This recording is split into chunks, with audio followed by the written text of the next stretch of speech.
Hello, everyone. Hello. Let me do one thing here. Hang on one second, y'all. Hold on one quick second. I'm going to turn this down just a hair. I think what I want to do is let me go here just for a second.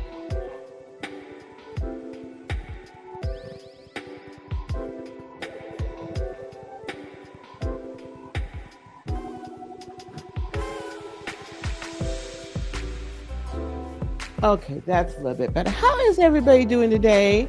How are y'all? I know we're just coming on in the room now. We're just coming on in the room now. Why can't I get to my gosh? All right, hang on, guys. Sometimes my internet really, sometimes the internet, hold on.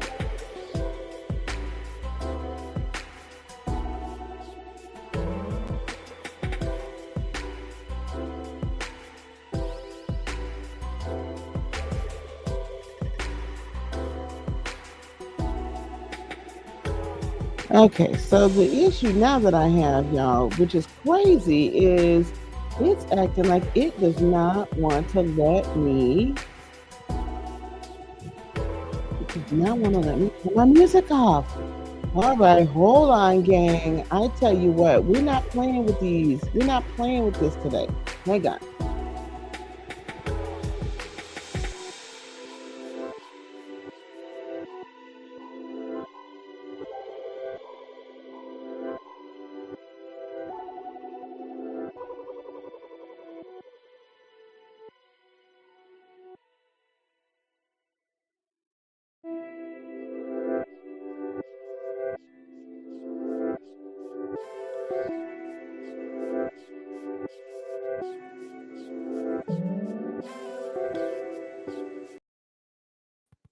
Okay, the way that we are not going to play with the internet, not wanting to let me be great today, is that we're not playing with the internet today. I'm not playing with the internet today. I tell you what, we had a real interesting situations yesterday, but yesterday was good. We had day one of our Black Friday festival. I'm just logging in everywhere to make sure that we're live everywhere as we should be. Let me go back to the commentary. Hey, Katrina, how are you doing?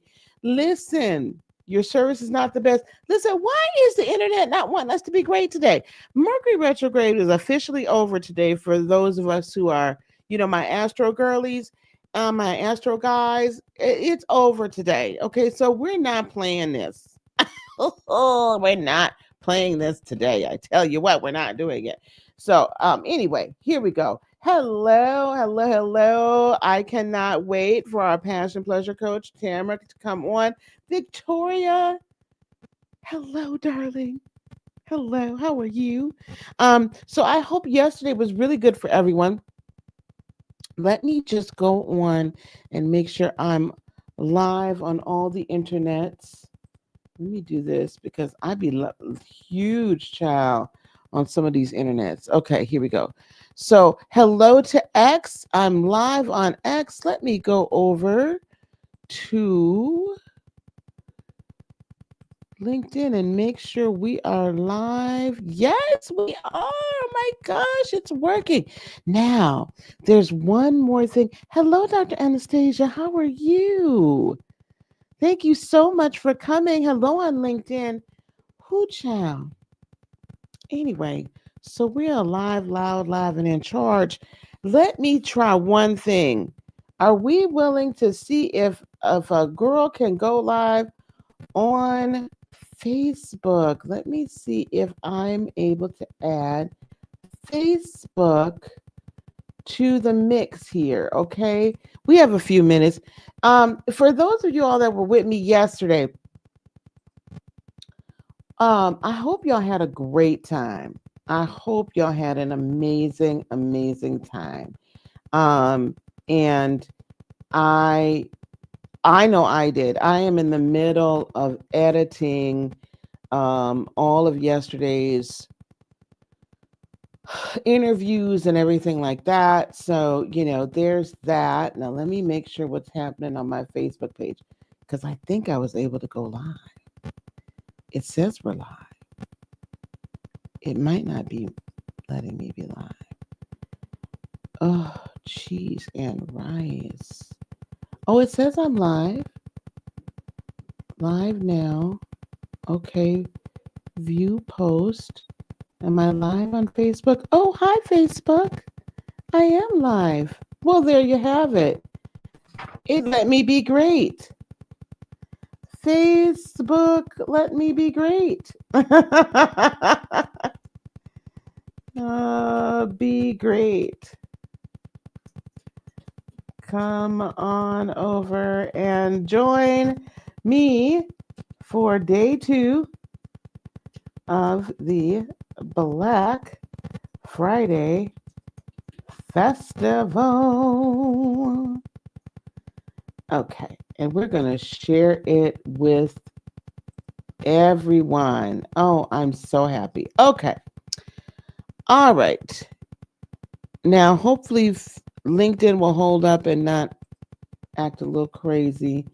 I need to be sure that some of these things don't save that. I've got too many tabs and too much stuff open. You guys ever do that? You guys have like a ton of tabs and a ton of stuff open, and you're like, Lisa, that's probably not a good idea. That's probably not a good idea. Okay. All right. I think I got my life in order.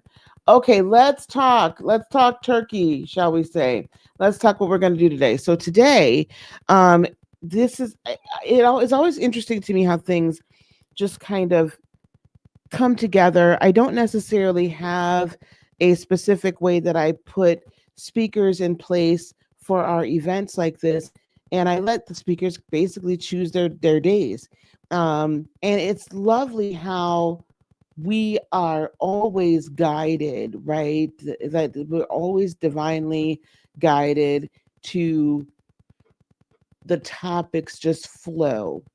Um, they're all the topics just flow correctly and wonderfully and beautifully, and it just builds one upon one upon one. And yesterday we started out with talking about that, we all have superpowers and we all have a divine purpose, and then talked about standing in power and grace, and how to be great leaders, right? And how to be self-assess who we are and how we operate. So first it was daily grace, and then it was Carrie Terhark talking about that. And then yesterday it flowed right into Ken Crow, and he was talking about how supporting one another and supporting humanity and just giving out daily hugs, and how we as business owners, those of us who are coaches, consultants, online course creators, or anyone really in business, to me, that we should stop marketing and start mattering, right? And having this counterintuitive strategy that builds not only client loyalty, but what I got from it also builds up your other human beings, right? And just loves on them through the daily hug. And then we had wonderful Olga and Alexieva, and she talked about going from gray to glow. She's an immigrant um, from Russia, and just her journey, just amazing. And then we wrapped up yesterday with my dear friend Ellen Marie Zapone, making New Year's resolutions that actually work and really redesigning or designing our lives. It all flowed perfectly together. We ended early yesterday. Today is all going to be about relationship and how you show up for yourself and in relationships in general. So I'm going to start off today in just a few minutes talking about my talk today is is purpose, process, and peace, and how that is my secret recipe or my recipe for success in 2026. And then we're going to flow into Ms. Tamara Robinson, who is the passion pleasure coach, and she's going to talk about how rest is the real flex, reclaiming your power, energy, pleasure, and power. Then we're going to take a quick break. Then another dear friend of mine, Michelle Thompson, will be coming on speaking about healing from spousal ghosting, and not only just her journey through that, but then how she has discovered womb healing and how that really gets and helps us with the traumatic experiences that can happen when we have just been left behind and ghosted and just abandoned. Then Sandra Green's going to come on and talk to us about why your confidence, clarity, and competence will influence whether you win in court or not. And so the reason why I'm how you show up, right? There's a number of us that are going through different things or about to go through different things, and we may need to show up. That's a very important aspect of how we live our lives. How do we show up in those kinds of situations? And then Snehesh Sharifa is going to talk about awakening the healer within, and then we're going to wrap it up with Dr. Asher Beckwith. And Dr. Beckwith will be chatting with us about reclaiming your energy and your life, right? Your power after suffering some sort of SA or intimate trauma. And then we'll have some Q&A all the way within, but I am really excited about today. Now, one thing I want us to be sure of, you guys are going to hear me talk about this quite a bit. So you might get a little sick of it, but you'll be fine. BlackFridayFestival.com. You want to go to BlackFridayFestival.com. When you go to BlackFridayFestival.com, what you're going to get is the opportunity to gain access to the amazing free resources and gifts that all of our speakers, including myself, have put forward for you all to be able to utilize and to really integrate all of these changes, shifts, and evolution that we're all walking you through over these past couple of days. And then for just $27, you'll be able to access then the next level, the VIP gifts. For most of us, that is a way for you to contact us and work with us. For most of us, some of us have offers that we normally, of course, we would be charging for, that we're then offering as a gift to you. All of us have things that are coming up within the month of December in order for you to even further integrate. And I, during today, will also be relaunching my Black Friday offer that I have for all of you coaches, healers, teachers, consultants, and online course creators. And really, I think anyone, even I'm expanding this to other people in business, but I have a fantastic offer for you with something I've been working on all year long, and it is highly valuable. So that's what we're doing today. So what I want you to do, whether or not you're watching, hello on X, hello on LinkedIn, hello on Facebook, hello on YouTube. Also, I want you to know this. After this is all said and done, tomorrow I will be starting to edit these interviews, put them up in the podcast. There's a podcast playlist that I've curated already on this channel. And so you'll be able to access them. And if you didn't get a chance then to do the VIP or whatnot, you'll be able to access the site up through December the 15th. All right. I think we're good to go.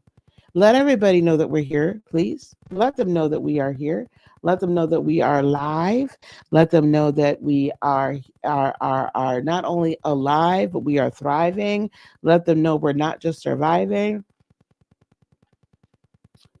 Listen, I don't know what y'all spent your money on yesterday. Hopefully you didn't spend too much. But I want you today to really take today and let it be for yourselves. So direct them here. Direct them to blackfridayfestival.com. They will also be able to click the links and watch the goings on here. They can click any of those links there and watch. Okay, are we ready for me to start talking? Are we ready? Wherever you are, wherever you're watching, can you either put a heart or put a I'm ready in there in the chat? Wherever you are watching, you can either put a heart or you can put a I'm ready in the chat. And I'm going to begin now. As I stated earlier, no thanks. Okay. As I stated earlier, here, I'm going to do this, register and receive.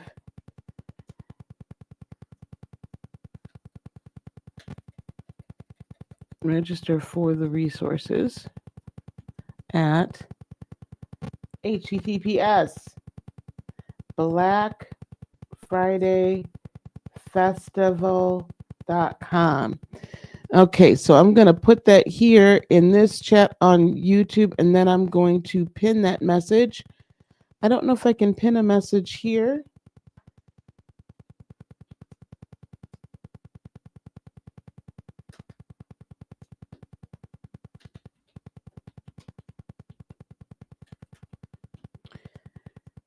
HTTPS Black Friday Festival.com.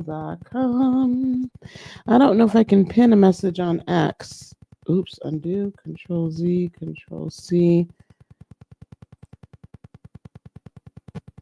Nope, I can't, but I'm going to drop this over here. Control V. Put that there on LinkedIn. I don't know if I can pin that there. There's a lot of places I can't pin. That's really kind of irritating, to be honest with you. Um,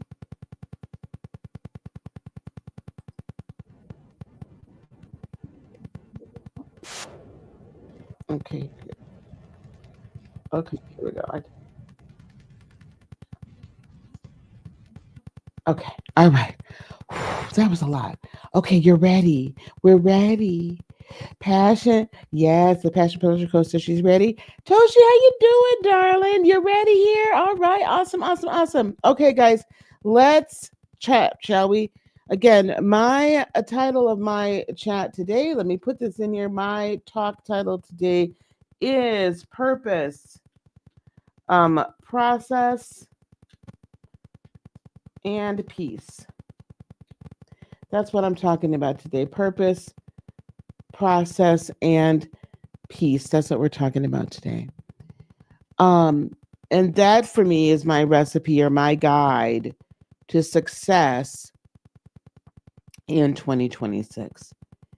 Um, I during 2025, I don't know how you guys have felt about 2025. Life has lifed in 2025. We started out this year. It's one of my favorite years. I would say one of my favorite numbers. It reduces in numerology down to number 9. And I don't want to, I'm not trying to get all crazy and woo on those of you. So before you don't freak out. But the number 9 has a frequency and a symbolism to it. And for me, that frequency and symbolism is all about self-actualization, right? Like it is all about being the best of who you are and achieving a sense of self awareness, a sense of self knowledge, a sense of what we call gnosis, right? Where you have this intimate knowledge of yourself and you begin to love yourself, good, bad, or indifferent. You begin to look at yourself and give yourself grace and understanding. And you begin to say, these are the things that I know that I'm really, really good at. These are the things that I might not be, but it's okay. These are the things I love to do. And the things I love to do, this is how it aligns with what I'm really, really good at. And I begin to discover what I like to call purpose. I begin to discover who I am, what I'm here for, or at least one aspect of it, because I think we're all here for multiple reasons. But when you get to a place in your existence where you're questioning everything and you're like, what is life all about? And why am I here? And why am I what is my reason? What is the legacy that I wish to leave behind on this earth? A lot of us that are Gen Xers, right? I'm a Gen Xer. I'm an older Gen Xer. It's crazy for me to realize that. I'm an OG Gen X. For those of us Gen Xers, I think a lot of us, or those of us who, when we turn 50 or we get to be about 45, 50, somewhere in there, maybe a little bit older, we start to say, well, what am I really here for? Because a lot of us have done all the things that we were meant to do, right? We've done all the things we were supposed to do. We were the good girls and good guys. We were the good girls and good boys, right? Good girls and good boys. And I'm sorry on LinkedIn, I'm seeing that I'm buffering a little bit, so I apologize. But we're the good girls and good boys, right? We go to college. We went to college. Some of us went to trade school. Some of us just got married right out of high school, or we got married shortly thereafter. Some of us had kids. Some of us didn't. So We did all these different things, pursued careers, especially, um, became nurses and doctors or whatever, lawyers, or I don't know, you did, or you've worked all your life. And then you get to this point where you're like, this doesn't satisfy me. And we were told that it was going to satisfy us. We were told that we would find comfort and purpose in within the confines of the work that we did and the companies that we worked for and we bought into. And this might be my older millennials as well, I'm not sure, but we, in the confines of the structure that we were supposed to be operating in, we were supposed to find purpose. And if we didn't find purpose there, then we were told to find purpose in our religious beliefs. That was supposed to be the area of purpose then. And that, and for some of us, making money or being, dare I say, rich, but being more than just comfortable was almost a sin. For some of us, it was, well, don't talk about, don't really uh, pursue it enough so that the kids don't have to suffer, right? Our kids didn't have to suffer. Some of us are realizing now that maybe we shouldn't have been so soft on them. But then others of us Gen Xers are kind of like, well, if you were younger like me when you started having kids, I wasn't, I didn't under, I don't what was gentle parenting. I didn't understand that, right? So my kids, because I was struggling as a single parent, my kids then also, I didn't sugarcoat the struggle. I hopefully I didn't traumatize them, but I didn't sugarcoat the struggle either, right? So they understood the value of a dollar. They understood the value of hard work. They tell me now, oh, mom, you took us to the office with you so we could do our homework, and you heated up the food that you had made, and so we all ate together in your office. And while you're doing your work, they're doing their homework. Like, they saw that, so they understood, right? But at any rate, we did everything we were supposed to do, but now all of a sudden we got married. Now a lot of us are divorced, and then the kids are either grown, half grown, almost grown, in college, whatever, all these things. And now we're not finding that purpose. And maybe you might be younger and you're like, well, this is a lie. I thought I was supposed to have this fabulous life after I got out of college. This is a lie. I thought that I was supposed to, find, happiness, and this is let me tell you something. If you are finding happiness and purpose in what you're doing, and you love your job and you love your career and you love what you do, that is awesome. That is awesome. And I'm not going to denigrate that. I'm not taking nothing away from you. But I also want to speak to that maybe part of you that it says there's something more. Or maybe you're getting to the point where, listen, I'm going to be retiring in 5 to 10 years, and I don't know what that means. Well, now it's 12, right? They don't want us to stop working a regular schmegular job until we're 67. But I don't know what that means for me.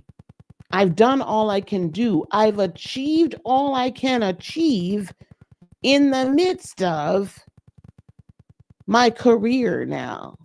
I'm an OG. I'm not satisfied. I don't know what to do. What happens next? And so we're still looking for what? For purpose.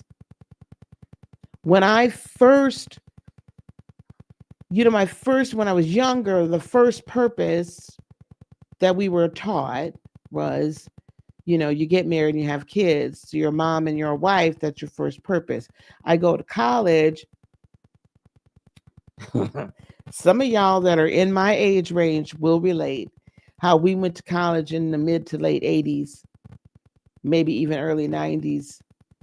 And we were told that it was our purpose. As I'll just talk to Black women for a moment. I'm not trying to alienate anybody, but I just need to talk to my sisters for a second. Were y'all told that it was your responsibility to propagate the race and make sure that the race stayed pure as possible? Right? It was our responsibility to do that. And maybe for other women from other races, maybe you were kind of told the same thing, just in a different way.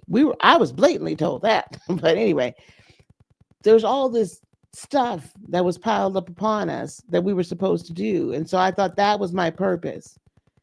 And I was deep in the church, and I became an ordained minister at the age of 30, became a prophetess in the church, went around the country. I I thought that was my purpose. And at that point, raising my children was my first ministry, if you will. So that was my definite, like, that was definitely top, like, that was top, right? That was the pinnacle, what I was supposed to do. And that's fine. I found that purpose in there. But my grandma Kathy told, I'd never forget this. I was 12 years old when she told me this. I was 12 years old. My grandma Kathy, God rest her soul. She told me, she said, baby, she said, when you grow up and have kids, do not put your life 150% into your kids, because they're going to, if you do the job correctly, they're going to grow up, they're going to leave your house, they're going to become adults, and then you're going to be left there by yourself, and you're going to have no identity.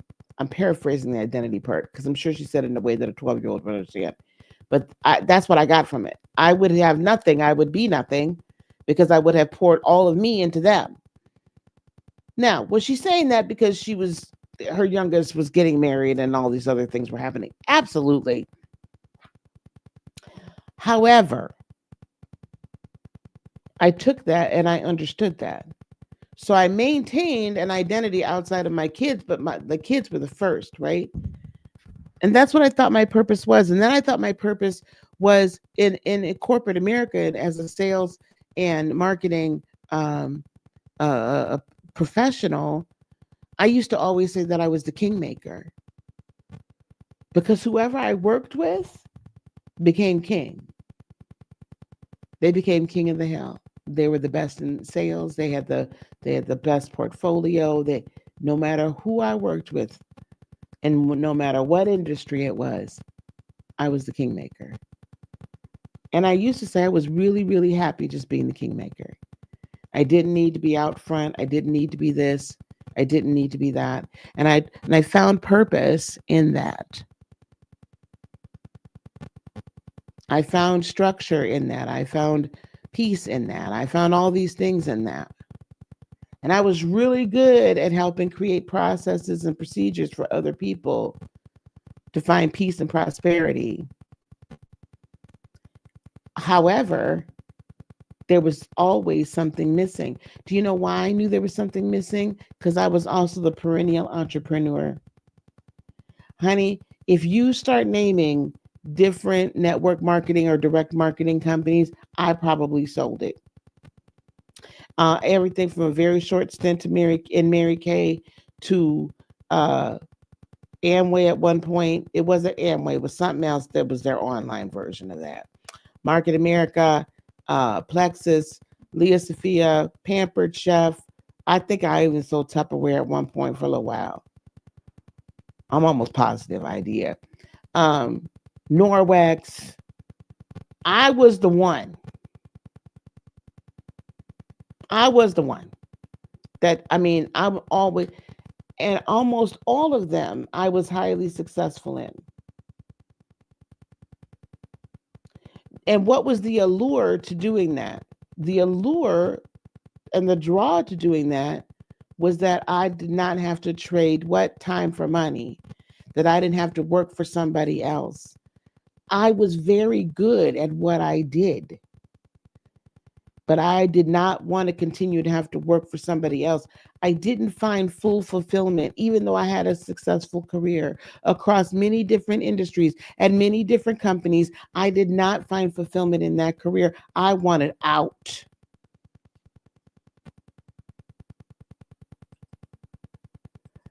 Quick Start was it? Yes. Thank you. And I'm not denigrating and I'm not degrading any of those companies. I found some success, some more than others. I was very successful with Leah Sophia. I was very successful with Plexus. Loved those two. Down. Very successful. However, again, I needed to not work for somebody else. I wasn't finding my purpose. I was kind of like, what do I do? And then at one point in the early 2000s, I think, maybe 2010s, was it early 2000s? Yeah, early 2000s ish into 2010 or so, I started, believe it or not, someone taught me the trucking industry, the freight brokerage industry, and I started my own freight brokerage and had up to about 5 or 6 people working for me. Did that for a while. But what I didn't learn, and I felt good because you know why? I wasn't working for anybody else.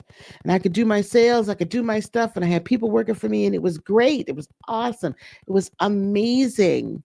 So I was beginning to find my purpose as an entrepreneur. What I didn't have then was the process to keep the business open. I had my purpose. I began to realize for sure that my purpose was to be an entrepreneur some way and helping people in some fashion.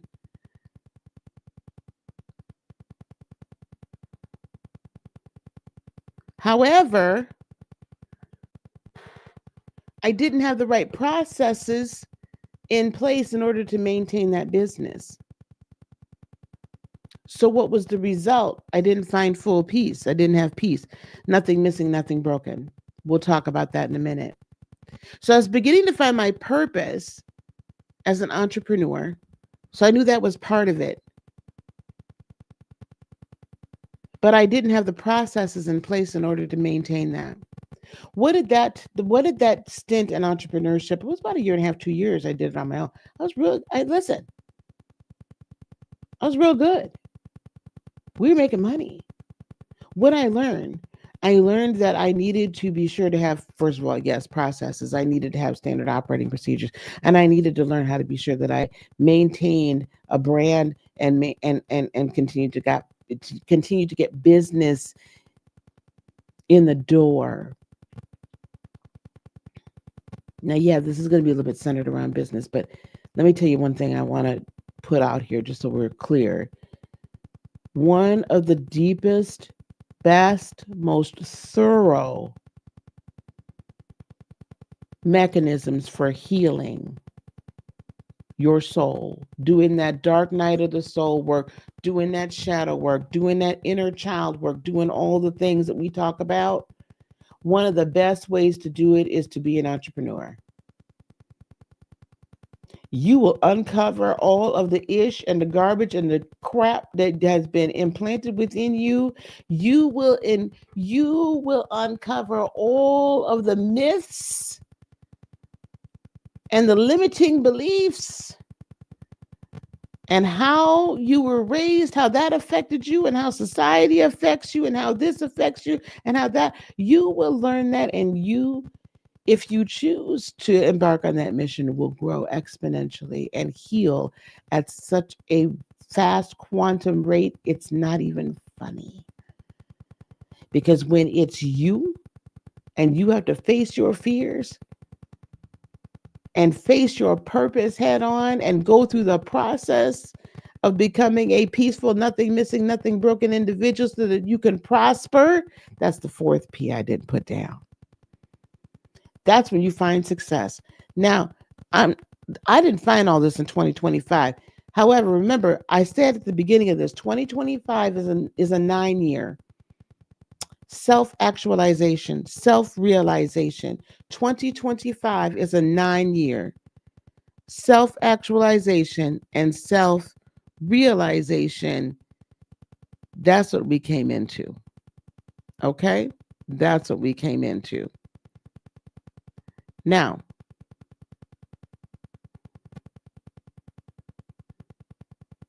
had to let a couple people know that I was here because I want them to hear this.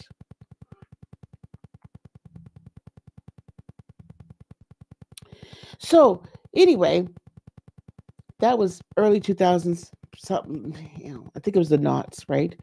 And, but I had to close that place up. But I had a taste. And let me tell you something, it wasn't going to be long before I got back.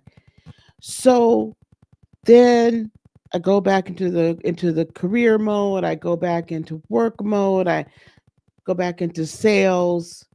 I was a little burned out. I was a little upset. I was a lot of things, right? A little defeated, but I didn't stop. And I knew that going back into corporate America was going to be a short time. Also, even though I went back into corporate America, that's when I started selling Leah Sophia and all that. Like I wasn't gonna not do it. So one thing I want you to know about your purpose, you already innately, internally know what your purpose is. How it shows up in your life evolves over time. And your level of self awareness is going to equal the level of purpose that you allow to operate in your person. Your purpose has been there and been installed and embedded within you since before you were born. Those of us, those of you who are very familiar with the Bible will know that, right? We know that from Jeremiah, second chapter, I believe, second verse, I believe. We know that. Your purpose was already embedded within you from the moment before you were born, actually. You're on this journey to begin to discover it. The level to which your purpose is allowed to prosper and to blossom and to show itself is directly related to the level of that processing that you go through as you go through your personal processing of personal pain, of personal trauma, of just inner child healing, of the dark shadow, all that stuff, right? That self awareness and that self love and that giving yourself grace, the amount and the level to which your purpose is allowed to bloom and prosper and show itself is in a direct relationship and correlation to how much you go through the process. Okay.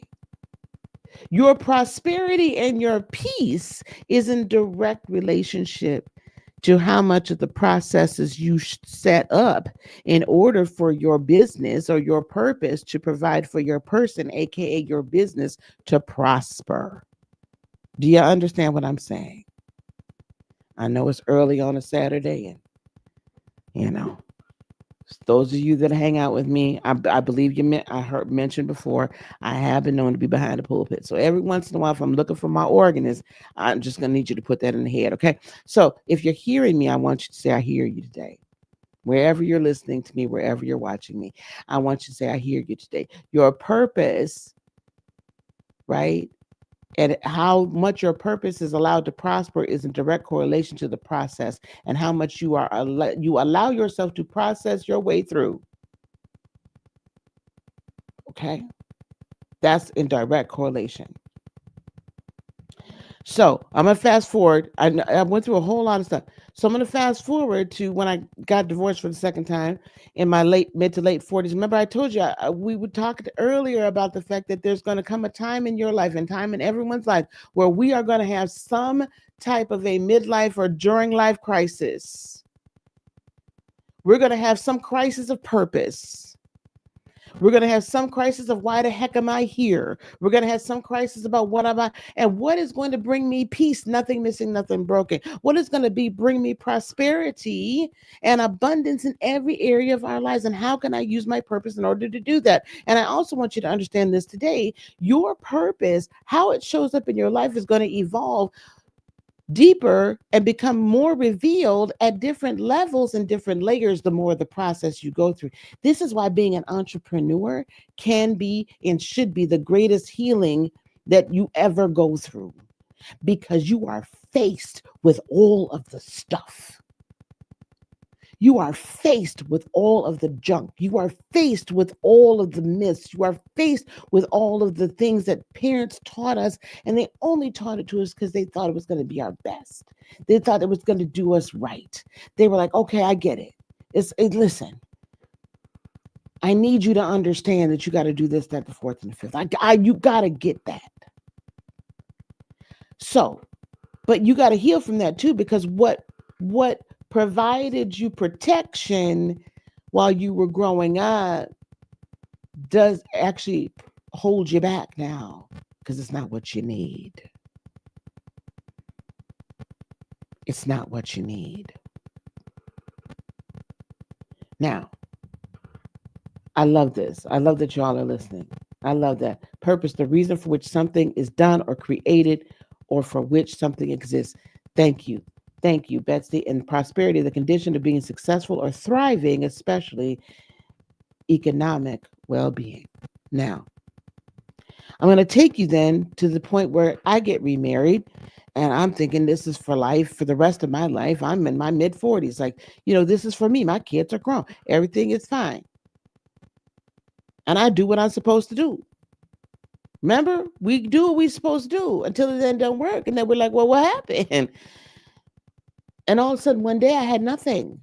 All of a sudden, one day, the husband is being kicked out because he's having multiple affairs. And then I get downsized because I'm standing up for someone on my organization. Now, I won't talk about what that company that was, but I'm just going to say I got downsized because of it. I'm doing the right thing. I'm doing the right thing. And all of a sudden, I had nothing. And I had no purpose. I had no idea what I was supposed to do, because I did what I've now completed everything I was supposed to have done, right? I raised my children. I was unsuccessfully a wife twice. I had a wonderful career. I'm all up, down, and through the church and in religion and preaching the gospel and doing all these things. And I'm not making light of it, but I'm just telling you I was a good girl. And then what happens? It all falls apart. When it all falls apart, that's when you really have to uncover what your purpose is. When it all falls apart, then all of a sudden you need to figure out. All of a sudden, that grit, that get it how you live, that get it from the mud, all that comes out. All of a sudden, everything that you have done and everybody that's told you, well, just do this and just do that, you realize that ain't going to work. Because why? Because you're actually living a lie. Because why? That never was you. Because why? You were never destined for that life. You were destined for greatness. You were destined for something else. You were destined to reach the world. You were destined to help people, one person at a time, 20 people at a time, thousands of people. You were destined for more, and you don't know what your purpose is. And time has run out, and we can no longer do the things that we've been doing because they don't work. They were never meant for you. You were meant to learn from it, grow from it, and move on from it.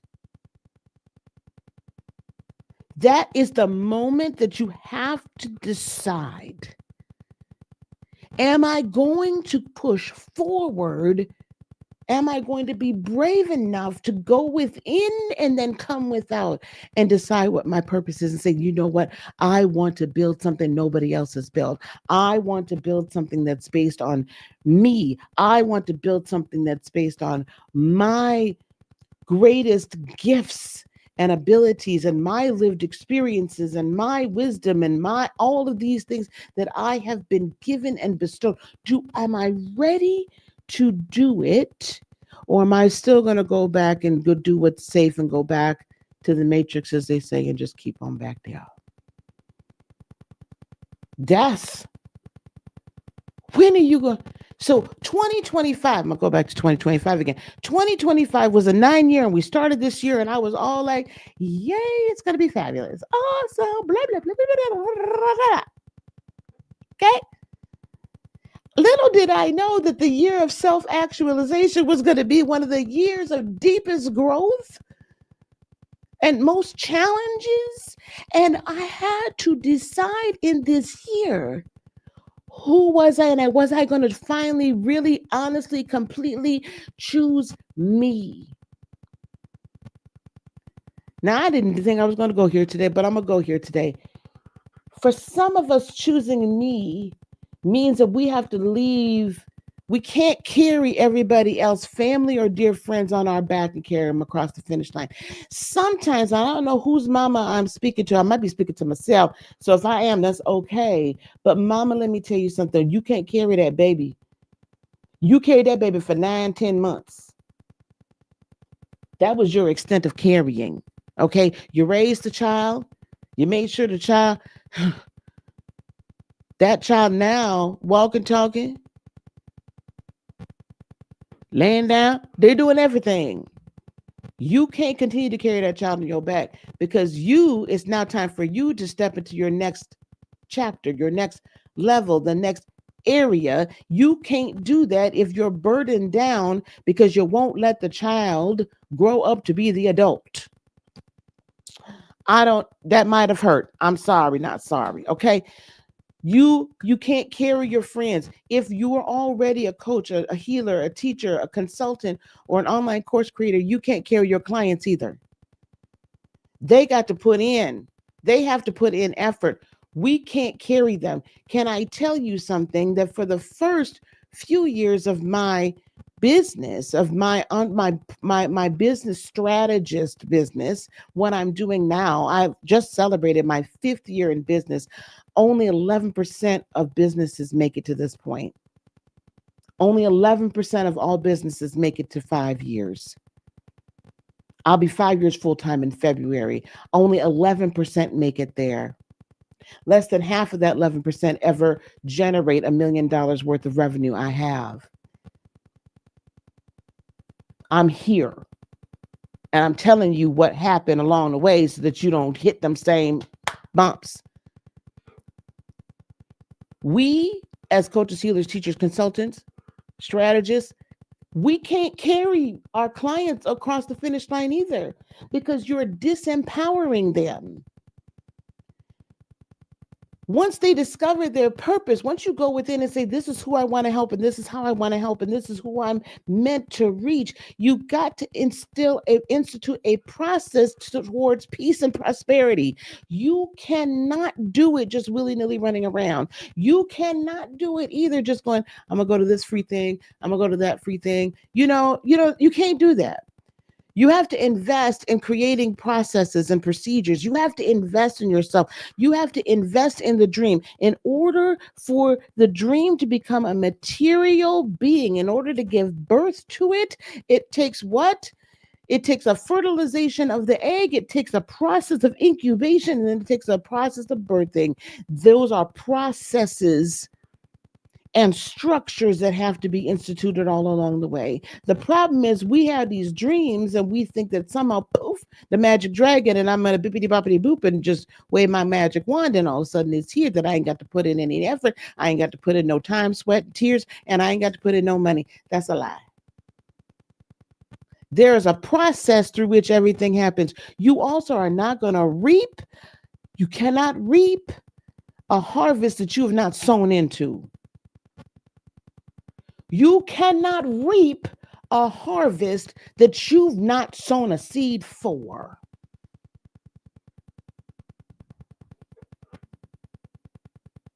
And let me tell you something else. I didn't really reap until I started sowing money. You can, baby, let me tell you something too. I don't know who I'm talking to today. I'm going off the deep end here. Until a seed can only produce what its DNA is programmed to produce. A seed can only produce what the DNA is programmed for it to produce. What do I mean? I cannot plant potatoes in the ground and expect to get corn from the potato. I can't plant a watermelon seed and think I'm going to get a cantaloupe. I can't plant, this might hurt. I can't only plant sweat equity and free stuff. And I'm not, there's no offense, but I can't only plant, let me put this way. I can't only plant attending every free thing and trying to cheapen out on everything and expect to get a prosperous, plentiful, bountiful harvest. If I don't plant any money, I'm not going to get no money. Now that might hurt. And I'm not saying you got to plant billions and billions. I'm just saying you of seed can only reproduce after its own self. If I'm not willing to invest my time into my business, I'm not going to get any of the fruits of those labors out of it. I didn't learn all the things about AI and how to do until I invested my time and my energy into learning how to produce AI assisted businesses and tools within it. If I didn't invest in the time to have conversations with people, I can't expect to get out of it more clients if I'm not seeking more clients. If I'm not willing to be out on social media and visible, I can't expect for anyone to notice me on social media and then want to work with me, right? It just doesn't work like that. So we have to have processes through which we do each of these different things. Your business is an evolutionary process. It is a growth engine for you personally and for you financially. This is where we find the peace. Because once we have identified the purpose, so I want you to think about who it is, if you close your eyes right now, who it is that you most want to help and with what do you want to help them? I just need one or two things max. What do you want to help a certain group of people with? That's your purpose right now. Okay. I don't want you to really think about it. I don't want you to really go into it. I don't want you to overanalyze it. I want you to say, this is the purpose right now. Because it's going to evolve. I started way over here somewhere, but it's going to evolve. Okay. So I want you to think about this right now. Who is it that I am uniquely qualified to help? Maybe it's with investing. Maybe it's with, I don't know. Maybe it's with social media. Maybe it's with getting to know oneself. Maybe it's in life. Maybe it's pleasure and intimacy, which Tamara's going to be coming, and we'll be talking about that in a few minutes. Maybe it's with the law. Maybe it's with healing from abandonment. I don't know what it is, honey. But whatever it is, I want you to think about, what can I help people with? What can I help teach them? How can I help? And who is it that I wish to help? That's where we start. That's where we find that first area of purpose, and it grows from there. I started helping spiritual entrepreneurs create a business, and here I am now, professionals, paraprofessionals. If you're serious, I'm serious with you. Let's create something together. Prosperous is going to help humanity in some way. Money, health, relationships, those are the top three things that people want help with. Health, money, relationships. Find something within there to do. But then when you have that purpose, now we have to create a process through which you're going to bring it into fruition, where you're going to bring it into material, where you're going to find peace, nothing missing, nothing broken, which also means that your pocketbook ain't broken either, that you have prosperity too in every area of your life. Right? Winging it ain't gonna work. I used to shoot from the hip, child, and it was fine. But this AI world, people are moving too fast, and then bullets is flying. Okay, so we have to, in this AI-driven world, we have to understand that we can actually launch and create something so much faster, and you have to, in order for you to take part in the revolution that's happening. The minute you get an idea, I guarantee you 5 to 10 of the people have got that idea. So you better create it and launch it faster. Winging it's just not going to work anymore. All right? So we have to have clarity, who you are, who you serve, and why your work matters. You have to have a strategic process. Now, I'm going to talk business here for y'all. It can look different if you're a content creator, other things. The systems, you have to have a system, right? We need to be on social media. We need to know the marketing. We need to know this. Where there's systems we have to have. We have to have an offer. What are we selling? What are we doing? You have to have a business model, right? How are you delivering this information and how are they consuming it? How do they want to consume it? You have to have a place and a space for them then to deposit their money. Or I see my friend Armand. Hello, Armand. Deposit your check. Okay, where are they going to deposit their check? That's where the systems and the business model come in at. You have to create content and be visible. It takes, what do we say now? 11 times for someone to see you before they actually pay attention to you, and about 2 hours of content, consuming content if it's short form, longer if it's long form, before they want to even are interested in anything you have to say. From cold to I've warmed them up. And we also need some AI integration in there because we have to automate some of these systems so that we don't have to spend as much time in the creation process or in the posting process or in the email process. And when you embody that, you begin to do that work consistently. You manage your energy, you expand your leadership skills, and all of that comes from learning about yourself. All of that comes from learning about yourself. That's where we find peace. Nothing missing, nothing broken. So now I'm going to give you 5 steps. Okay? 5 steps to kind of reset yourself. I want you to simplify your goals. I want you to choose one clear path. I want you to automate what drains you. I want you to build weekly rhythms, and I want you to measure your progress. Simplify your goals, choose one clear path, automate what drains you, build the weekly rhythms, right? Schedules, and measure your progress monthly. That's going to guide you through success here in 2026. The standard ways that we've been earning our funds, that we have been making a career, it's not, if you're not utilizing AI, understanding AI, implementing it somehow, you are going to get left behind. If you don't have a side hustle, like you're working full time, you don't have a side hustle, you better get one. And the reason for that is because you never know what's going to happen in your industry. AI is in all these industries. We have to be very careful what we're doing. Okay? We have to be very careful in how we're doing it.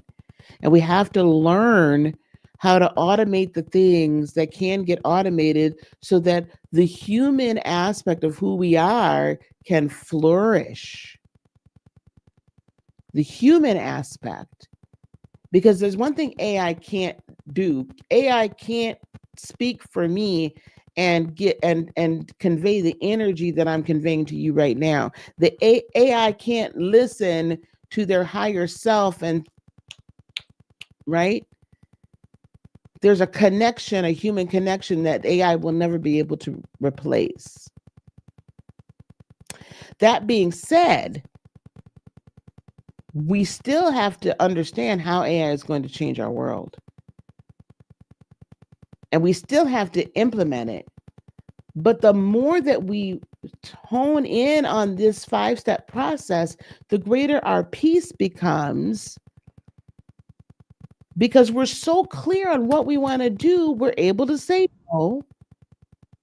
We're so clear on what we want to do, we're able to get a restoration routine of self-care and self-love and reset because we've automated all the noisy stuff. Stay off of like areas of social media that don't feed you. Start blocking people that don't do you, that aren't good for you. Like, Talk to people in your family less if they're bringing you down. You have to reduce the noise and really become who you are meant to become and love yourself completely. The support systems are easier to find when we reduce the noise, when we're very clear, when we make conscious decisions about who we allow in our world. And above all, I want you to integrate within yourself grace. I want you to give yourself grace. Of all of the things that I learned over the past 5 years, the biggest thing was how to give myself grace.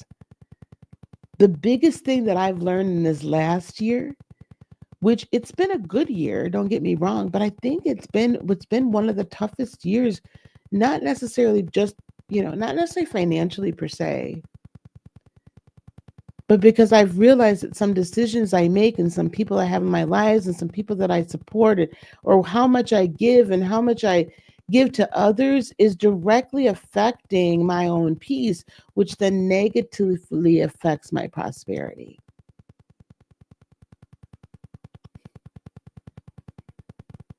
I've learned that lesson over the last 12 months in spades. So now, here at the end of the year, I'm very clear about my boundaries. I'm very clear about my peace. I'm very clear about saying no.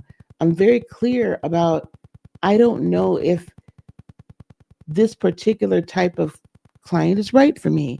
And that's okay because I'm not in a space that I can do my best work with that client. That's okay. There's nothing wrong with that. I'm very clear about where I want to take things next year. I'm very clear about who I want to work with.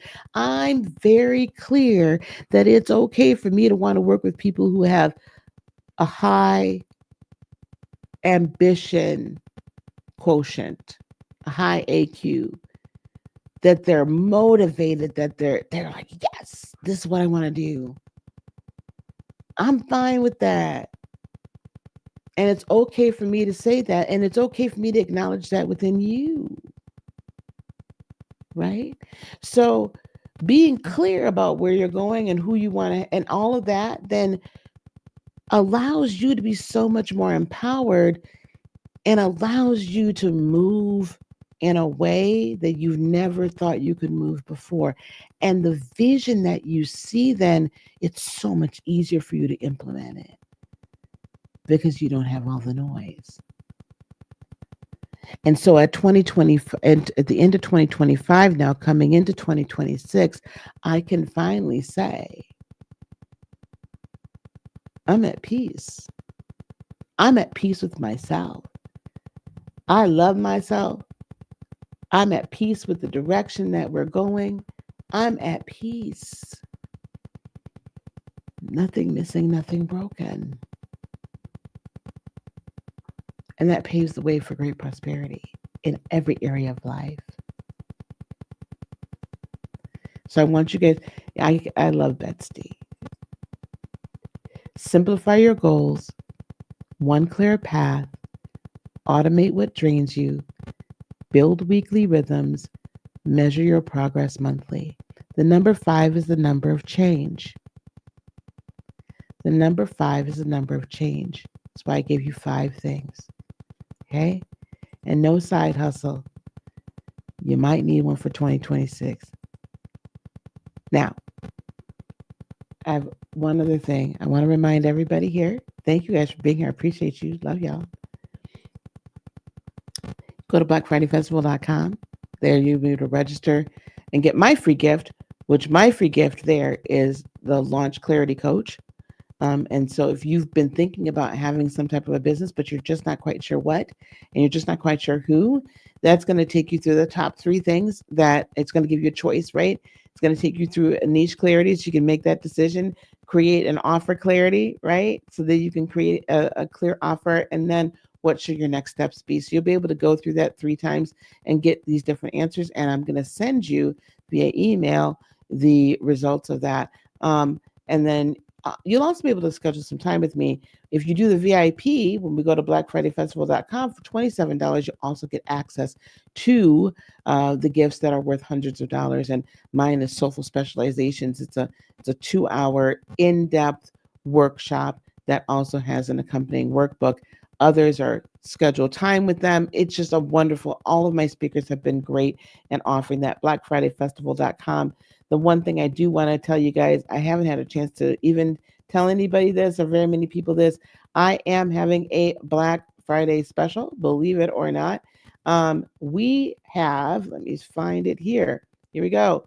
My Black Friday offer is being able to access my 12-week AI Coach Build Accelerator. It's our group program. It is normally $3,500. I am offering it to you all through Cyber Monday, for just $997. If you go to this website, I am about to put on the screen here. It's bfa.ai coach build, and we're going to put that here. You'll be able to get this also, to get this offer for $997. Also, except for, let me edit that. You would think I could type, guys. Oh my gosh, I really can. Honestly, I swear I can. Also, along with that, when you take part in this offer, you are also going to be able to attend my next AI Coach Build Bootcamp, where we take 3 days. We build the offer, we build your niche, we get the messaging, we get the content, and a landing page all in 3 days. It is a really powerful moment in time. I've done it a couple of times before already, and each and every time, everybody has amazing opportunity, and they get a lot out of it. And then that, in addition to your AI Coach Build Bootcamp, to your 12-week program, you really will be able to be launched. If we start now, gang, guess what that means? 12 weeks from now is, in fact, end of February-ish, somewhere in there. So you could have your entire business up, launched, ready to go by the end of February 2026. This is the best Black Friday, Christmas, whatever gift you could buy for yourself. This is the best Black Friday, Christmas gift you could buy for yourself. Awesome. I want to thank you guys. This has been fun, hasn't it? It's been a ton of fun. I am done for today. Now, I want you to know we are going on for longer. Don't worry about it. We will be here. We're not going anywhere. We have a number of guests coming up, all of which I think until this evening are all my clients. Tamara is coming up next. And let me see if I can find her. Here, where's Tamara's lovely face? So Tamara is going to be, let me get rid of this right here so you can see what Tamara's going to be talking about. Rest is the real flex, reclaiming your energy, pleasure, and power. She is a passion. She is the passion pleasure coach. There is none other, you guys. There is none other. Awesome. Guys, I need to take a really quick break so that I can get some water and everything. I want to thank each of you guys again. Welcome, Betsy. Thank you for coming. Hello, my friend Armand. Hello, dear. You guys, please also go check out Armand Wiggins on his channel as well. Thank you, sweetheart. And he's just amazing. He is growing. I'm excited to see where he is going this coming year. It's going to be pretty cool. All right. I'm going to play a really quick little vignette about really quick video about the Black Friday Festival. And then when we come back, we will be speaking with Miss Tamara Robinson. Thank you guys. Have a great one. We'll see you in just a few minutes. Hello there, everybody. So I need to let you know BFF Black Friday Festival 2025 is here. And if you're watching this right now, the trailer, It's probably already start or it's about to start. If not, here, watch trailer and you'll know how to get the most out of all this. Listen, the main thing that I want you to know is we're gonna be here from approximately noon Eastern all the way till approximately 7 p.m. Eastern on today, Friday, the November 28th, and tomorrow, November 29th. And we're gonna have this set up also as podcast replays so you can actually watch it later. But there is something that's really, really special that I want to be sure you guys know about. And that is, my dears, that is that we have BFF, a platform, Black Friday Festival 2025, where you can go to this website, you can register, and then as a result of your registration, you will be able to guess what? Get free gifts and also VIP gifts for just $27. So what I'm going to do is I'm going to put up the banner right now. Black Friday. Let me move this out of the way. FridayFestival.com. So I want you to go to this blackfridayfestival.com right now. You just type it in just like that. And when you go there, you know what you're going to find? You're going to find a page that looks like this. We're going to go to Black Friday Festival.com.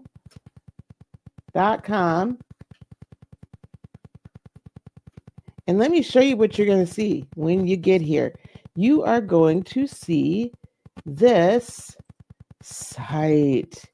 Here we go. You're going to get to see this site. And when you go here, what you're going to do is you're going to scroll down. Now, when you go here immediately, well, you're already on a platform, but you can choose which platform you want to watch this on. Okay. It's going to be on YouTube, Facebook, X, LinkedIn, and hopefully TikTok if I can get it to work.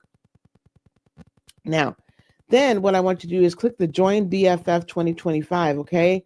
And you get to choose your access. If you just get your free pass right here, what you're going to do is you're just going to fill this out right here, and then you're going to get access to a community. It's a BFF 2025 community, and you're going to get access to a whole bunch of free, amazing gifts. If you choose the VIP, that's just $27. Okay. So you're going to get all of this, and then you're also going to get, guys, you're going to get access to all of the VIP gifts that my guests that are listed here have graciously given, and myself. Okay. So there's like resources. We have everything from leadership training to healing, energy healing, pranic healing. We've got people talking about getting your glow up. We've got people that are giving away free daily hugs. We have people that are doing amazing, amazing things. We have some people here that are helping us transform, okay, that are helping us transform our lives and navigating through life's changes. So listen, I want you to join me. So blackfridayfestival.com, and you can join me right here on this platform here or whatever platform you like, but I want you to go there now and then watch. And if you miss any of these, we're going to have the replays. I'm going to have it as a limited time podcast as well. And it's going to be just amazing. Okay. Come join us, enjoy yourself, learn, reset, realign, and get ready for 2026. I'll see you soon. Bye. All right, we are back. Welcome, welcome, welcome. And we are getting ready now for our next guest. Oh, guys, you guys are gonna, this is a treat. It is always a treat when I get to spend time with my dear sister. Tamara Robinson is a pleasure and intimacy coach whose work is inspired by her own journey from a difficult marriage, divorce, and the pressures of single motherhood to feeling disconnected from her identity and worth. Through meditation and healing, she rediscovered her femininity and joy.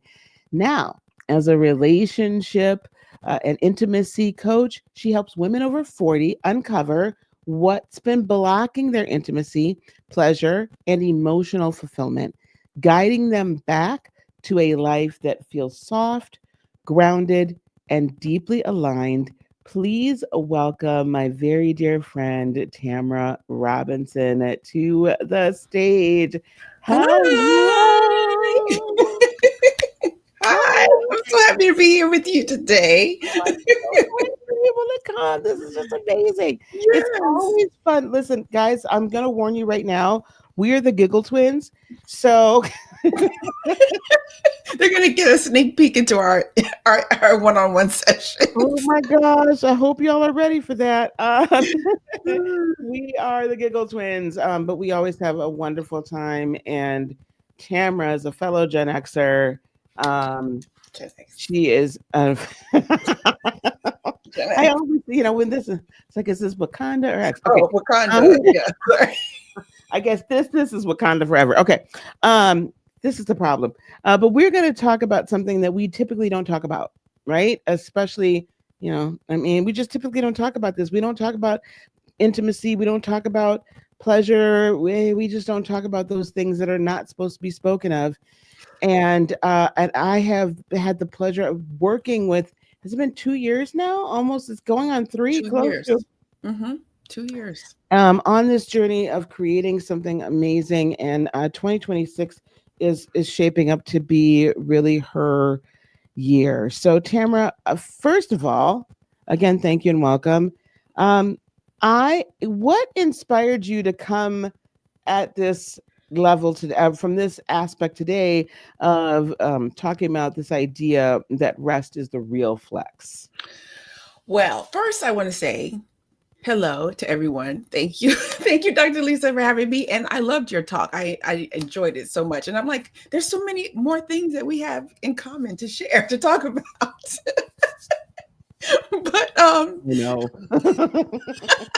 but as far as the title and the talk, rest is the real flex. If anyone has been around me for any period of time, or seen some of the things that I talk about on my social media platforms, I'm always talking about self-care. Like I love self-care. I don't want to call myself the self-care queen. I'm the pleasure queen, but self-care is really important, truly important. And when I was thinking about what I wanted to talk about today, I didn't want it to just be a self-care talk. I wanted it to be something with a little bit more substance, if I had to really think about it. And the title actually comes from something that I hear my daughter and her friends talk about all the time. Those Gen Z people, they talk. They always talk, something is always a flex. Oh, this is a flex. That's a flex. That's a flex. And I'm thinking, what if we talk? What if we said that rest is a flex? Because something that you said when you were talking earlier, um, we get into this habit. It could be generational. It could be, I don't know. It could be Black women, could be mothers, could be wives. We get into this mindset where being busy is a flex. Like if you ask a woman, what is she doing or how is she doing, usually it's followed up with, I'm busy. Oh, I'm so busy. And it's almost like being busy is a flex. But what if we flip that and said that rest is a flex, and actually allowing ourselves to rest and to enjoy and listening to our bodies and tuning within? And then when we do that, that also connects to our pleasure and our intimacy as well. It's like it's all connected in some kind of way. um, and I think I shared this with you a couple weeks ago. I went to a workshop, and it was like before the workshop started, all the women were just like talking, just like mingling before the workshop started. And I had seen a friend of mine that I hadn't seen in a while. And she said to me, she said, so what have you been? She said, hey, how are you? What have you been up to lately? And I said, nothing. I said, because technically I had been resting. I knew that that workshop was going to be all day, and I knew I had other things planned. And yes, I've been doing things here and there, but I wasn't like a lot of the women have been talking about traveling and workshops and da da da and everything that they've been doing. And I just said to her, I said, I've been doing nothing. I've been resting. The look on her face was like, what do you mean? Like, what do you mean resting? But at the same time, her shoulders relaxed. I could see that in her body received the idea of rest, but her mind couldn't process it at all. And it was interesting to see both of those things happen at the same time. And I think that situation mixed with Gen Z's talking about things being a flex. That's how I came to this topic today. That makes perfect sense because right, it's a flex this, it's a flex that. Like, what's a real flex? Hmm. And I'm with you that the more I look at what the flexes are, the more I'm like, oh, that's not a real flex. Mm-mm. That really doesn't. Hmm. But for us, it truly is. I can see where we're going with this. This is going to be wonderful. So, I want you to talk about, because I think you and I are both on the same page. Why do so many women feel like we have to earn our rest? It's just not something we can take. I think it comes from childhood. It comes from like you were talking about being growing up Gen X, being Gen X, and I remember not being allowed to sleep in even on the weekends. On the weekends or when we were home, like right now, this during Thanksgiving break, not being able to rest or being able to sleep in. And I think that that just carried over into adulthood, where we just feel like if we're not doing something, if there's not something on our schedule, if there's not something, if we're not doing, if we're just being who we are, if we're just in a state of being, we're lazy, or we're labeled lazy, or we're selfish if we're trying to rest or do something for ourselves. But I think it really connects to childhood and your upbringing. Maybe if you didn't grow up that way, maybe some type of societal norms or societal teachings, maybe even religion. I don't know, it comes from so many different places. But I really do feel like, as far as the women that I work with women over 40, which is kind of like, I guess, millennials, but then majority Gen X, and then some boomers, of course. But I think it just comes from the idea of not wanting to appear lazy, when that's not lazy. Rest is not lazy. And if you are a person that likes to go and do all the time, when you rest and prioritize yourself and self-care, the buzzword, I feel like self-care has become a buzzword now, and people just like feel like when you're talking about self-care, it has to be something over the top. But if you do practice self-care and you do give yourself time and space to rest, you then are able to do more and give more. And maybe the way you give and the way that you do things shifts a little bit, because you've actually reconnected with yourself, and you're acting from the desire and the quiet, I guess, of your body, the desire of your body. And that's like the starting point of the work that I do, is I help women connect with their inner desires, in order to, because there's usually a disconnect between the mind and the body. So if by tuning into your desires, you're then able to reconnect that space. Mhm. So let me see if I can get this straight. So if the more we're on autopilot, we just keep going and going and going and going and going, Hmm. there's a disconnect, then you're saying, then between our true desire and our physical being. Is Yes. that's accurate? Hmm. So how does that then translate into this pleasure, intimacy? Like, how does that like, how does that come together in how we, in our intimate moments or just pleasure, period? Hmm. Well, the disconnect can happen when we're all we will feel it, because we're in our head all the time. We're making decisions from our head, and we're adding things to our schedule based on what we think is right. But if we were truly honest with ourselves, there's always a moment where there's a whisper. For me, it's a whisper. There's when I'm really tuning into my body, there's a whisper in my body that says, well, maybe I shouldn't do this, or maybe I'm tired, or maybe I need to rest, or maybe I need to rethink it, as opposed to making a rush decision on something. Going back to, I'm thinking about what Carrie said yesterday, being a microwave decision maker, or a crockpot decision maker. So even whether, regardless of which one of those you are, but if you're not truly listening to your body and listening to um, what your body is asking of you, as opposed to going with your mind. Your mind is always going to tell you to go do, go do, go do, but your body will share with you or tell you in different ways what it wants you to do and what it feels and what was going to work for you. And if you don't listen to it, the problem is not when you don't listen to your body, eventually it could make you stop. It could make you rest, and you can get sick. And I know for me, I've experienced in the past migraines. If I don't listen to my body, then I start getting migraines. And so I very rarely get a migraine. And it happened a couple weeks ago. I was like in like this creative mode, and I was going and doing things, and I started getting this really bad headache. And I thought it was just a bad headache. So I was like, okay, let me just take a break or whatever. But it was a migraine. I realized it was a migraine. And I had to completely just stop everything I was doing, get some water, get some rest. I took a shower. I mean, I did all the self-care things because I was just in creative mode and I wanted to get things done. But it wasn't until I completely backed off from everything and gave back to myself, and then I allowed myself maybe like 20 minutes of creative time and then went back to rest.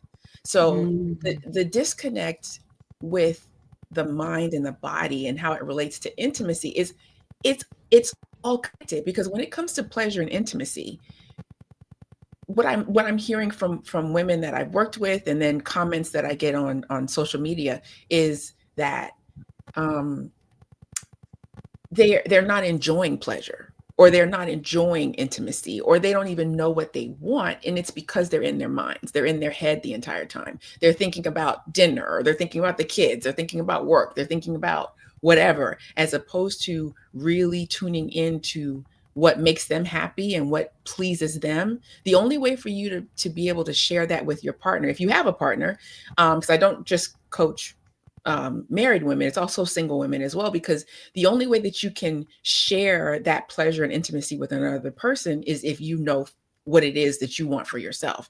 So it always starts with yourself, but it's getting out of your mind and getting deeper and dropping down into your body.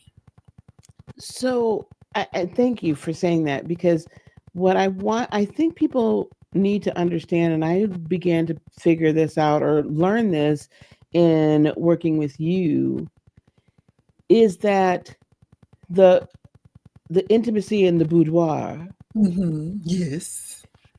that's actually the final destination. Yes. That's the culmination of everything else Everything that else. has been Yes. leading up Hmm. to what's To the happening big over O. Yes. We can just say it. or lack thereof. Or lack thereof. Yes. Yes. So talk to talk to us a little bit about that area, like really getting to know what you truly want, what you truly desire, and being willing to say, you know what, I don't like having to cook every day, and I want to actually take Friday and Saturday off. Or, I don't know. Hmm. That was my mom's thing.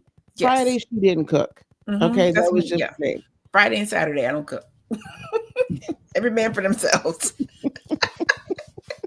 It literally listen, dad wasn't gonna let both of those days go, but then she tried to get him to then barbecue or do something on Saturday, right? Okay. So that Hmm. we didn't have to, so she didn't have to do too terribly much. But definitely Friday there was no cooking. It Mm-mm. was like Chinese, or we got to eat somewhere like but we just Pizza, did pizza.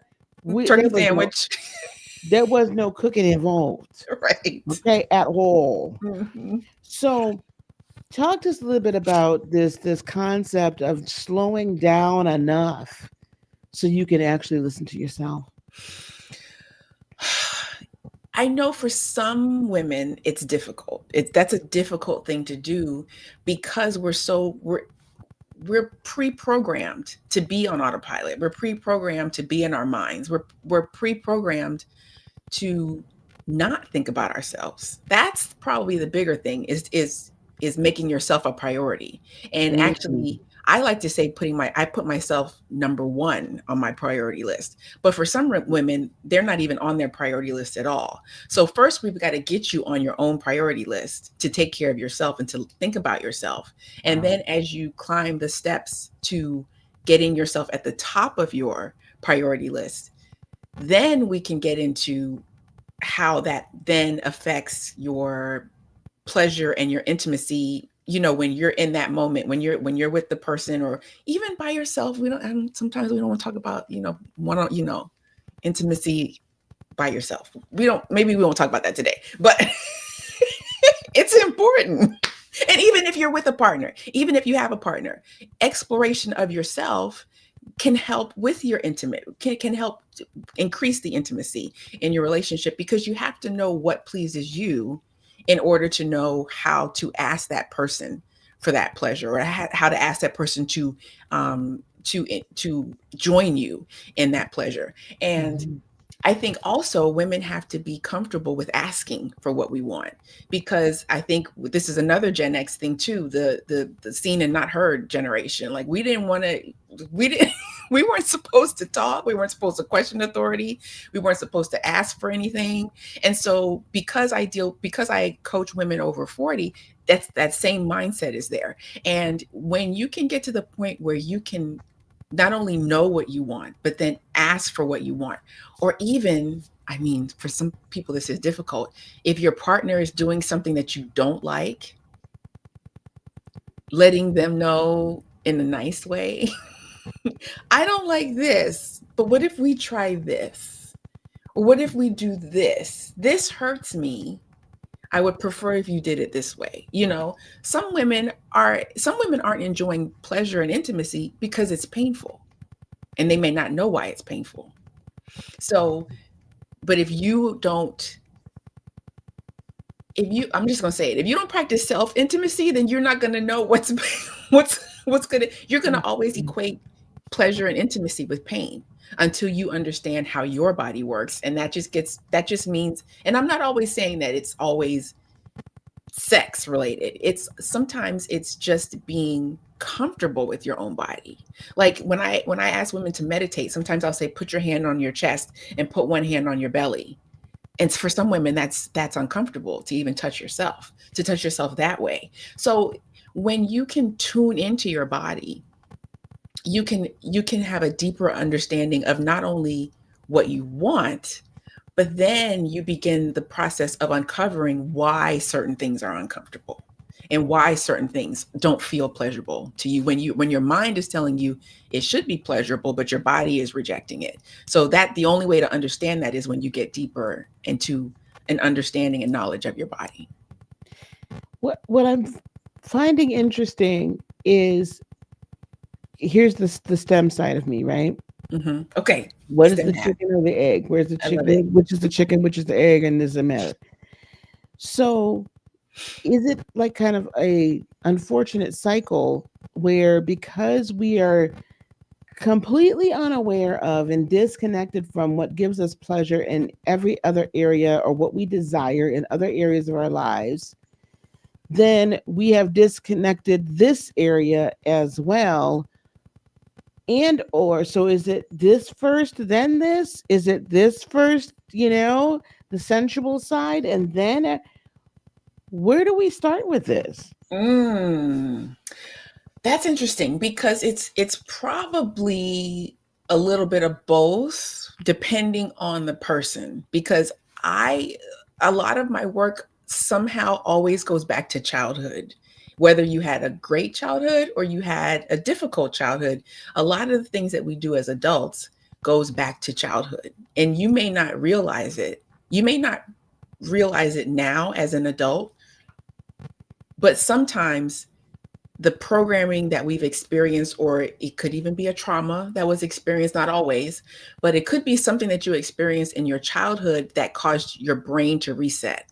So then, so that's why I say it's difficult to know where it starts from, because you have to kind of retrace your steps to figure out, well, how long have you not enjoyed pleasure? How long have you not enjoyed intimacy?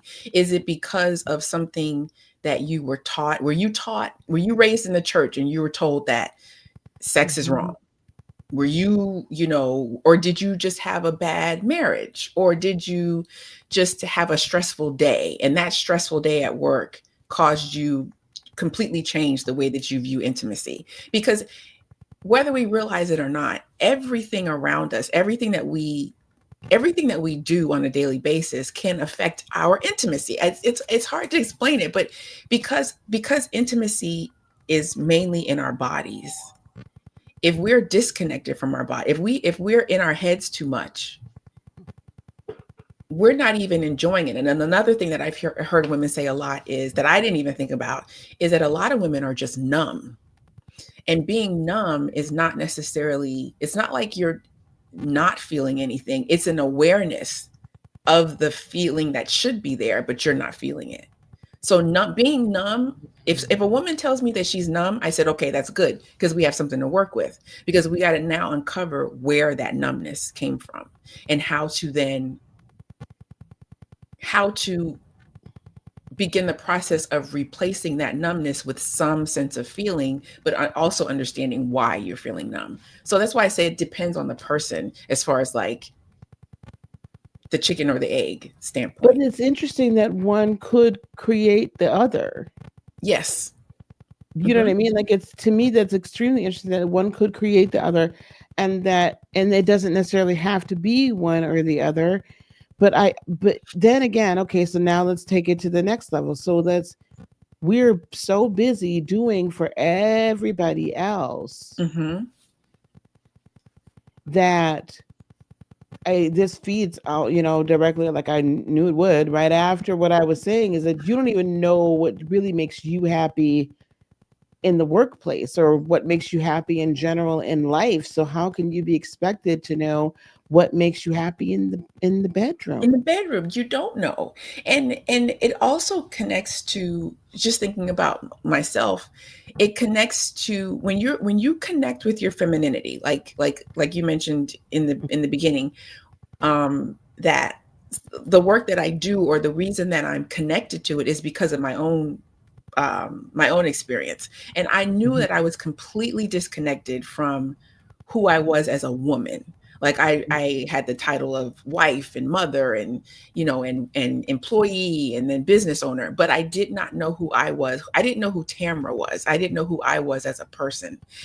And so when I began the process of healing, and I had my own coach and I had my own, whatever, and I began the process of healing and creating that reconnection, that's when I started to enjoy, or I started to understand my own pleasure, and I started to enjoy it. And I did things like I did yoga, I talked about my pole dancing classes. I did that. That was for exercise. I did pole dancing for exercise, but everything that I do in meditation, everything that I did brought me closer to who I am as a person, as a woman, as opposed to the role that I held. And so um, it's the disconnect happens in so many different ways, and we may not even be aware that it's happening until we realize something's wrong, or something's, I don't want to say broken, but that something's wrong. We get to the point where where you might say, "Oh, I'm not enjoying this anymore. I'm not enjoying pleasure anymore. I want to enjoy pleasure like I did when I was in my 20s or in my 30s. Why is this not happening anymore?" And then you also have to factor in, as we get older, you got to factor in menopause, and you have to factor in, your kids moving out of the house, and other things. And if you are in a relationship, and let's say you're in a relationship and you have children, now your kids are grown up and they're out of the house. You've got this person in your house. And if you all haven't been connecting, you all are strangers again. You all are strangers now. So all of that plays a role. Um, and I think as women, because we're natural nurture, it's just natural for us to care for other people. It's natural for us to give outside of ourselves. We have to block out the noise, and ignore the people that say that giving to yourself is selfish, because that's what you're going to hear. You're going to hear Mhm. people say, "Oh, you take care of yourself," or "You're doing nothing," like that woman from the conference. When I said I was doing nothing, she probably wanted to call me selfish, but I wasn't being selfish. I knew it was coming up for me the next couple weeks and ahead, so I knew that I had to get back to myself. And it's just a matter of blocking out the noise from the outside world and doing what makes you happy. Yeah. I find it that I think this is going to be for men or for women, Yes. honestly. Hmm. The more that stress, I want you to talk about stress too, how that impacts everything. Because the more like there would be stress going on at work or financial stress in the family or what have you, Hmm. the less I would want to, when I did have a partner, the less I would have any desire. That's the last thing I want to do when I've had a stressful day. I Hmm. want to be able to express what's going on or what has gone on and then like release all of that. And then we can, but I think a lot of times, sometimes I think for men, right, that, in the bedroom, that physical intimacy is where they maybe feel like they can find that release, if you will, like, or that, if ish is going down at work or I'm not providing everything that I want to provide for the family, at least that here I can be a man. And that might be very rudimentary and very caveman. And so I'm really apologize to men if that's if I'm off. I'm a woman, okay? But we, at least me, I don't know. That's Don't not what touch this is me. about Right. right now. Hmm. How do we manage that? Like, how does that play into this whole aspect of finding rest, self-care, and then, maintaining that level of Hmm. ourselves? That now that is true. Now, okay, I'll say that from my experience of being married and dating men and also coaching men. 'Cause I do coach men, but majority of my content and things that I do is for women. But I do have coaching for men as well.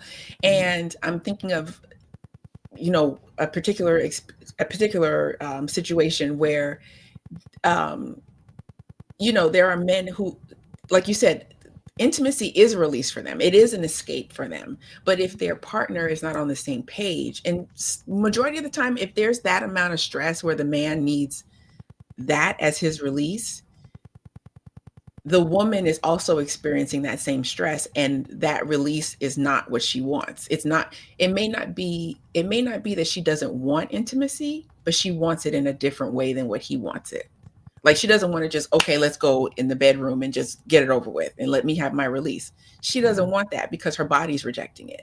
And in that situation, it's not necessarily that there's a disconnect. It's not necessarily the disconnect with that. It's because there's too many outside stressors where her nervous system can't relax enough to receive him or receive her partner or receive him, like, since we're talking about men. But you know her nervous system hasn't relaxed enough where she can receive him, and then he's trying to figure out, well, why don't you want me? And that's when you have that tug of war between partners, because the man will see the intimacy as the release, but the woman sees it as just another chore, another thing to add to her list of stressors. But what I've done in the past is I've helped the man understand, well, why don't you talk to her? Why don't you find out? I know this is what you want. This is, you're just like a wham bam, thank you, ma'am, thank you, let's do this. But I said, well, and I would give him, why don't you talk to her, ask her this question? Or if she enjoys this restaurant, why don't you pick up food from this place? Or why don't you bring her flour? Do the things that will calm her nervous system without a goal. You can't have the goal, the end goal can't be, oh, if I bring her these flowers, she gonna sleep with me. That can't be. Because women we're intuitive, so we're gonna know. And so it has to be a process of, well, let me do everything that I can to relax her nervous system, so that then she then is open to intimacy. So men and women are completely different when it comes to intimacy. And I think that we would be more receptive to it. Again, let's go back to this whole desire thing. If it was acknowledged, our emotions were acknowledged first, or the fact that since we're beings that crave and desire and want stability, Hmm. if there's things happening where we're not stable, Yes. however we feel like the ground has been shifted underneath us, we're not gonna be just hip and happen to be like, Yeah, so that solution, that's the solution right Hmm. here. You know what I'm saying? That's not it. Let Right. give me stability and then I can relax. Then I can rest, right? Hmm. Um that okay. So how does one this is really interesting. So find how does one engage in rest intentionally? Because you talk about that quite a bit. Ooh, yes. That is so important. And I feel like I like the talk even more as we get into it. I like it even more because it allows me to talk more about the effects of self, like the end result of the self-care, because it's not just Mhm. about the act of self-care and checking it off a list like, oh, I did, I walked outside or I took a bubble bath. It's not that. It's what are you getting? What are you giving yourself as a result of Mhm. the self-care? So I think I like being rest is the real flex. I really like it. So and so the effects of it, or how, okay, intentional rest, you have to just, it's really, I don't want this to be super simplified, but it's really making a decision. It's making a decision to rest and giving yourself what you know that your body needs. Because like I mentioned before, sometimes when we're on autopilot, I know I've experienced it, and I've heard other women say it too. There's always that little part of you that's like, stop or rest, or maybe you shouldn't do this today, or you know maybe this doesn't need to be done right now, or maybe you have a problem with saying no, about certain things. But um there's always that small little voice in your and that usually is your body signaling to you to slow down. It may not be completely just stop, but it could just be slow down or put this off until tomorrow. But I think we're always, there could be that fight between my brain says it needs to be done, but my body is saying slow down. Mhm. So it just depends on, um, it depends on how you view rest and how comfortable you are with allowing yourself to rest. And some things that I do is like, if I don't have a whole lot of time to have this whole self-care routine, it's just a moment of meditation, a moment of meditation, like a moment of silence or stillness in some kind of way that I'll add to my day. But now it's like my life now, I've incorporated I've gotten my life to a point now where rest and self-care and relaxation is a part of my routine. So I don't necessarily put it on my to-do list. It's just that I can tell when I'm starting to slow down and I need to rest. And I just give into that, because I know if I don't, whatever task I'm doing that day is going to be even harder if I Right. don't give myself that rest. That was something when you guys get an opportunity, Ellen, at the end of the day yesterday, and again, I'm going to chop everybody's talks up, guys, and so there'll be individual the interviews, and then you'll be able to watch each podcast. But that was something that Ellen talked about yesterday, was the fact that she no longer feels the need, once she discovered that it didn't have to be 15 minutes of deep transcendental meditation immediately when she woke up. Otherwise, the whole day was shot. Hmm. When she stopped requiring and just started listening and giving into what her being was saying she needed, Hmm. it got a Yeah, lot because easier to move through it. if you put pressure on yourself to rest, then it just becomes another task. The Mhm, rest is no longer rest. It becomes another thing on your checklist. But the mhm, rest should be something, even if you have to schedule it, it should be something that you're enjoying, that takes mhm, you away from a task. mhm. And I have a little, I don't know if I want to get into the full meditation, but I have this thing called, that I call like your moment of bliss, that I kind of help clients go through.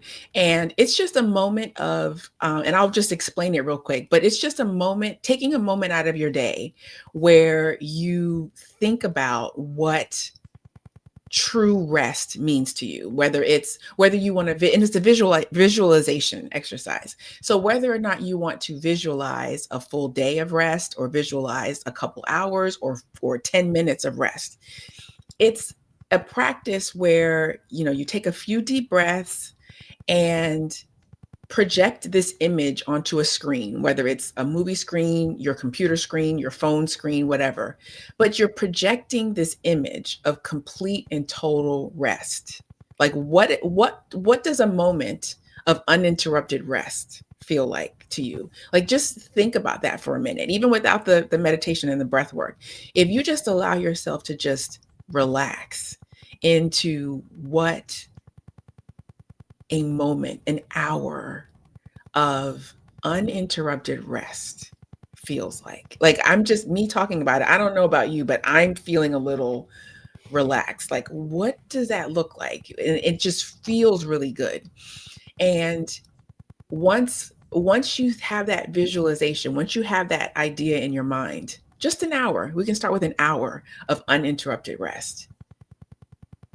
Think about or feel into that moment through all of your senses. What do you see in that moment? What do you hear?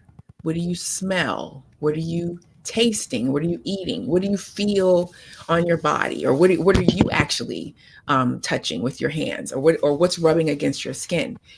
And when you do that, that's another way that you can then bring that reconnection into your body, because it's no longer something that's coming out of your mind. Because when you go through the deep breaths and the breath work, you're actually settling. You're settling and you're getting quiet into that space. And that can be intentional without the task of saying, I got to do 15 minutes of meditation. It could just be 5 minutes of intention of, I need rest. I need to visualize myself getting rest. And when you visualize it, when you have a clear picture, and that's why that's why I suggest, feeling it in all of your senses, because it becomes more real. And then the more you do that, then the more you're able to incorporate that actual rest into your day. That is incredibly powerful. And it just, listen, it makes it so easy. Like, Mhm. you're making it simple. Like, it It's a doesn't have to be this. decision. It is simple. I mean, I Yes. hate to simplify it that much, but you can either be stressed or you can be rested. That's really Yeah. sorry. I want to turn my camera off. Sorry. But I mean, but it's true. That Mhm. is a choice. You're either stressed or you're rested. I'd rather be rested. And some people, and the thing is, yes, people will still call you lazy. They may say, like, if you get invited somewhere and say, well, I gotta rest. Or even if you don't want to say rest, I have something to take care of. Because the thing that you need to take care of is yourself. Mm. So if you're always going, doing for other people, or doing things because someone else invited you or someone needs you, when you're going to be the most stressed out person. You're going to be accomplished, and you'll get things done, and other people will probably praise you for that. But then in the quiet, when you're home or you're getting ready to go to bed, you might have trouble sleeping. You might have trouble with intimacy. You might then not like your body in the mirror. Like, that's another practice. Like, how many can you just look at your body in the mirror? That's another talk for another day. But And that's going to be a negative ghostwriter. That's nope. I'm gonna create I a mean, a mirror glance, practice. A I mirror could glance practice. on the way to the shower. No. That's not true. That's not true. I do better than that. I used to be a complete like, we're not looking. It's not that bad now. I'm better. I mean, that's another thing. That's another level. But if you can get to that point, that's good too. But if you're stressed, everything in your life is affected. Even your intimacy, even your the amount of pleasure, the way that you love. See what I just did? The way that you just see, for me, just and just the way that you because in some of my practices, there's something called a breast massage, and I take women through that because when you just the energy of your body and rubbing on your body, and it's not in a sexual way, but it's just in a noticing kind of way. For some women that freaks them out, they can't do it because they're too Mhm. stressed out, or the idea of touching themselves even like this is connected to some form of trauma. So, and that's a stressor. So you're either going to be stressed and then everything in your life is going to be stressed, or you can be rested and then everything in your life is pleasurable. Mm, I'll take number two. Okay. Okay. So I want to remind everybody again, blackfridayfestival.com. You're going to be able to go there and you're going to register for the free, right? For the free ticket, or you register for the VIP ticket. Now, I'm Hmm. stressing this right now because Tamara's free gift is her Awaken Your Spark guide. And I Yes. want, you've been listening to her now for a little while. So you already know it's going to be quite like. Tell us a little bit about the Awaken Your Spark guide. Okay. So the Awaken Your Spark guide is like an intro into what I've talked about today. It kind of goes a little bit deeper. And it's really about, we're not creating a big flame. If this is new to you, we're just going to create a little spark. We're just going to, reignite things, reignite and reconnect and reclaim. So that's what we do that's what I'm doing with Awaken Your Spark. So it's a free guide, and it has like six different sections in that it can be kind of classified as an ebook, and six different sections that walk you through the process of awakening your spark, or opening up to awakening the spark for more pleasure, more intimacy, more enjoyment in your life. And along with each section, there are journal prompts. So it's really a journal, but there's like a little write up before each journal prompt. And I think for each section, there's like 3 journal prompts. And so there's a little write up in there where I share personal experiences or I share different practices. And then, in order for you to integrate it and go a little bit deeper, there's journal prompts at the end of each section. So it's the Awaken Your Spark guide, because we're just, a little flame, a little flicker, before we get into the all the other things, Not the full pleasure. well, I mean, that's fair. We don't want to Yeah, start the bonfire, but we've got to start it with something, right? We have to right. start a Because flame. the spark is really to take you from either numbness or the feeling of not enjoying pleasure. So I'm not going to give you a Mm, full burst of pleasure. We've just got to awaken that spark a little bit to take you mhm. from the numbness into being open to more pleasure. Got it. Okay, that makes perfect sense. I love that. And we're going to talk about, maybe we should talk about that right now before we get started in the next little bit. But I also want to talk about your VIP gift, because that is something to me. Um, Typically, this is. I mean, she's giving this away. She normally charges for this bundle. I want you to talk about the bundle that is the next step after you do the spark, right? After we Mhm. awaken the spark, what is your next step? That pleasure blueprint plus awaken your pleasure bundle. What is that like? Okay. So once we've awakened your spark, right, and you've got your journal prompts and you're feeling a little bit more comfortable to this idea of pleasure, you may not be completely ready for all the pleasure. You still may be, there still be maybe some numbness that you're feeling. But with the Awaken Your Pleasure ebook, this is an actual book. So it's not a journal anymore. This is an actual book where I go a little bit deeper into the lessons that I talked about in the Awaken Your Spark guide, but go a little bit deeper, and I actually give you guided practices. And this will take you on a journey. That's how each chapter in the book is takes you on a journey of reconnecting and rediscovering yourself on the path of awakening your pleasure and rediscovering your pleasure. And it goes along with the Pleasure Blueprint audio course. And the reason that I made it into an audio course is because we're busy. See, I have to, even though I'm talking about rest, we are busy, and I have to realize that if someone is just new to this environment or the way that I share things, the mindset is being busy, busy, busy, busy all the time. So you may not have a lot of time to sit and watch a video course, but an audio course, it's set up like a podcast, and it's something that you can listen to on the go. And this goes a little bit, it goes even deeper into some of the practices. And because it's an audio course, I can actually walk you through the practices, and you can pause it as you want to. If there's a practice you want to go a little bit deeper in, or if something comes up, with one of the meditation practices, you can really just use it. You can just really listen to the audio course on your own time, or at your own pace. And if you need to go back and listen to a module, you can do that. If you need to pause a module, would I recommend skipping a module? Probably not, because it, just like the book, it's a journey. So each one will build on the previous one. So it's the Awaken Your Pleasure ebook with the Pleasure Blueprint audio course. So yeah. Perfect.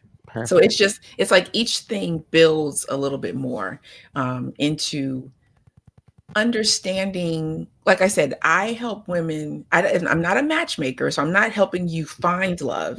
I always Oh, have to, I always have to let's get that clear first. get that clear. I'm not a matchmaker, but I can help you unpack and uncover what's keeping you from either finding the love you want, or if you're already in a relationship, having a deeper relationship that you truly desire, because it all goes back to your desire. So each of these products take you out of your mind, out of your brain, and Mhm. having your brain be in control all the time, and it takes you into your body. That's why I say that the practices, it starts with the journal, and then the meditations, and then the breath work. Each one builds on the other one, the Yeah, previous one. lovely. That's lovely. Okay. And guys, don't forget blackfridayfestival.com. Go there, register for the free, and then when you do $27 VIP, honestly, you can't beat that with a stick. You just cannot. Um, I want you guys to this is everybody is very important, but I want you guys to really go in here and take advantage of being able to get access to these resources, because they truly are life changing. Mhm. They Yes. truly are life changing. So I want you, and if it's not necessarily for you, but you think maybe somebody else, Share it. yes, share the site, tell them what to do, and then you'll be able to share all of these talks, all of these interviews right here on YouTube. For those of you watching YouTube, you'll be able to access all of these, okay, as a limited series podcast, and then still get access to all the resources even afterwards. Mhm. Okay, if let's talk about one thing. We got a few more minutes, Mhm. so I want to start first of all with, if a woman, or for women or people in general, but mainly for women here, who want to incorporate more rest, but they're struggling, I want to make time for themselves. I want you to can you give us like maybe just one place or maybe two that we can start? How can we make that decision? Like what would you encourage them? How would you encourage them to start doing this practice? For more rest or for pleasure? We're talking basically being comfortable with rest. Being comfortable with rest. Okay. Yes. That is also a decision. And I don't want to, like I keep saying, I don't want to oversimplify it, but it is a decision. And I think one of the reasons why, as women, we might not be comfortable with rest is because we're thinking about what other people will think about us. So you have to get comfortable with blocking out the noise and not worrying about what anyone else is thinking or saying. And if you have to breathe, I'm always going back to meditation, because I truly believe in it. And it's not like you've got to get on the floor and cross your legs and, get in a closet. You don't have to do all that. You can sit in your chair right where you are. Or if you want to do it in the morning before you get out of bed, and you can just take a few minutes, maybe 5 minutes a day, and do what's called like box breathing, where you inhale for 4 counts and hold for 4. And you can exhale. I sometimes will exhale for 4 counts, 6 counts, or 8 counts. And the longer I hold my exhale, the calmer I feel, or the deeper that I get into that moment of rest and relaxation. And the more you do that and feel what true rest feels like, Mm-hmm. that then becomes a part of your life. It becomes a part of something you do. So if it's two things, I'd say block out the noise. Don't listen to, because other people are going to do what they're going to do regardless, and they're always going to try to push their agenda on you, and you just have to say no. I mean, Yeah. that's the power of saying no. That's Say no. another conversation. Just say no. Just say no. Just say that's from the 80s. Just say no. Listen, it still Yeah, works today. it still works. Um, So it's saying no, blocking out the noise, and then the moment of meditation. And if you want to go back to the moment of bliss that I mentioned earlier, you could do that, or just do the box breathing for maybe 2 to 3 minutes mhm, to allow your mhm. body to feel the rest and enjoy it. That's Now, the thing. yes. You see, I skipped my loot right past on that. I still have work to do, guys. So we've got to this point of rest. And without going, I know this is a process. Ladies, gentlemen, this is a process. This isn't, we're Mhm, talking about this in a very simplistic, like baseline um manner. But understand this is really, you don't just get here. It's a destination, right? And it's mhm. It's a so journey. it is a It's a journey. if I take the time in that moment, let's say I finally say, okay, I'm going to block out the noise. I don't care. The kids could, as long as they're not bleeding, whatever's going on in there doesn't matter. Uh, and I finally am in this space of resting. What's one thing you could say? Just one Mhm. simple thing that we could do to begin to feel comfortable or begin to notice what's going on in our body. Once you get into that space of rest, I would say journal what you're feeling. Hmm. So even if you do the moment of bliss, that's a great place to start journaling. You do the moment of bliss where you feel that rest in all of your senses, right? Actually notice it. Notice what you projected onto the screen. Write down what you saw. Write down what you see, what you smell. Write down everything that you're experiencing in all of your senses, because as you visualize that more and more, it becomes more real, and then you're able to then create moments of that, actually create those moments in your life, as opposed to always having to visualize it. But I think the most important thing is blocking out the noise and blocking out what everybody else says. And if, like you said, if you have kids, I mean, you have to do it age appropriate, because you can't just leave them. But We were just left. we What were do you mean? true, we were left. Unless But someone here's is bleeding, we couldn't say nothing. Okay. And they better be bleeding profusely, not just need a okay, little band aid. They go get a better be like, band-aid. we can't stop it. Go Like, get a band. But I was gonna say, okay, go. if you do incorporate this into your life, you are setting the example for your children. Because like my daughter now, she's in college, and she has incorporated meditation and self-care into her day. Like when she has a break in classes, she will meditate, or she'll just go take a nap, or she will give herself the rest and the self-care to then recharge, so that she's ready for the rest of her day. So if you do have kids, you're now being an example for them and your entire household, and then you can get to have more Hmm. sex. And then you don't have to feel guilty. Not to feel guilty. Oh my God. Tamara, we'll have to have a whole nother discussion about the single mama and sex, the married mama, and I think it's just the mama and sex. We'll have to have a whole lot of more discussions about this because this, honey, there's so many. Just talking today has opened up so many. Oh my gosh.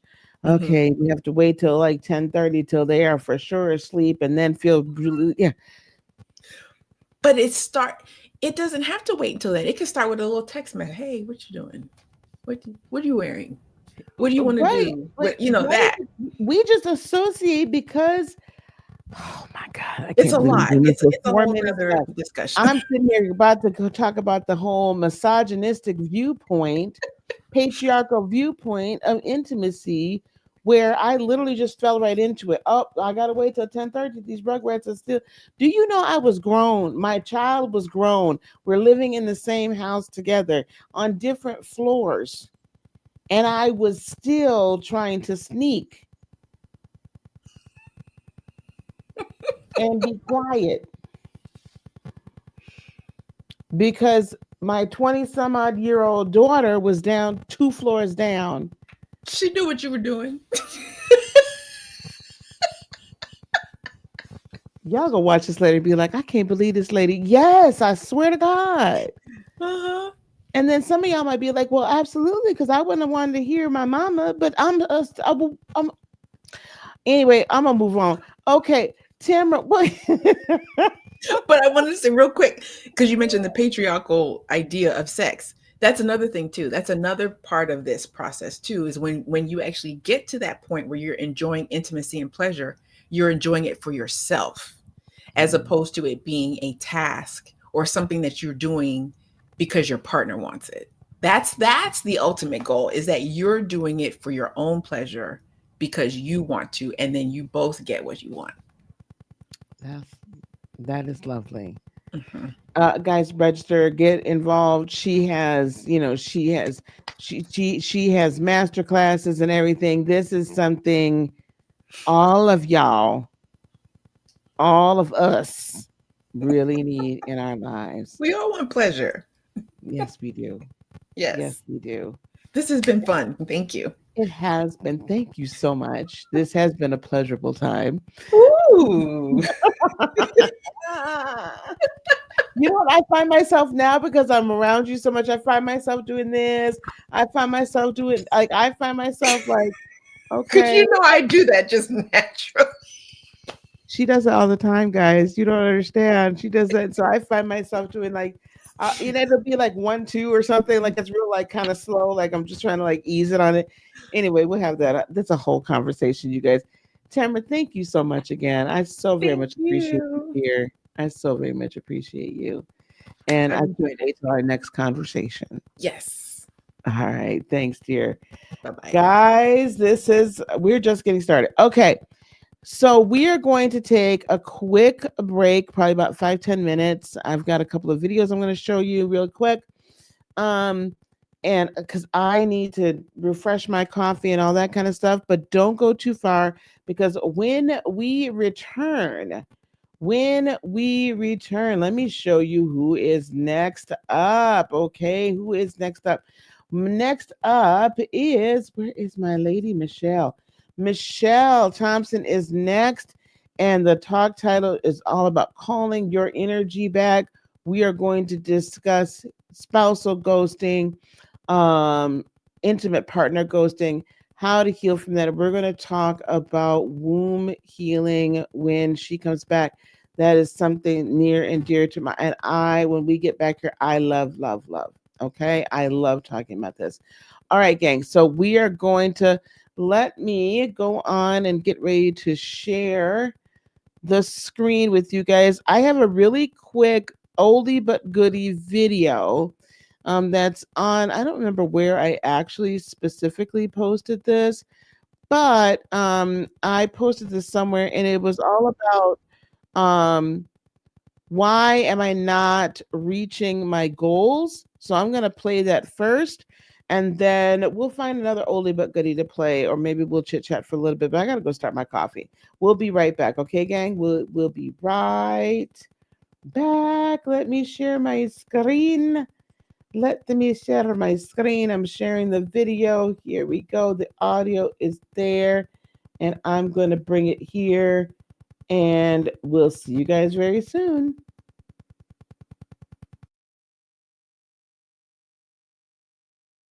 So Hi, it's Dr. Lisa again, and with another Ask Me Anything question. And this is a question I have gotten quite a bit over the years, and I want to address it today. And the question for the day is, why am I not reaching my goals? You could probably frame it as, why is the manifestation not working? Or why aren't my dreams coming true? Or why aren't my prayers getting answered? But the basis of it, right, is basically, why are things not falling into place the way that I intended for them to? And I think there's a few core reasons. So I'll try to address them right away. The first reason I would say is because you're not yet seeing yourself as someone that can attain that dream, that goal, that live the life that you desire to live. That there's a lot to unpack there, but I'm just going to say on the basics, like at the basic level, it is really that you've been programmed, you, me, everybody else has been programmed to believe a certain way about ourselves, whether it's because of, race, gender, religious belief, creed. Like there's a whole bunch of other things, age, that you are in this status where society has told us that you might not be able to achieve the things that you want to achieve, or that you might not be able to like break that ceiling, or that there is even a ceiling, kind of like the whole scene in the Matrix where there is no spoon. That whole thing we've got to really think about. So if you don't have an inner core belief that you deserve or you can attain, if you don't identify with what it is, that which it is that you wish to achieve, you're going to find it very difficult to achieve that goal.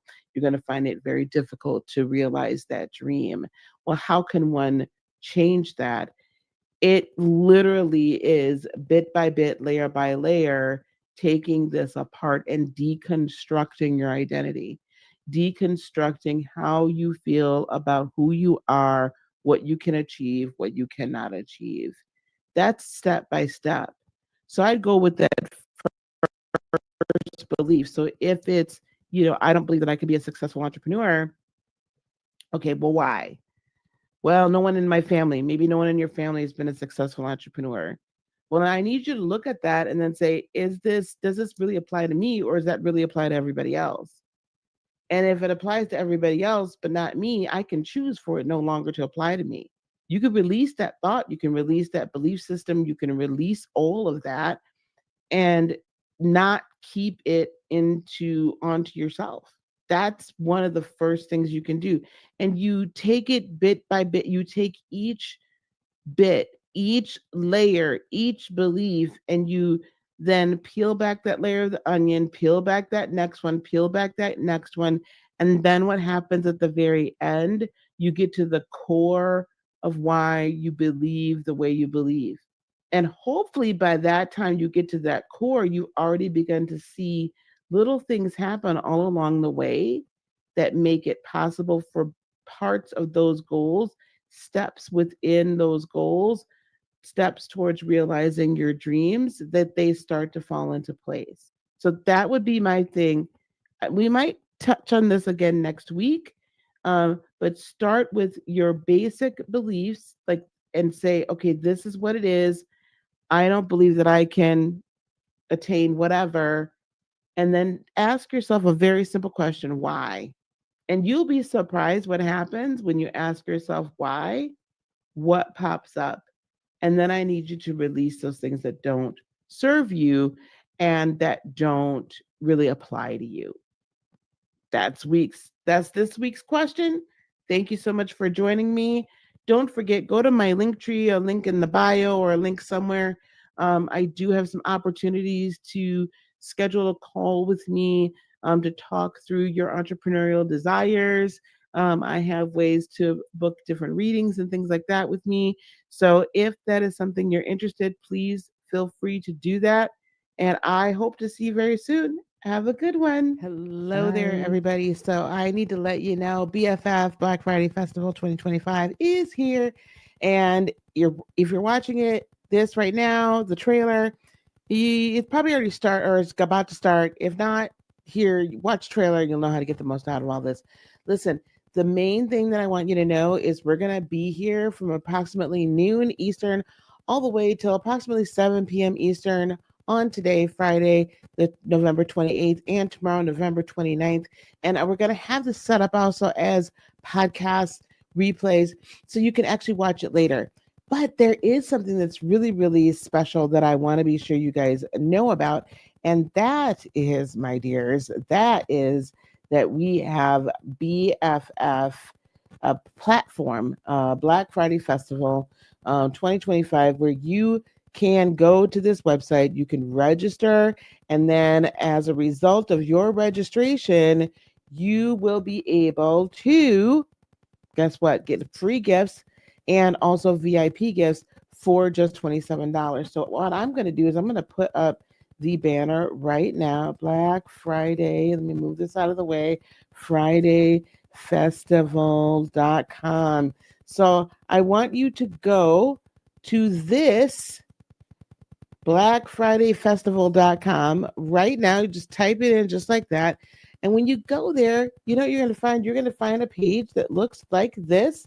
We're going to go to Black Friday Festival.com.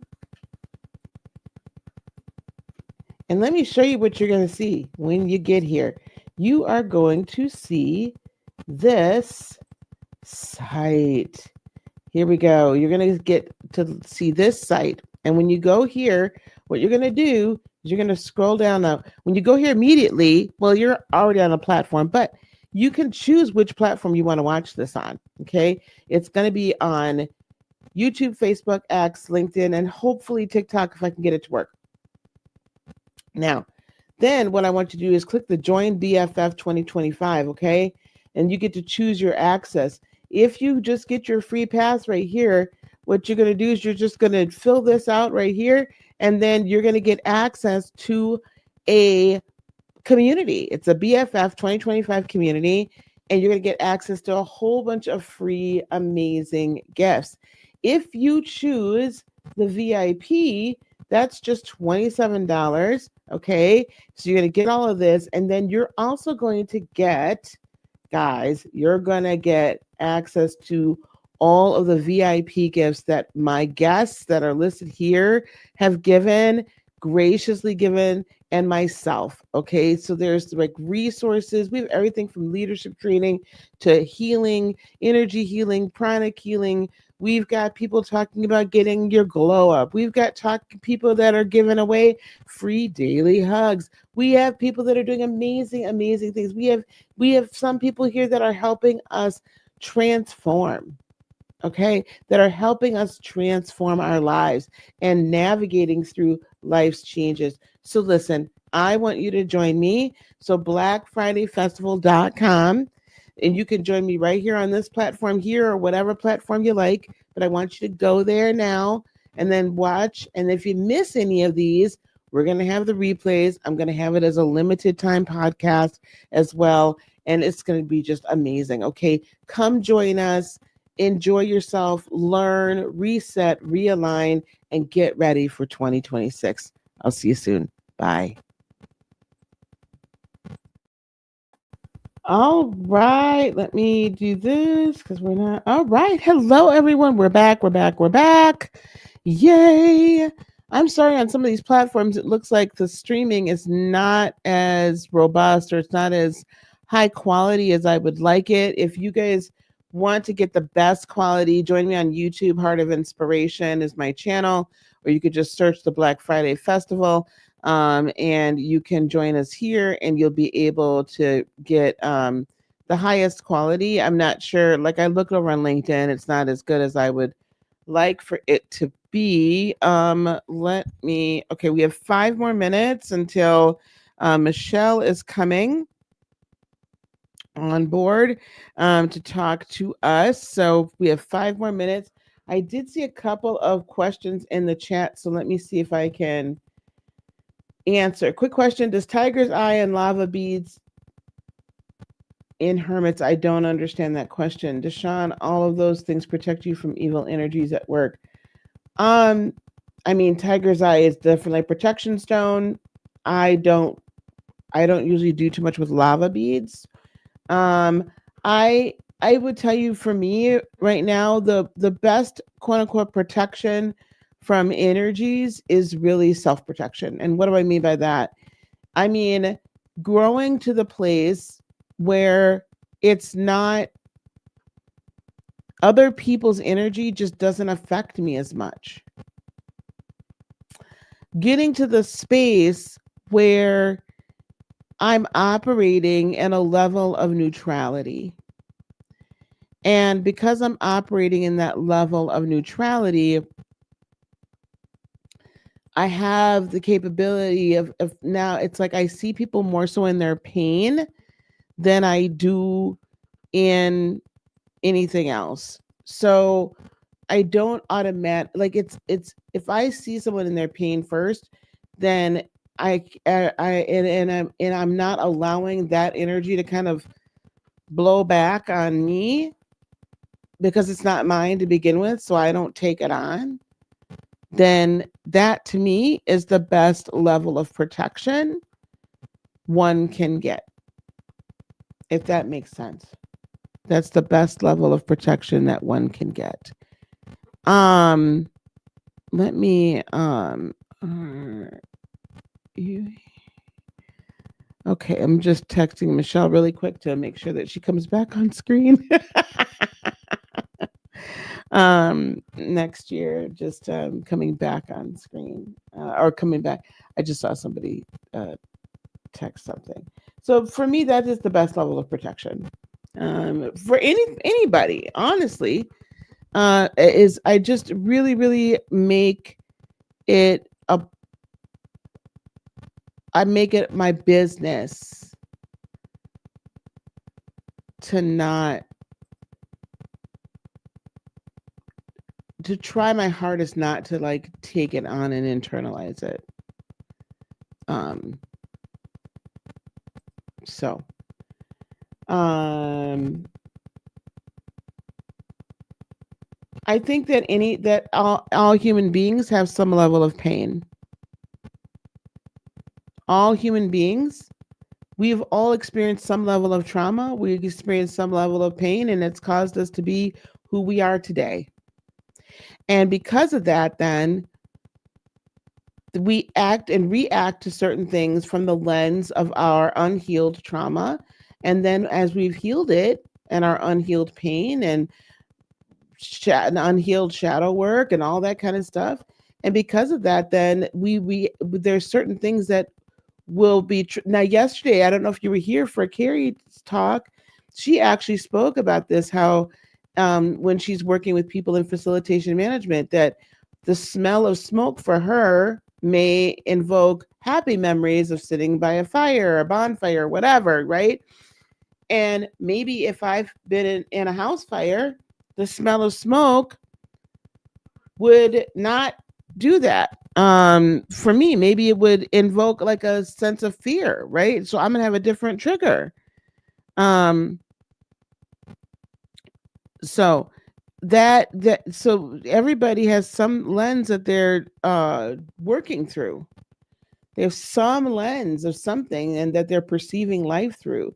So yeah, everyone's experienced some level of trauma. So people can say certain things to me now and it triggers something and I'm like, ooh, I have to remember that that's coming from unhealed trauma, right?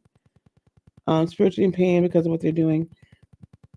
And again, I'm making the choice to operate from that space of neutrality. I'm making that choice to operate from the space of neutrality rather than operate from a space of pain and then react to that pain. So if we find ourselves reacting to pain more so than anything, then what's happening is that we are then reacting out of our own pain rather than responding from a place of healing.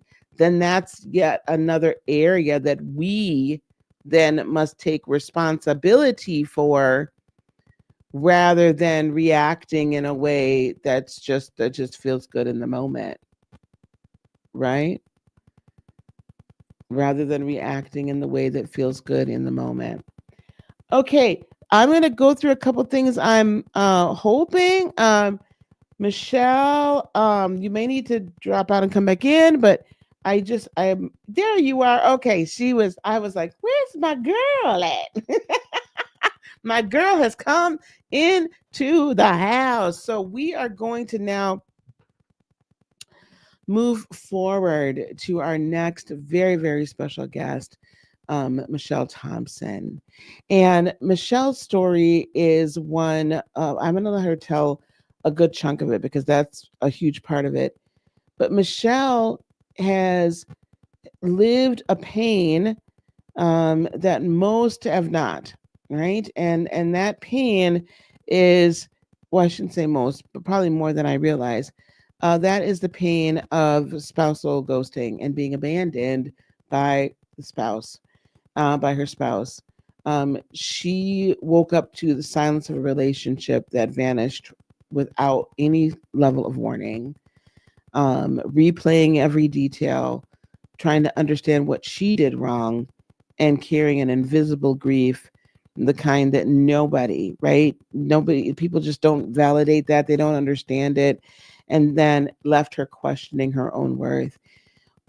And she founded a beautiful organization, a beautiful practice, a beautiful coaching practice and healing community called Healing in the Air, HEIR. And it was born out of her commitment to guide others through the same process of healing, through the same process of grieving, through the same process of finding one's self worth, to take the grief that had no funeral and turn it into the fiercest foundation of self worth.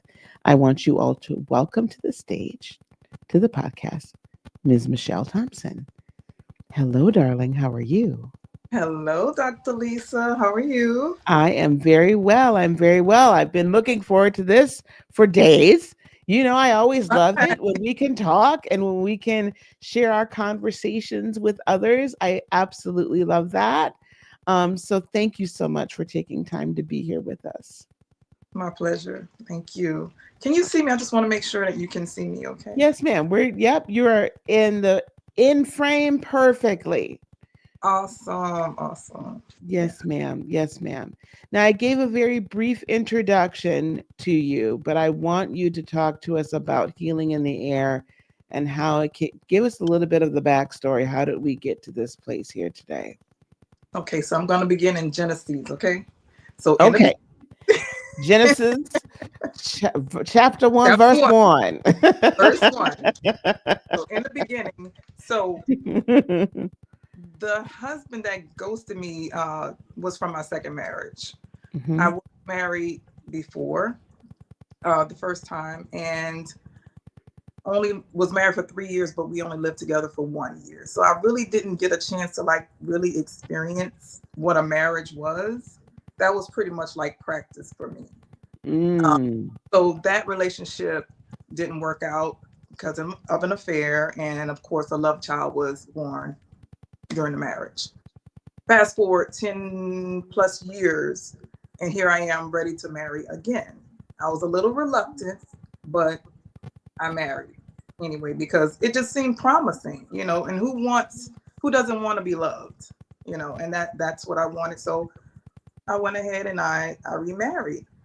Um Years passed and I'm thinking that everything is cool. I'm thinking everything is, just hunky dory, and everything, and just out of nowhere, he just leaves. And I'm just like scratching my head, like, what did I do? And I'm blaming myself, day in and day out. Like, what could I have done better? And, just going through the motions and everything. And just, I was in a horrible space, Dr. Lee. Mm. Very, very, very, very dark place. And it's like, first marriage, and I did the comparisons, like first marriage, now it's the second marriage. I was like, what is going on? So it really sat me down and made me self-reflect, like what's going on, is it me or, like I said, still playing the blame game, so In my reflection, I did find that it was a pattern. Mm. So I went through that I was on my second husband, but I reflected that my grandmother went through the same thing with her Mm. husband, and her mother went through the same thing, and my dad's sister went through the same thing. So it became more interesting to me. I'm like, you know what? Something's got to change. So I started doing research. Well, I met you, Dr. Lisa. After meeting Mhm. you, um, I was inspired to like go a little deeper on what I was dealing with. And when I met you, I was in a dark space. You know that. I was in a real dark space. So But you had covered it up. I I covered up. can't. I'm gonna tell you. I don't know if we ever really had this discussion, so I'll be gentle with it. But I did not know when I met you. God, it's been 3 years now Yes. Mhm. that you were in that dark space. You had presented like, okay, we're going through this. We cool. I'm ready to go. We're gonna get this. Like you presented, you had covered. I would you covered it up. Like I did not know. And I think as we have this discussion, I want to go a little bit deeper into that because I did not know the depths of what you were experiencing until much, much later and what you were going through. That then I was like, oh, honey, you didn't even have to go through that by yourself. But I think that that was also part of the evolution. It was. Yeah. It was. So Mm. I was, I was really like in a dark space that I wouldn't wish on my worst enemy. Mm-hmm. The pain was so deep to the point where I couldn't even cry after coming to terms with, he's no longer coming back. Mm. Um, so in that reflection, like I said, I did some reflection, and I noticed that it was a pattern in my family with the women, and it's like, okay, so it's time for me to make a change. Mm. So in doing my research, I came across, womb healing, and I was like, okay, let me give this a try. I did a little bit more research, and it showed me that all women, well, all people carry energy, right? So the male is like the power cord, right, in a situation, Mm. and the female is like the outlet.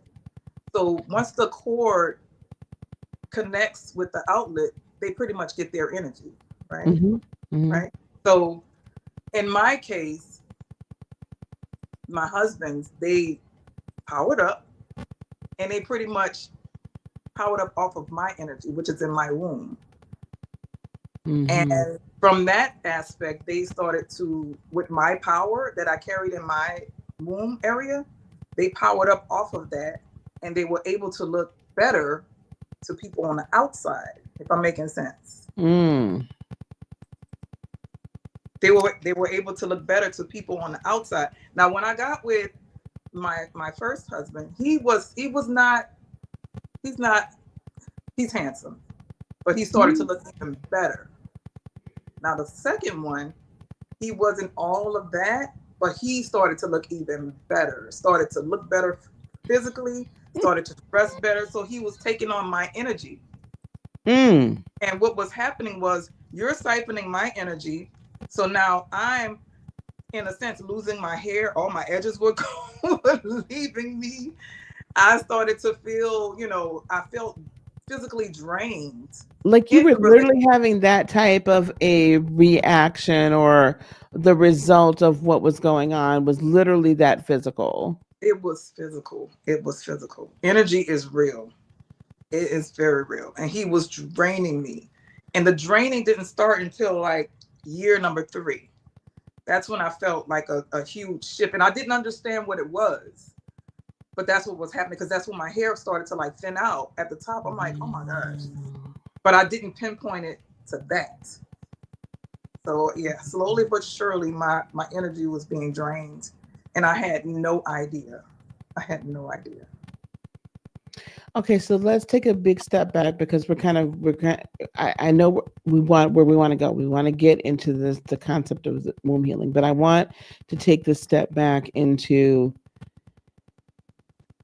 it's almost like the physical, literal plug in and physically, and then also emotionally and energetically draining you, which is, as a lot of us would know, a typical narcissist empath relationship where the narcissist is the energetic vampire and the empath is basically, their repeated victim. And sometimes that person then can then become a victim narcissist, but we'll talk about that another day. But so you're going through this process and you're recognizing that it's a pattern, a pathology, if you will, to nod to Mother Ayanla, that has been going on in your family. So how, with the women in your family, how did that, like, when that realization hit, what did that really do for you, like in the process of pulling yourself out of this dark place? And it took a lot of strength to actually come out of the dark space, Dr. Lisa. But just sitting, and just looking at, and they're no longer here. God rest their souls. Only my aunt, and she's up in age, but her husband left her, made a child on her. Same thing that happened with me with my first husband. But I saw that, and I'm like, surely I'm not the only person that recognizes this pattern. Surely I'm not. But I thought it had to be pinpointed or highlighted because it's an issue. Apparently, it's an issue, that has started way before my time. But when you recognized it, though, what did that do for you when you realized, oh, wait a minute, like when that epiphany happens, what then begins to happen in what begins to stir in your soul? Feelings or emotions of anger, because it's like, I feel like the women before me, they didn't know their worth. And in essence, that was passed down to me. And of course, I didn't know my worth. I know my worth now. But I feel sorry for them, that they did not get a chance to really get to know who they were, and go to a point where they knew their worth.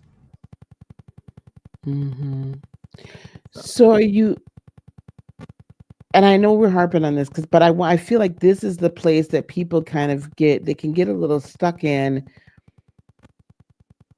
when you first recognize that this may have happened to you, or when you first, okay, so this person leaves and they don't say anything, there's nothing, there's no big blow up, there's no chance for closure, there's no chance to understand why, there's no nothing. Back in the day, we used to talk about, oh yeah, well, grandpa so and so or uncle so and so went to get a loaf of bread and a gallon of milk, ain't never come back. Yes, that's exactly what happened. As kids, we're just like, what, what? But I mean, it was that it's been going on for a while. So when this happens, and then you notice that this has happened over and over again, where these individuals are emotionally unavailable to you. Yes. And not only are they emotionally unavailable, but they are vampiric in nature, and they're just like sucking all the life out of you. So basically, you're dressing them up, cleaning them up for the next, you what, with a cleanup woman. Why did that just pop in my head? Dr. Lisa, I came to the whole relationship with a Home Depot apron and a hammer and nails. So yes, basically, I was building him for the next, for lack of better words. Listen, I've done that now more than once. But My question to you is this: so you get to that point where you recognize it. Now we recognize this has happened, and now we're like, okay, this is a pattern in our lives, right? This is a pattern in the women, at least in our lives, and there might be in the men too. I don't know, but in the women for sure. And you're angry. Who you're angry at? First of all, myself. Okay, come on now. I'm angry at myself because it's like, and then it escalates from myself to my parents. Because it's like, why wasn't it nipped in the butt at that level? You know what I'm saying? So I couldn't like reflect it back to my grandmother because she's no longer here. So I guess I had to, direct it somewhere. But it started with me. I became angry with myself. Yep. And you know, a lot more self-reflection, and it's like, okay, the anger diminishes because now I understand everything and how this works. So um I'm directed to, start the healing in my woman, start calling my energy back to me.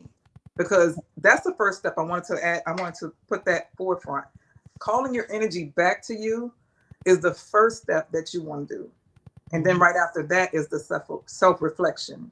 And once you self-reflect, then you are able to work with the womb area and, begin to call your energy back, because the womb is where the sacral chakra is, and where the sacral chakra is where your creativity exists. And I lost that when I was attached to that husband, the second husband. I lost it. Once he was, plugged into me, I lost it because, of course, he drained me. So he took the essence that I carried, and it went to him. If I'm making sense. So guys, this is we have these discussions. I see them on TikTok. I see them everywhere where we are having these discussions about the people that we are intimate with and intimate partners with. How there's a transference. Back in the day we used to call transference of spirits or whatnot. You know what I'm saying? And I think Christianity we kind of we made it something that it kind of is, but it kind of isn't. But the essence of this is this: you are actually transferring essence. You are actually transferring your energetic DNA, your blueprint, like the level of, especially as women, the level of the amount of DNA that is deposited within us, that remains within us. Like when I heard that, I was like, oh, that's disgusting. I mean, not to be funny, but it's like, no, it's not. I'm not running into my I got some high body count or nothing like that. I'm not Lori Harvey or nothing like that. Shout out. I'm no shade, no tea. I'm just saying I'm not her. But just think about that. So if they're not only siphoning off our energy, but they're depositing theirs. That's right. And so now we have to literally go through an entire recalibration in totality of everything. In totality. So, and they're depositing this essence. Now, even if it's not male depositing, just the energetic imprint, then it doesn't matter what the sexuality is. Doesn't matter. Okay? It's the energetic imprinting that we have when we combine our energies and basically become one, right? Because we really do. So that is imprinted within our womb. And when you began to explore the womb healing aspect of this and really embrace it, I was really excited because that's not something that I've dove deep into. So talk to us now, guys. I'm gonna remind you again. You guys know how I do. Y'all been with me almost a day and a half now, so y'all know what's coming. I'm gonna need you guys to go to the Black Friday Festival.com. If you have not already done so, please register for at least the free gifts. But then if you want to, you can go on and grab that $27 VIP ticket, and there's VIP level gifts as well. Now, one thing that Michelle, her free gift is this healing journal that these are hot off the presses, by the way. She has been gracious enough to gift these to you all, to the audience, to the attendees, hot off the presses, before she begins to implement them into her master classes and retreats and things like that. So I want you to know this is an amazing gift, and this is coming from her heart. This is not coming from anybody else. She didn't just go grab something from somewhere and change the cover and then, change a couple words. This comes from her heart. So the healing journal that's those first steps you were talking about. Can you give me a little bit more about the healing journal itself? So the healing journal is a 7-day journal for women because it's dealing with the healing of their womb. So in the journal, they're going to see like daily affirmations starting from day 1, where they actually realize or acknowledge what's going on. Pretty much what I had to start with doing. I had to acknowledge that there was an issue that was going on, because for someone to ghost, and not say anything, there's definitely a problem. Mm-hmm. And there's another problem, which I'm talking off the tangent, that it was fake the whole time. I'm just gonna say the whole relationship was fake. It So you wasn't gave loving. birth to a fake baby, basically, is what we're saying. No, that right, because we give birth to the relationship, we give life to it. Yes, and I came with good intentions, Mm-hmm. and across the board, and that is what I got. So, but yeah, it starts with you acknowledging that there is an issue, and there's an issue within you. There's an issue with the other person as well, but there's a deeper issue within you. Mm-hmm. And I was dealing with abandonment wounds that I didn't face from the first marriage. Mm-hmm. Okay, there was still residue in my womb from the first marriage that, had I had the knowledge to remove that residue, Mm-hmm. I would have never attracted the second husband that had the same issue. Mm. So there you have it. But it's a 7-day womb healing journal that pretty much guides you from day 1 to day 7. It has affirmations, and it also has like journal prompts for the user to write out their emotions each day. Okay, all right. Now let's go a little bit further into this concept of sacred womb healing. When you discovered this, what does that really mean for you? Like, what does this mean? I know you're reclaiming the creativity. Why is it so important to even reclaim our creativity? Can you talk just a little bit about that? Well, because me reclaiming your creativity is a lot, because it's a part of who you are. It's a part of who I am. Mm-hmm. And Mm-hmm. me recognizing my creativity really lets me know like who I am as a person. Like, why am I here? That's a part of it.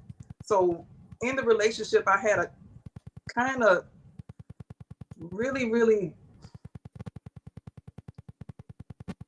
I had an idea of who I was, but Mm-hmm. not really until after I started to do the deep healing did I find and started to clear out that bad energy in my womb area and in my sacral chakra. Did I finally know, like, hey, this is what I can do. This is what I can do. Like, one of my creative abilities is to dress up. Yes. Another one is to do my makeup, because I get a lot of compliments on that. So my sense of style is one of my creative abilities. Mm-hmm. Another creative ability that I have is the ability to talk to people and help transform their lives. That's another huge ability that I have. Another one is empowerment. So those abilities just kept coming out like back to back. As soon as I started the healing process, and I actually was able to see myself. Why? Because I chose myself. Yes. Yes. And rather than finding your worth in a spouse or a significant other, finding your worth deep within yourself. I found it deep within myself. And it was me the whole time. It was me. Wow. Loving me was the issue, that I had to be redirected to myself. Yes, Mhm. I love that. Michelle, before we because we're going to begin to wrap up just a little bit. Before another way of healing. Before we do that, where can people reach out and email you if they want to like have a chit chat with you about transformational healing and healing from this space? Where can they reach out to you? Okay.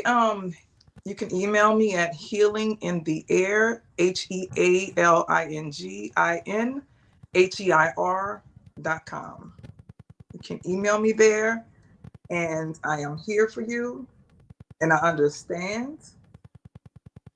You may Yes. dark space, but I truly understand because I've been there. Yes. Yes.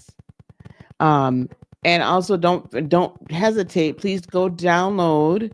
When you sign up, please download her gifts, and then you'll be able to stay in contact with her as well. And if all else fails, reach out to me because definitely I will get you in contact with Michelle. I really feel this is extremely important work.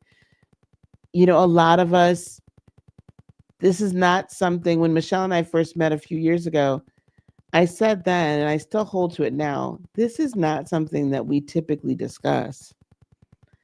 This is, there's a lot of relationship coaches and a lot of this and a lot of that. And there's a lot of people that help you through divorce and things like that, or after if your spouse has transitioned, right? This is not talked about. And yet it's a lot more prevalent than I thought that it ever was, which is insane to me. I never thought people just like picked up and left and just bounced like that. Like Just nothing ever happened. Like you shared. yeah,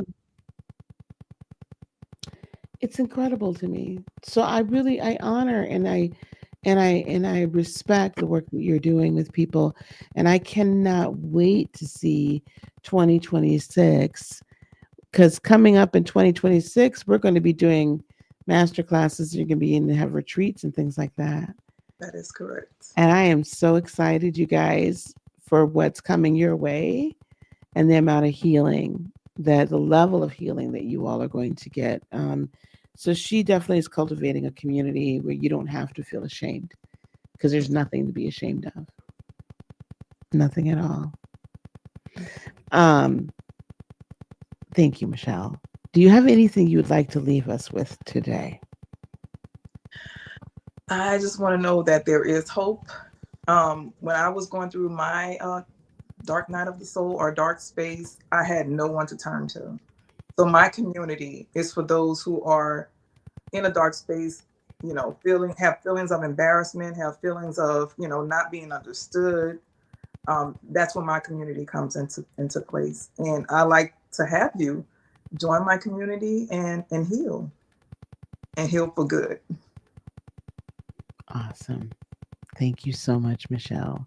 I appreciate you taking the time today to come and talk with us. And I'm looking forward to us being on the platforms even more so in the coming future. My pleasure. Thank you, Dr. Thank Lisa. you so much. Thank you, dear.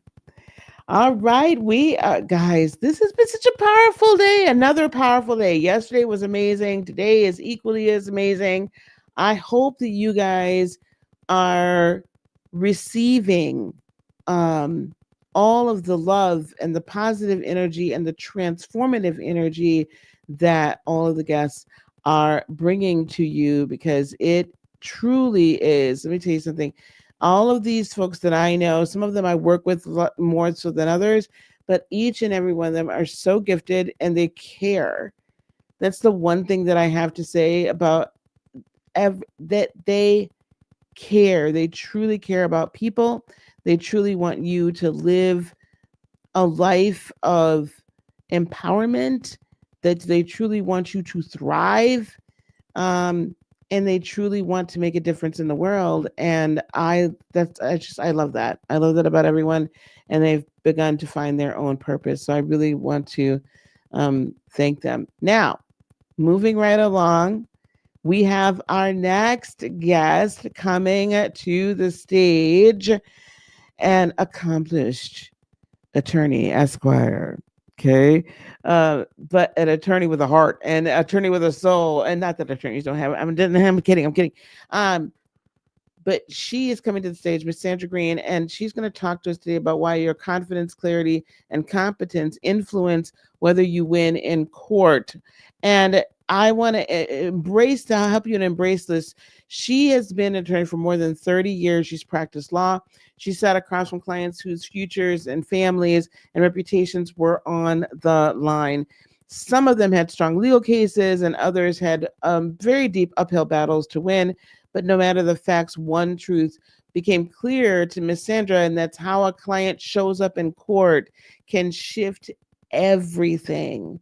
No matter if they were brilliant, capable people or not, she watched those people unravel under the pressure of being in a court setting. For whatever reason it is, court is stressful. And I know we've been talking about all these other, like, they're like, oh, positive and da da da da da. Let me tell you something. All of us are going to, most all of us are probably going to end up in court at some point or another for something or another. Okay.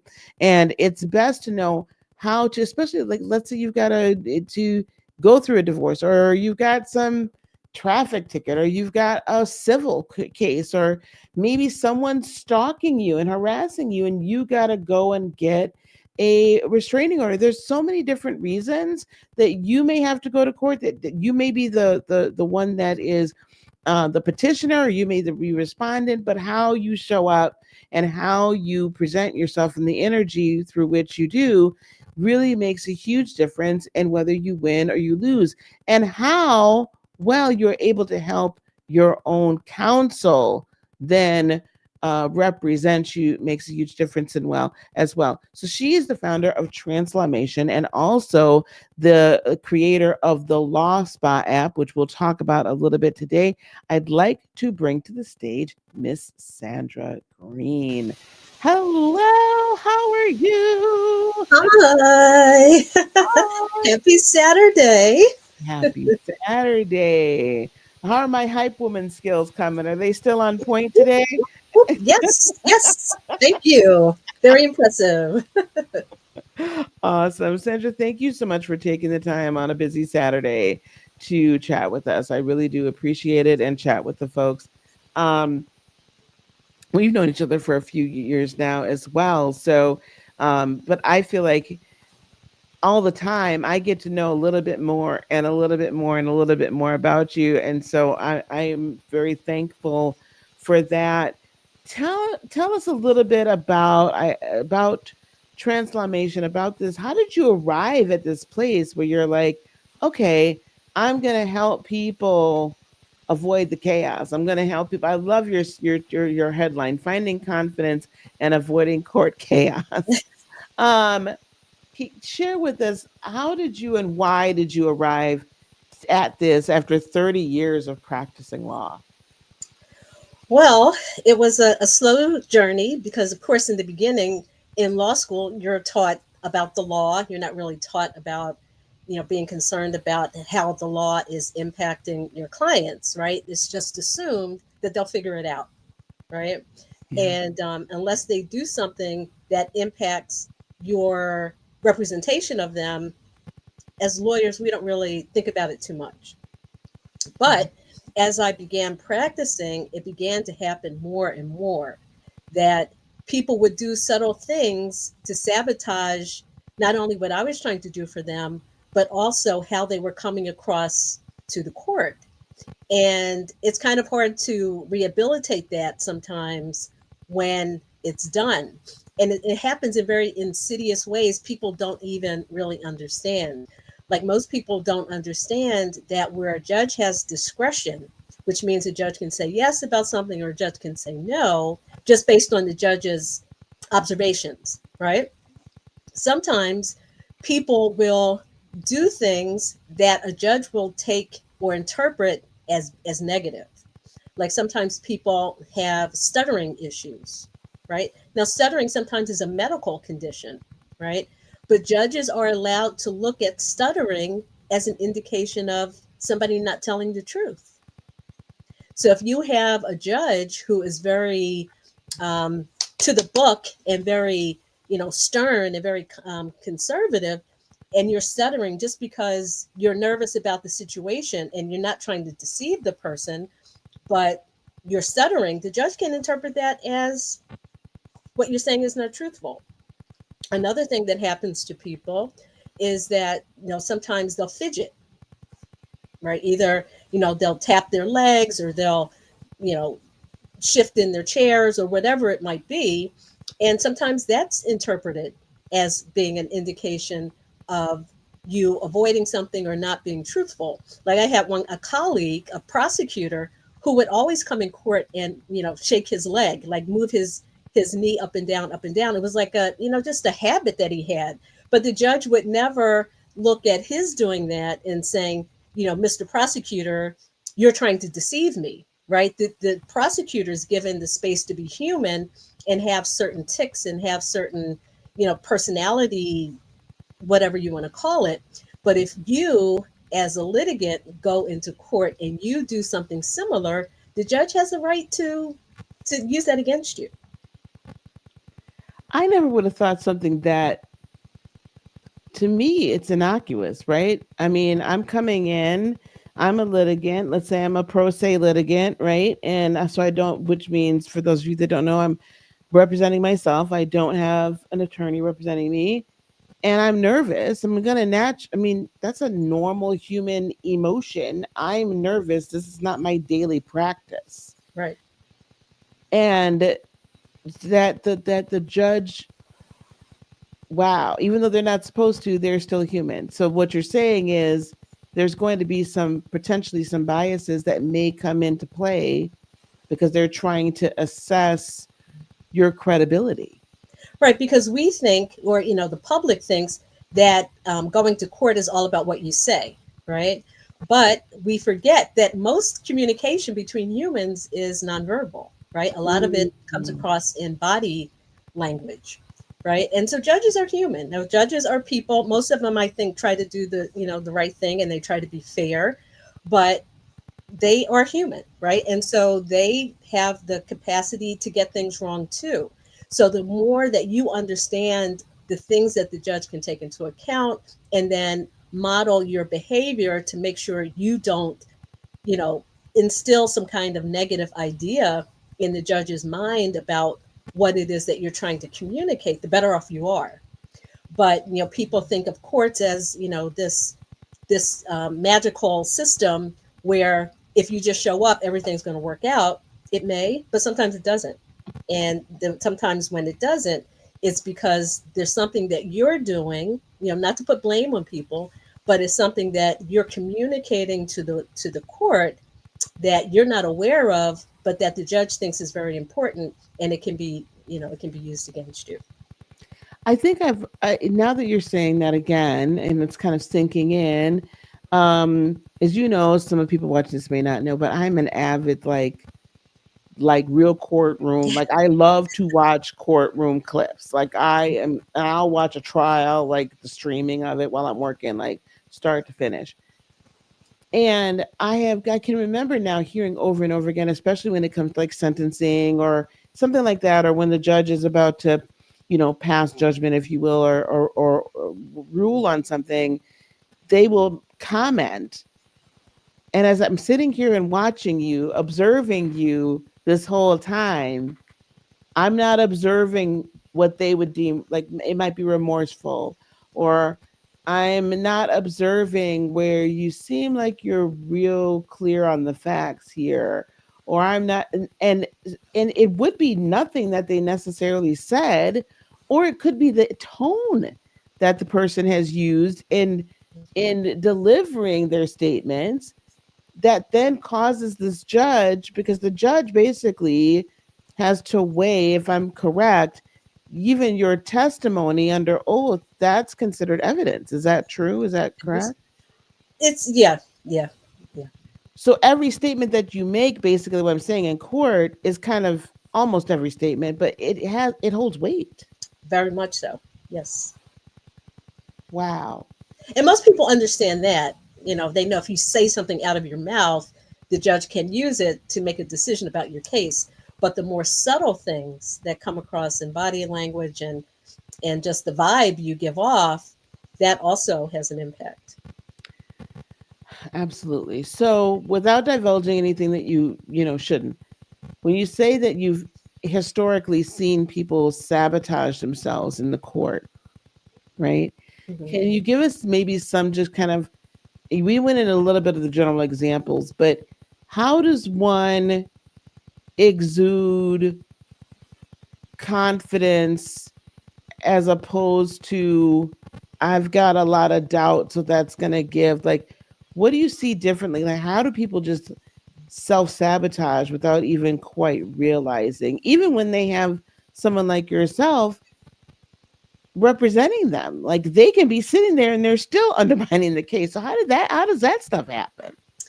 Well, one way that happens, and it's really kind of insidious, and prosecutors are very good at this, right? Because they understand psychology more than people understand. And sometimes what people will do, what prosecutors will do, is they'll try to trigger you, right? They'll say something in Mm. terms of the tone of voice, or they'll make a comment and like a quick retort and phrase it in a way that seems kind of insulting.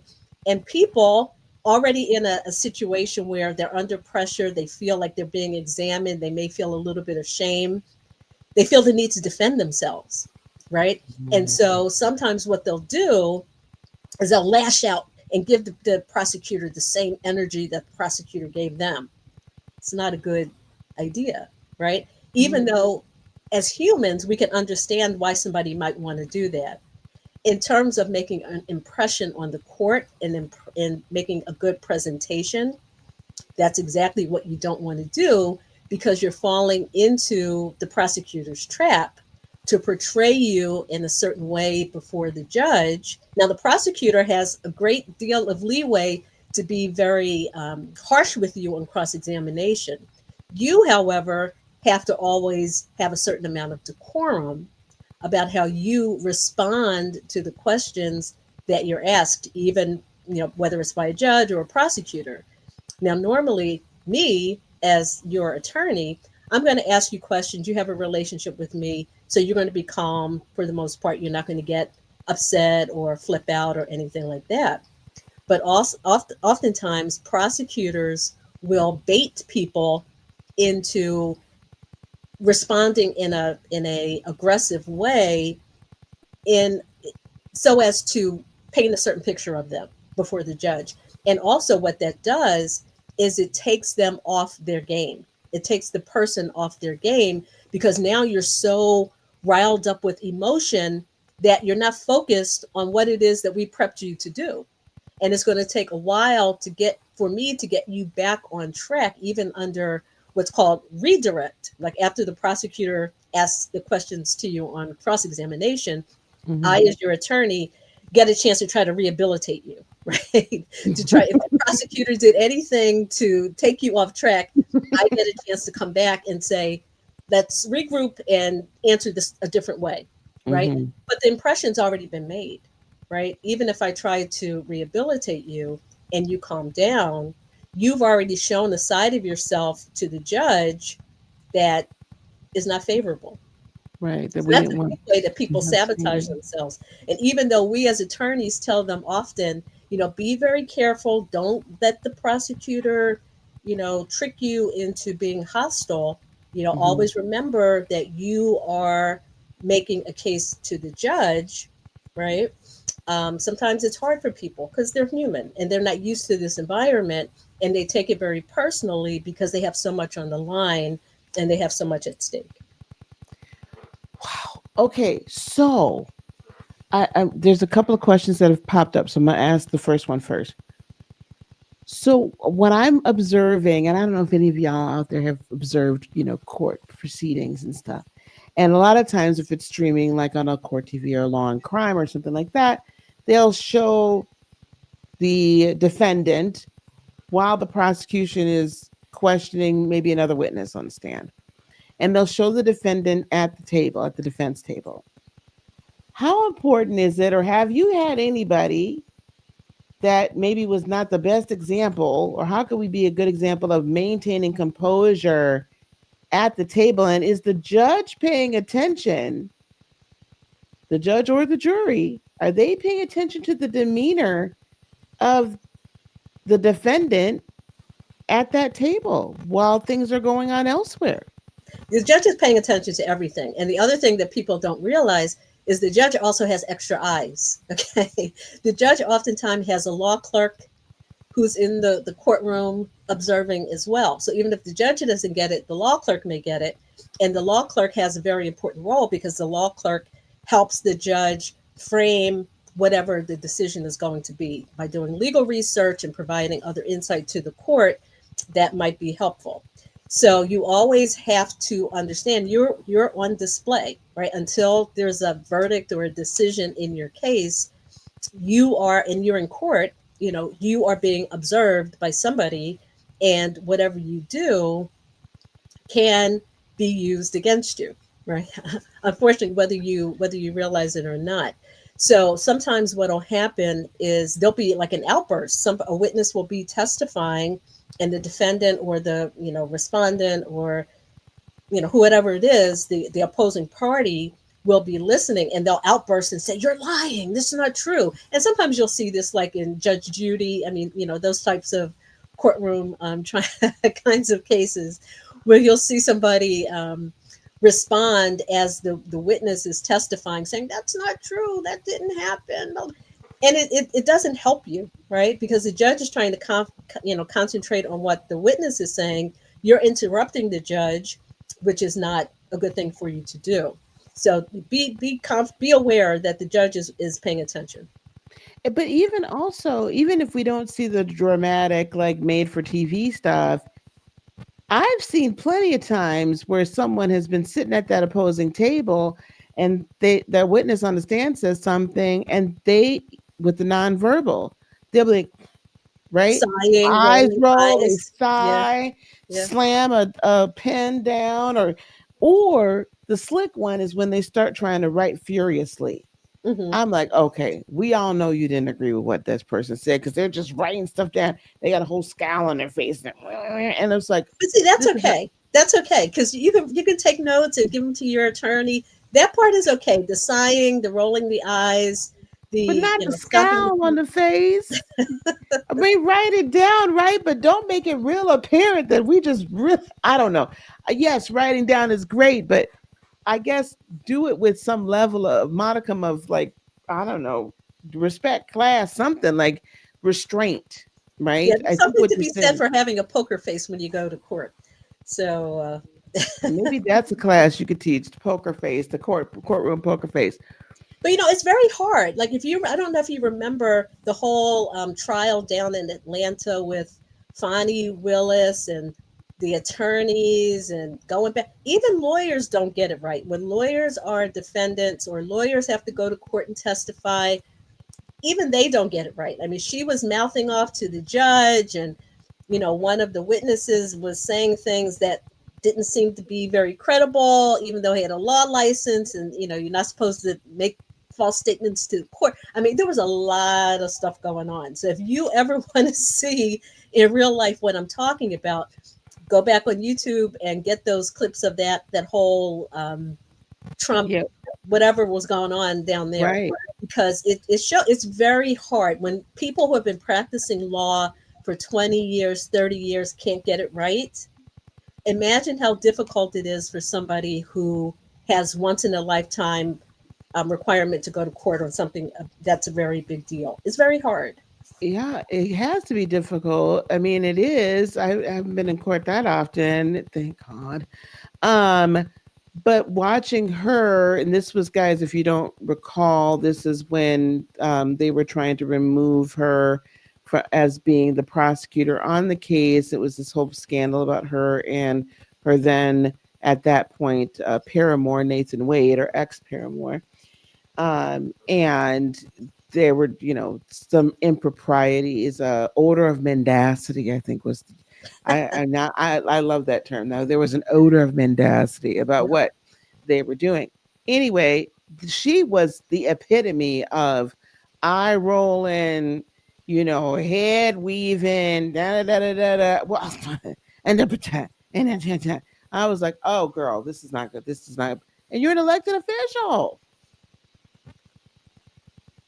Did not go well for her.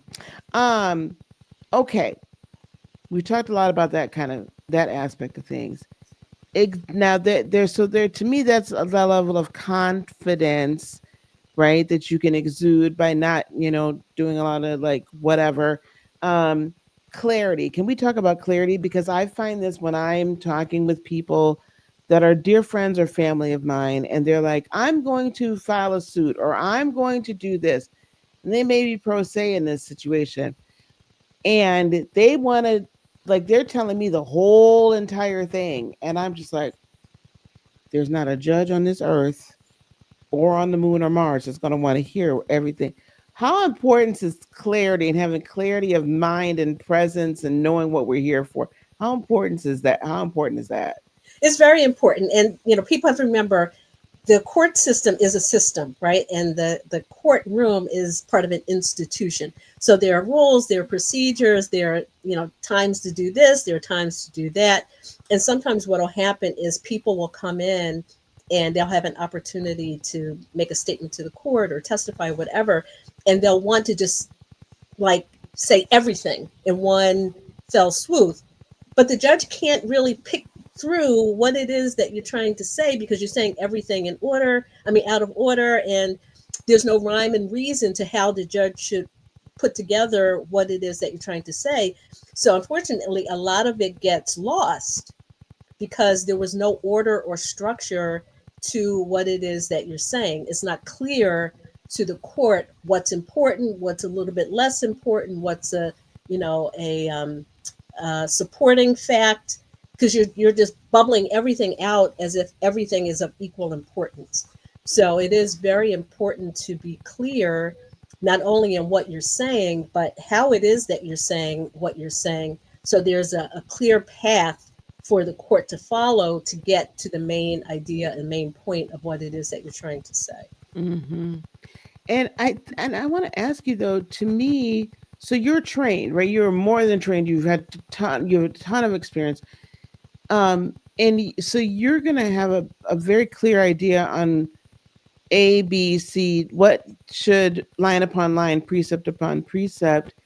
Uh, the danger, I think, of everybody just running to Chat GPT and asking these questions, like, can you put a little bit into here about what some of the dangers of depending upon that for your method of clarification could potentially be?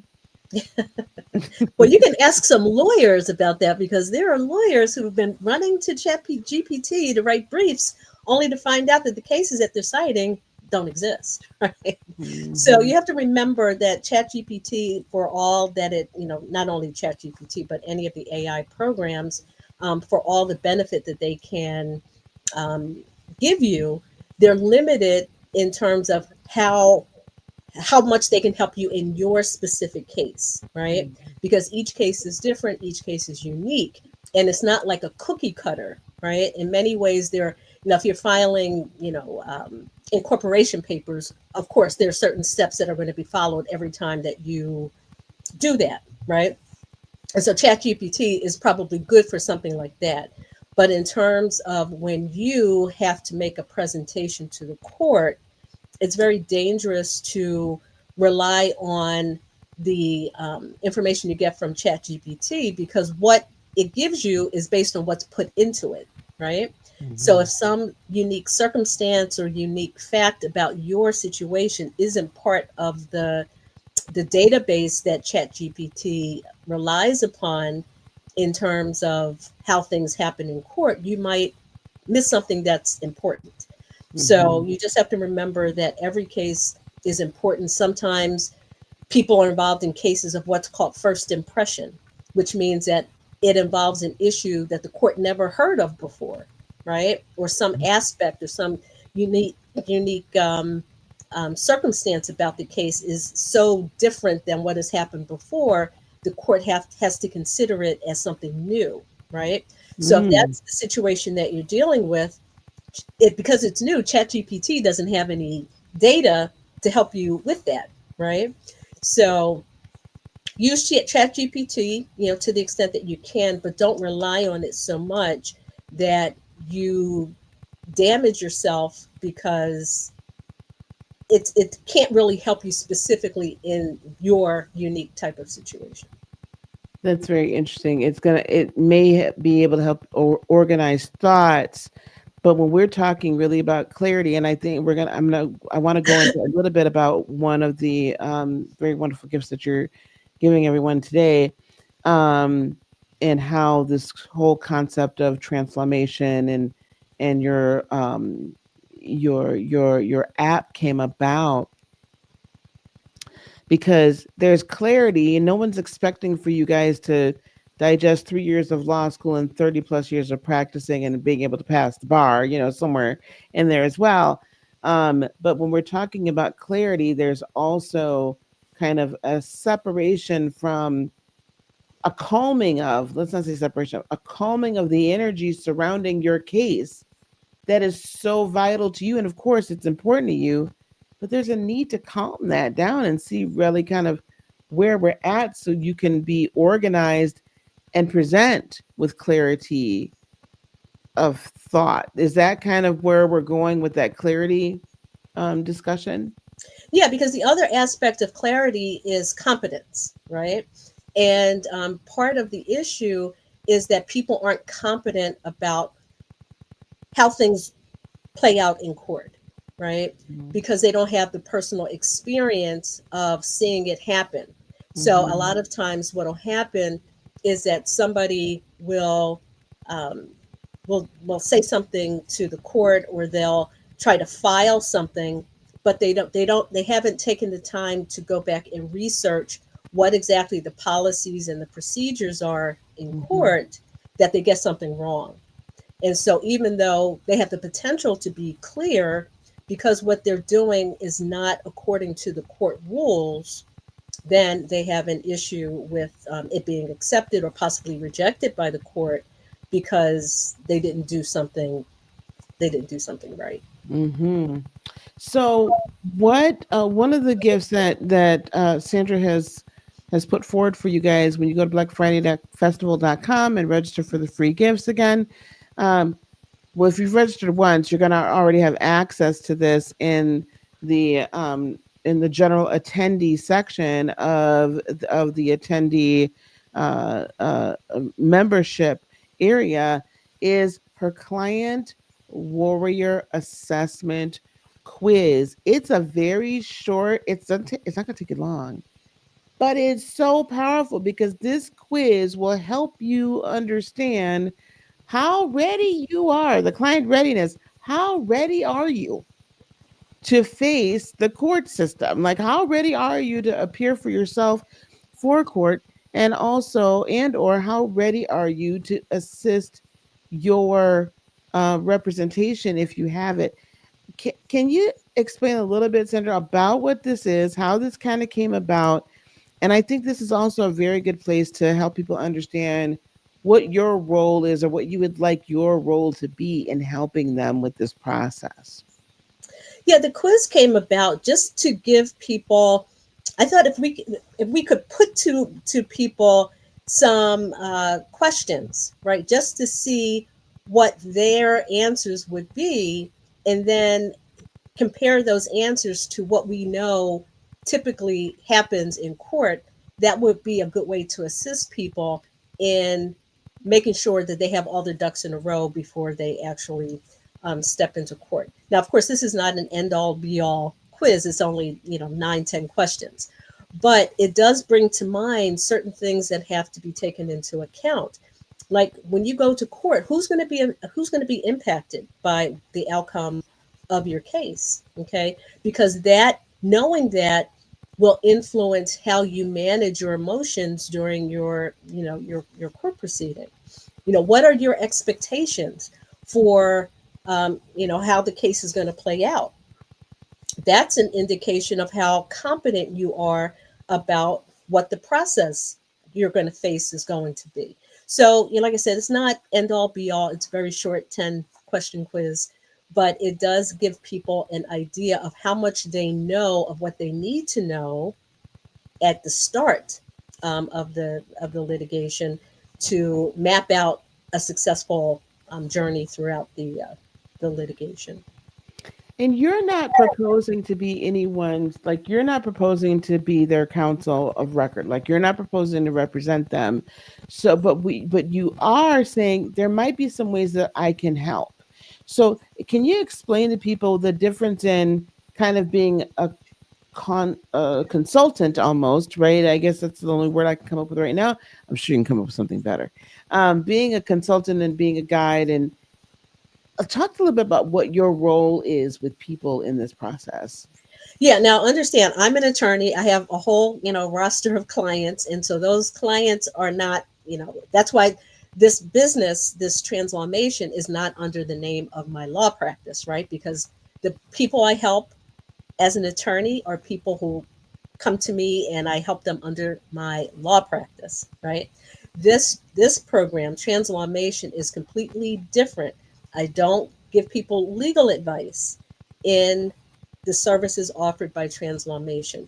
The purpose of Transformation is to help you as the client prepare yourself mentally, emotionally, and energetically to go through the court proceedings in a confident, competent, credible way. So I don't tell you what the law says about your case. I'm not going to, give you legal advice about what you should do. Hopefully, you have an attorney or some other legal support in terms of the legal aspects of the case, but in terms of how you present yourself and how you understand what's going to happen in the process of the proceedings, that's where Transformation comes in. And processing the energy, because we've touched on this throughout this whole thing. Going to court for anything can be extremely stressful and energetically draining. And depending upon what it's for, you know, there's a myriad. And when we first got together, and it was interesting, what I found extremely interesting about what transformation is and what it represents is you are really very in tune with, and you have a great desire to help people through that energetic process of getting through the legal process, which is not something. I mean, I guess I can't expect the my attorney to necessarily be my life coach, but it kind of would be nice for a little bit there. Well, why did that area really begin to speak to you? Probably because along the way, the idea of justice became so much more important to me. Law Mm, always has to be important because that's what lawyers do. We go to court to help people protect their legal rights. But law and justice are not the same thing, right? Unless you mm, believe because the system says that a law exists, that's justice. But we've had many things happen in this country that were legal that were not just, right? We had enslavement, we had the degradation and the genocide of indigenous people, on and on and on. So law does not necessarily mean justice. So what I wanted to do was to try to balance the scales a little bit and give people a little bit more power when they go to court by focusing on the justice part of it. Like lawyers and the judges have the monopoly on the law part of it, but you as a person can enhance the justice part of it just by how you show up and how prepared you are and how mentally or how much your mindset is calm and where it needs to be for you to have the focus you need and the strength to get through the legal proceedings. I'm literally typing everywhere. Law and justice are not the same thing. That's I mean, I know it, um, but that's deep. That's very deep to say. And you won't hear lawyers and judges tell you this, right? Because to them, we have to, our role in that role, we have to present it as if it is. But the reality is that it's not. I think, I mean, I think you hear that, you hear an allusion to that sometimes when judges are passing or handing out sentences for certain rather heinous crimes, that this is never going to truly give the family justice. I hope. I hear it a lot, especially when there's some sort of a plea deal. Um, but you hear that, and this could never. This could. So there's the allusion to it, but there's not the absolute open admission to the fact that law and justice ain't the same thing. Yeah, I mean, we have a little bit of it in the legal system because you have this whole process now of people being able to reopen their cases and getting new trials because something after 20 years of somebody being in jail, somebody discovers something wasn't done right at the beginning, and now this person has a new chance to, prove that. And this happens in the criminal context mostly. Yeah. Um, they have a chance to convince the court that there was a mistake made before and their rights were violated. But just imagine 20 years you've spent in jail for something you didn't do because something in the system didn't go the right way, right? And you have biases, you have all kinds of things that impact the justice that people receive. Some people receive more justice than others, right? You have white defendants who smoke marijuana get significantly lower sentences than black defendants who smoke marijuana. So, there are ingrained biases in the system. And so when you see it that way, you understand that, there's a system of laws, but that system of laws doesn't actually always produce equal justice for everybody. Under the law. Deshaun says, I think, Deshaun, you're very correct. So, law is people following the rules, and justice is trying to find clarity, or should I say, confinement to, if I'm saying that right, to the victim. So, law is the rule or the rules, justice is the application of, and it's not always applied evenly. Right. Justice has to do with equity. And in law, equity and justice, I mean, equity and law aren't the same thing, right? Mhm. So it has to do with there's certain different uh I'm losing my words here, but there are different points of importance between law and justice. Justice is about everybody being treated equally, everybody being given the same opportunities, the system being equally applied. But like in my role as an immigration attorney, there are certain judges that if I present the same exact set of facts, the same client, really, there will be two different outcomes, right? One judge is more conservative, one judge is more liberal, and the same person will receive completely different outcomes.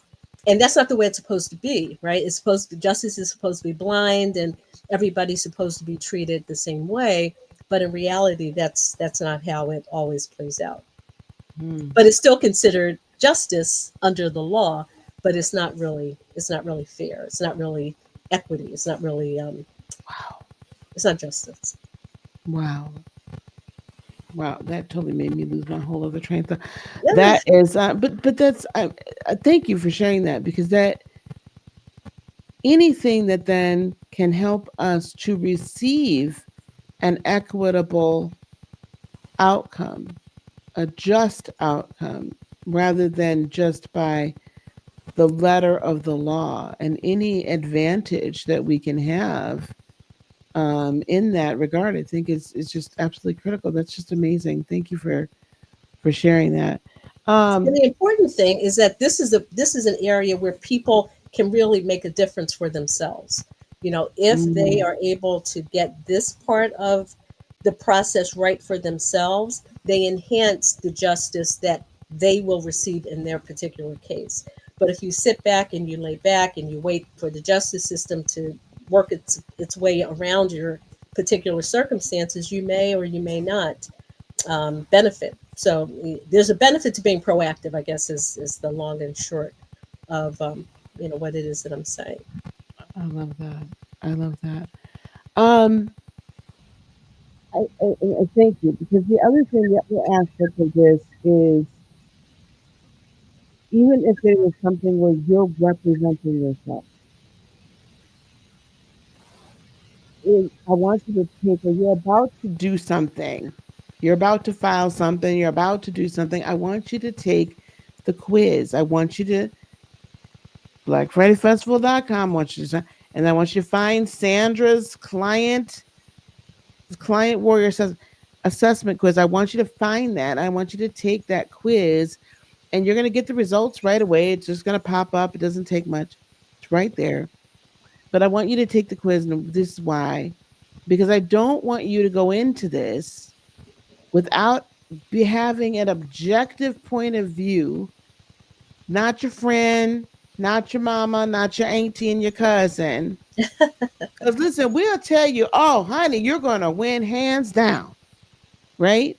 That's why sometimes my friends get really upset with me. They're just like, well, yeah, you didn't go to law school. Well, you called me because I was going to be effective. And I've watched enough of these cases by now that listen, I can tell you how I think it's going to go and why your argument has a few holes, honey, and you're a little bit too emotional. I don't care about the rest of all that. I need to know what happened last week, Sunday, that brought us here. What happened last week that brought us here? I don't need to know all the backstory. It's not important yet, right?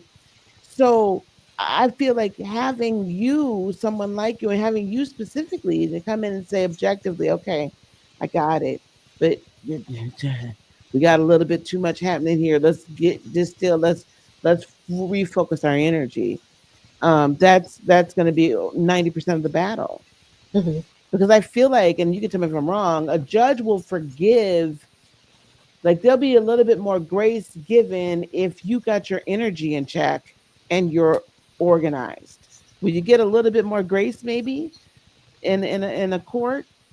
Well, I mean, it depends on the judge, but in general, the more that you are energetically invested in what's going on and clear about what's going on and confident in how you present yourself, the more the judge, if judges being human, will take an interest in what's happening to you. I mean, you have Mm, to understand your case is important to you, but your case is routine to the judge, right?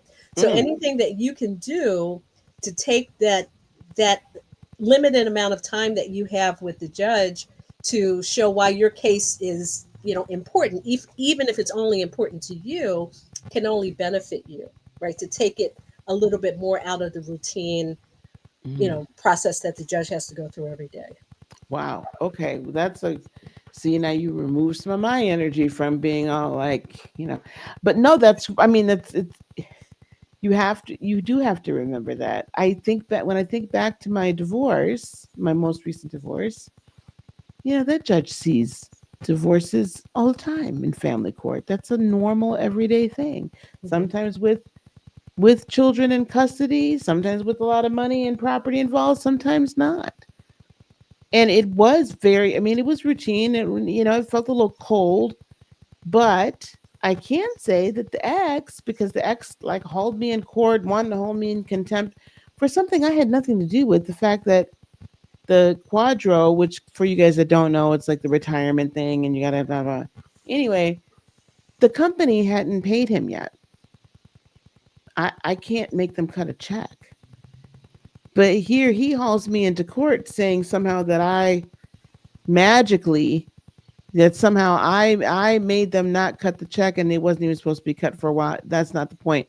The point is that because he was so over the top about it, that judge was just like, "Sir, what? What are you talking about?" And I was a little nervous because could I be held in, could I have been held in contempt based upon what a third party did or didn't do? I mean, technically not, but also it was my responsibility to make sure he got his payment. Right. That was part of the agreement. But because I came in here, I'm like, this is what I've done, this is what I have, da da da da da. And on the other side, he's just like losing it. The judge was like, well, I don't live in Harry Potter land and I don't have a magic ball. I can't tell you when they're going to send it out or whatever, but she's clearly done everything that she can do. And I'm sure that that's why it went in my favor, because I was calm and he lost it at every Right. turn. You were rational. Like earlier, you asked me to give you an example where people sabotage themselves, right? That's an example of how your ex-husband likely sabotaged himself, right? Because he was being unreasonable. Yeah. And that's something that's important to courts too, your ability to be reasonable. And sometimes it's a skill that has to be learned because, again, there are a lot of emotions. He wants his money, he needs his money. So he's frustrated, he's coming into court displaying that frustration.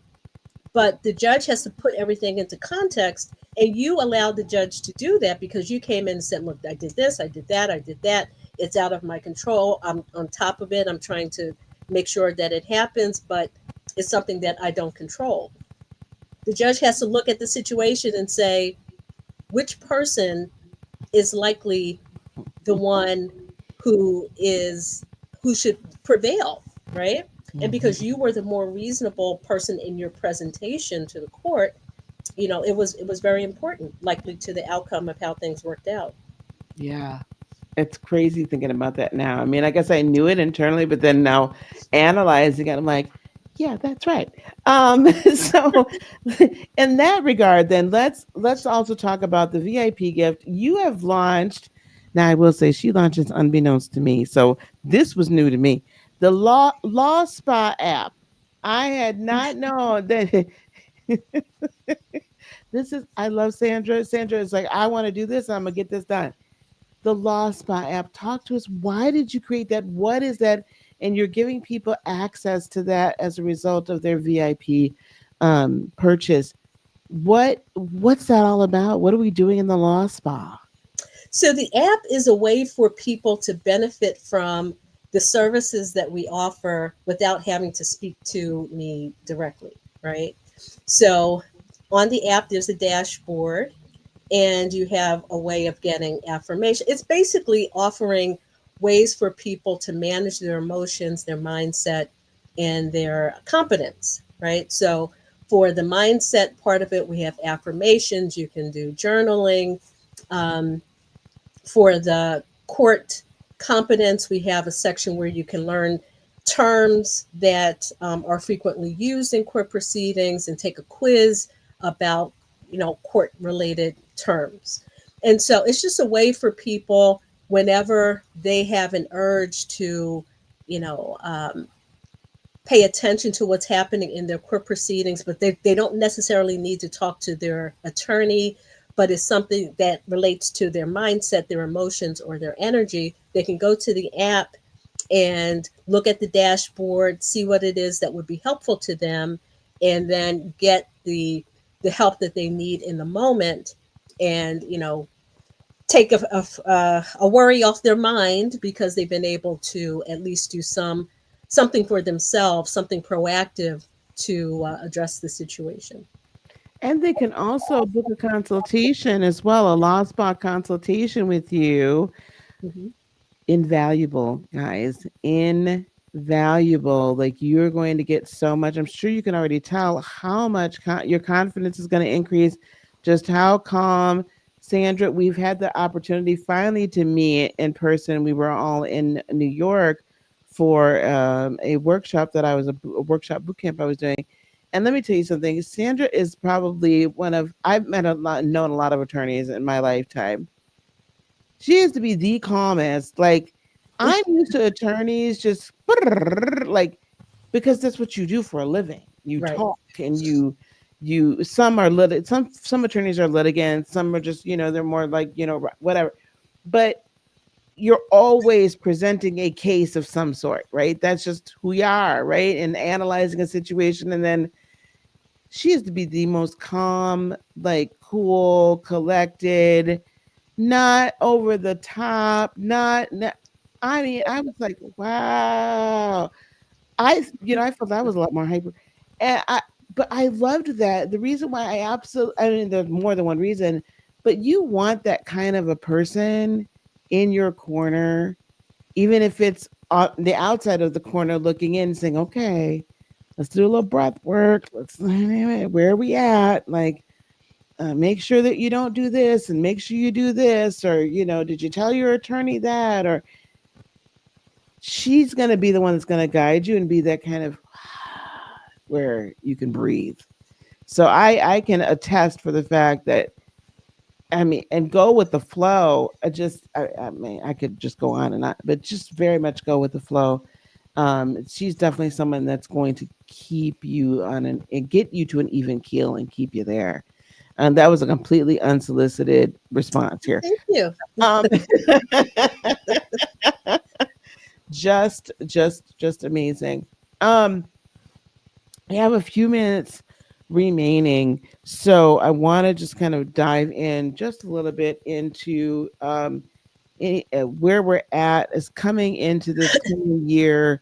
We've seen a lot. I mean, there's a lot of legal issues there, here, there, and everywhere. Like we see just a lot of things, and we're seeing the law change a little bit. And I'm asking her this, and she didn't even know I was going to. I want to dive just a hair into those of us who are in this coaching, consultative, online course, and content creator space.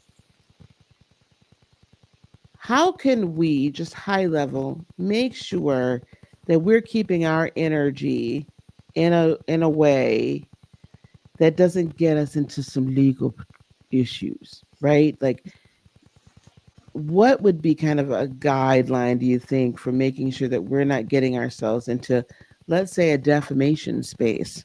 Because that's the latest and greatest, right? We've got the Meg the Stallion, Milagro Graham's defamation suit. We had the Cardi B, Tasha K. We had, even before then, we had Nicki Minaj and a blogger, and I'm sure there's going to be more. How can we keep ourselves from getting into that? Like, what would be recommendations energetically, maybe? I think the biggest recommendation is accountability. I think if you always keep yourself accountable to how you are maintaining your own standards and how you treat other people, for the most part, you tend to avoid those types of problems. Like you see the whole Tasha K and Cardi B situation, in my opinion, right, developed because one of the parties decided not really to be accountable, right, and just decided to say whatever they wanted to say without evidence, apparently, allegedly. I must say allegedly. Mhm. Right? So, the more that you are accountable to your own personal standards, and hopefully you have personal standards. If you don't, then that might be a problem for you, and you'll end up into problems anyway. But if you are, if you have your own moral bearing and your own standards, and you live up to those standards, and you treat other people the way that you want to be treated, I don't think Mhm. you'll find yourself in a defamation suit. Mhm. Um, yeah, I don't think that that would happen. So energetically, the issue for me would be, how much are you living up to what you have set for yourself as the proper code of conduct? And when Mhm. you do that, I think inherently you're going to be energetically balanced. That is some great advice. That is some great advice, because I do believe you're right. If we do operate with a level of accountability, and if we do operate with a level of, I don't want to say compassion in a sense, but definitely don't put anything out here that you can't prove. Don't say something that you can't produce a receipt for. When we were coming up, what did our parents tell us? Don't write a check your body can't cash. Mm. So that might be your bank account or that might be your behind, but don't write a check that you can't cash. Right. And sometimes what people seem to be doing, they figure they'll get the clicks and the money from the clicks and the likes. But then if you got to spend 3 times as much paying the person who sues you, was it worth it? Yeah. Yeah. So Yes. Now this is going to be a deep issue. We're not going to get into this. We're about to wrap, but for me, this is also then on the flip side, make sure that you are formulating your opinion so that someone from a legal standpoint can know that's your opinion. right. So sometimes we'll see different people that with commentators will say, "This is my opinion," and as long as it's your opinion, there are First Amendment rights to having it. I mean, you have a right to have an opinion. So be very careful though how you present it, because people with more money than you will have no problem, and more power and more influence will have no power hauling your tail into court. Stay in allegedly land. Right? Behaving and allegedly. Sandra, this has been fabulous. Thank you so very much. Again, guys, go to blackfridayfestival.com, register, get that VIP access so you can have access to all of this before, because the lawspa.com, the lawspa.app is not going to be free forever. So you might want to go in and get in now so you can take advantage of that, and then have some consultative conversation with Sandra. It's going to be the best time that you spend, and it's going to be very fortuitous, and it's going to give you a lot of fruit.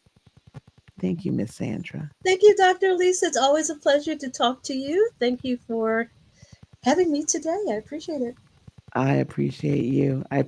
And I'm sure we were going to have much more conversation on both of our platforms in the very near future. Yes. Thank you, dear. All right. Bye-bye.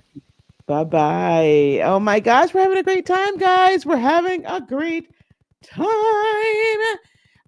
We are very close. We're just a couple minutes away from our next guest, who is going to talk all about awakening the healer within. So she will be I'm going to shoot her a quick text message. She'll be coming to this. Oh, there she is. You know what? They always appear in the green room. Let me tell you, I end up like, oh my gosh, they're there. And then they're here. I'm going to play another quick. I was looking for one of these videos to play for you guys really quick so that I can take a sip of something or another. Let me find something to play for you. We played about reaching the goals. We are going to let's talk about turning your life experiences into a fulfilling coaching or consultative business. And this is going to be referencing one of my master classes, but I want you guys to I want you guys to get the understanding of what we can do together. And then you guys, we'll talk a little bit later on about how we can begin to work together. And definitely you should be downloading my free gifts as well. So I am about to play this for you. I just need a couple minutes, and then we're going to bring up Snehi, and we are going to discuss awakening the healer within. All right. Okay, guys, here we go.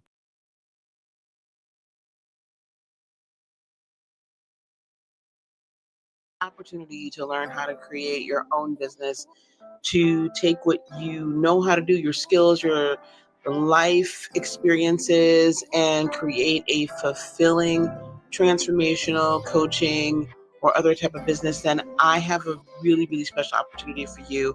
You see, I've been doing this masterclass / workshop that's called From Idea to Income since about September of last year. And it has been so wildly successful in helping people just like you start your ideal business right away. My name is Dr. Lisa Brewer, and I am the founder of Heart of Inspiration and Lightworker Academy. And what I do is I help people create income or a stable business from their ideas. It's going to be really important for you to come and spend an hour with me in doing this, because I'm going to give you 4 steps. By the end of the hour, you're going to be equipped to install what I call the 4 pillars onto the foundation of your business. Now, those pillars are identifying your niche, crafting a winning business plan, building your online presence, and creating a launching strategy that also lets you scale. Now, this is not going to be for you if you're into like the affiliate marketing thing. I got no problem with that. I just don't do affiliate marketing. I'm going to teach you how to take your own ideas, your skills, your life experience, and create a business that is completely yours based on your intellectual and energetic property that no one can take from you. Now, I'm not going to tell you to quit your job in the next 2 days or leave your career in the next 5. What I'm going to do is give you the exact blueprint for doing what I did, which was I created a side business. I allowed that side business to grow while I was still in my career so that I could walk away from that day job. And if you desire to do that sort of thing, then you could do what I did like just 4 years ago, right? That's what I did. I walked away. And now, 4 years later, I've enrolled over $1 million in programs and coached over 1,500 people. It has honestly been the best 4 years of my life. So click the link wherever you see it and register right now today to join me at this live event. If you stay to the end of the event, so just invest a little time with me, not even your money, I have some gifts for you, including my amazing companion online business startup toolkit that's going to help keep you on track as you begin your business journey and let you know the steps again. So I can't wait to. All right, guys, I needed to kind of dive down. Now, why did I show you guys that? I wanted you to get some kind of an idea, all right, about what the things that not only that I've been doing. I mean, if you guys have been with me on my journey for a while, you know, but what are some of the things that we create? What are some of the things that we do together as we're launching your business, as we're making sure everyone else knows that you're here to help. That I want people to discover you, to know you, to be able to work with you in their transformation. And sometimes I'm going to tell, not sometimes, all the time, this is what I'm going to tell you. The biggest issue that there is that people just don't start. They just don't launch. They just don't take the step to say, I'm going to do this. I'm going to invest in myself. I'm going to invest my time. I'm going to invest my energy. I'm going to invest and I'm going to bet on myself. That's what happened 5 years ago. I walked away and said, I'm betting on myself. I had already been a coach for 5 years before then, helping people as a spiritual life coach and, you know, a few other esoteric, practices. But I was that for 5 years and I started helping people create it. And I finally bet on myself, right? I finally bet on myself. Okay, LinkedIn decided it didn't. I think LinkedIn only lets us be live for a certain amount of time, guys. Okay. Anyway, long story less long. That's usually what it is that we're not ourselves. We don't bet on ourselves. We don't believe in ourselves. So if you leave out with nothing else today, I want you to leave with knowing that you bet on yourself. Okay. Bet on yourself. Okay. Because you do have the capability. You do have the, you do have the fortitude. You do have the ability to be the best, to help people to be who you've always dreamt of being. Okay, you do have that. Now, I've gone a little bit into my beloved Snehi's time, but I'm going to give her a little extra time because we have a little extra time. So, Snehi, I'm welcoming you to the stage. Hello, darling. How are you?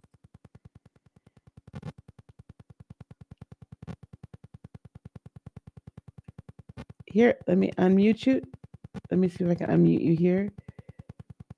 Can't unmute. Oh, I'm going to drop her down just for a second while I'm introducing her because her microphone is needing to get connected to StreamYard. So I'm just going to drop you down. And while we're Snehi, let me tell you, I've worked with Snehi for a little over a year now. She is a pranic healer. She's been on this platform before. I've had her on one of my wellness podcasts where she was discussing pranic healing. She's also a licensed hypnotherapist. She's also a Reiki master teacher.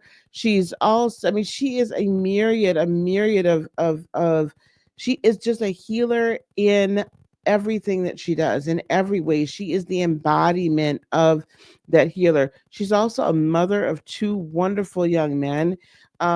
She does a volunteer work for the VA in the way of energy healing. She has also completed my spiritual life coach certification. Just, I mean, she's just an amazing woman, just an amazing woman. And I'm bringing her to the stage. You're going to love every second of this. Hello, Snehi. How are you? Hello, I'm good. How are you? I'm very well, thank you. I hope the holiday has been good to you thus far. Yes, it Good. has been, and I'm so excited to be here with everyone. I am too. I am too. And I know you were Listen, we have a little extra time. I'm going to give you a little extra space and time to talk today, okay?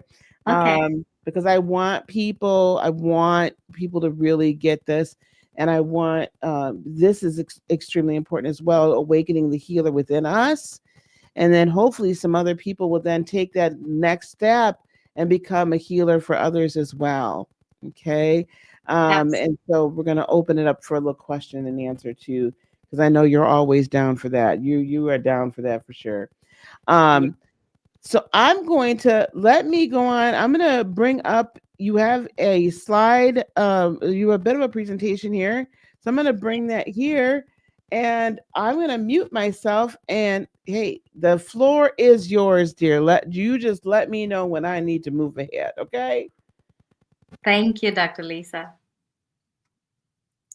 So, hello everyone. And today we have been talking about, since yesterday, I've been hearing everyone, all the wonderful speakers, and we know that it's all about the alignment. We've been talking about in different ways, in our own ways, be it intimacy, be it the law.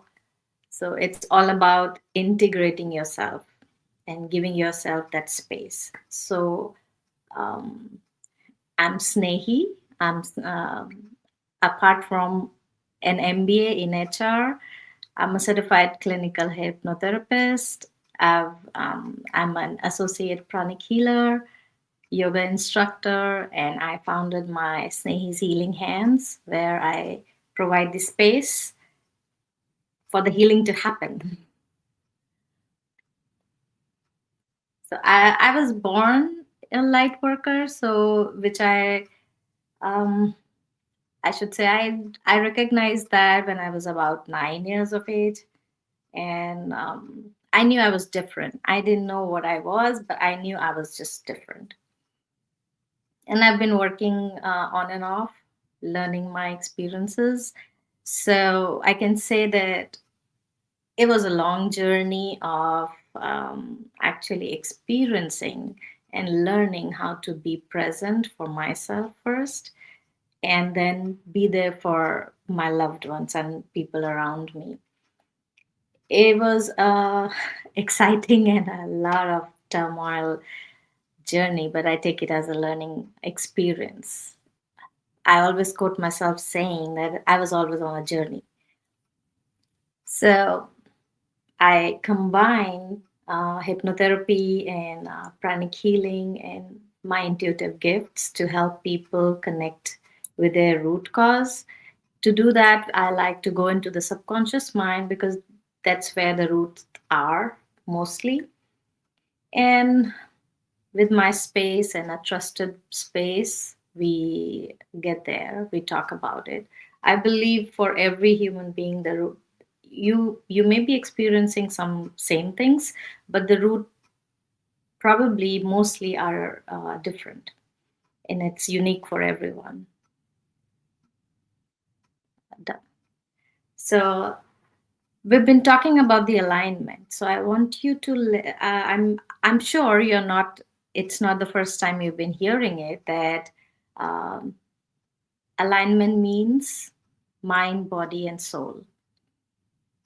When we talk about that, it's your body, your physical body, your emotions, and your spirit. Emotions, just take it to be the bridge between the body and the spirit. That's how we travel to and forth. So integrating, have a really balanced alignment is where we want to reach. We want to reach at a place where we can say, I'm not the body, I'm not the emotions, I'm not even my mind. I am that I am. Next slide, please. So, healing to reach there where I am that. What is that? That requires a holistic approach addressing the physical, emotional, and the spiritual aspect of our lives.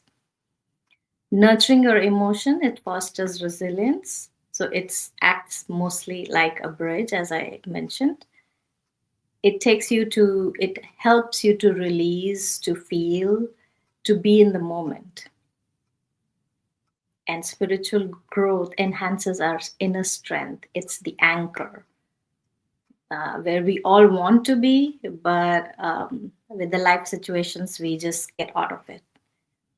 So that's the purpose where people, when they are not aligned, when you're not aligned, you feel a lack of purpose, you feel not fulfilled. So those would be some of the experiencing when you're not integrated. I really like this, how Oprah said, the greatest discovery of all time is that a person can change his future merely changing his attitude. And that requires your mindset.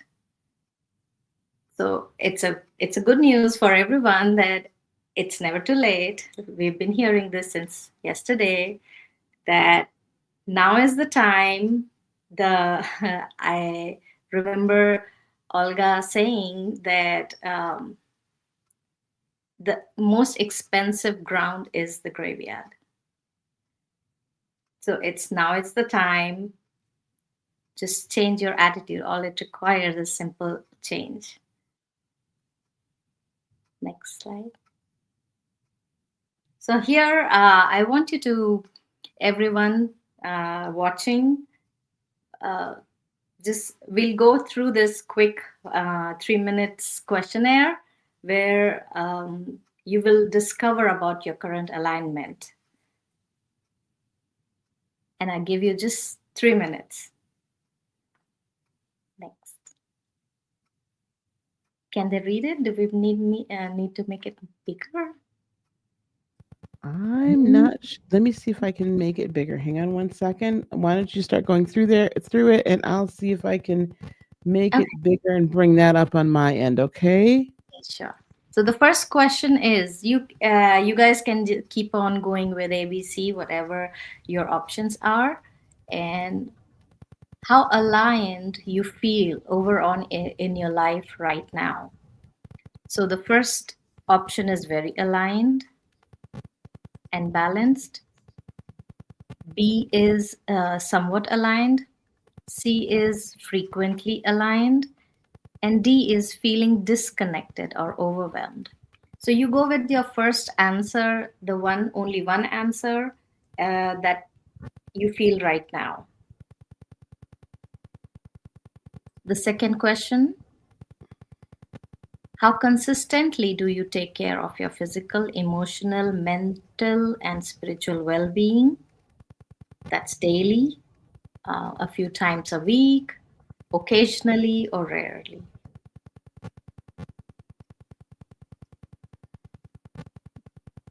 We move on to the third question, and that's, how aligned do you want to feel in the next 30 days? Completely aligned, mostly aligned, somewhat aligned, and I'm not sure where to start.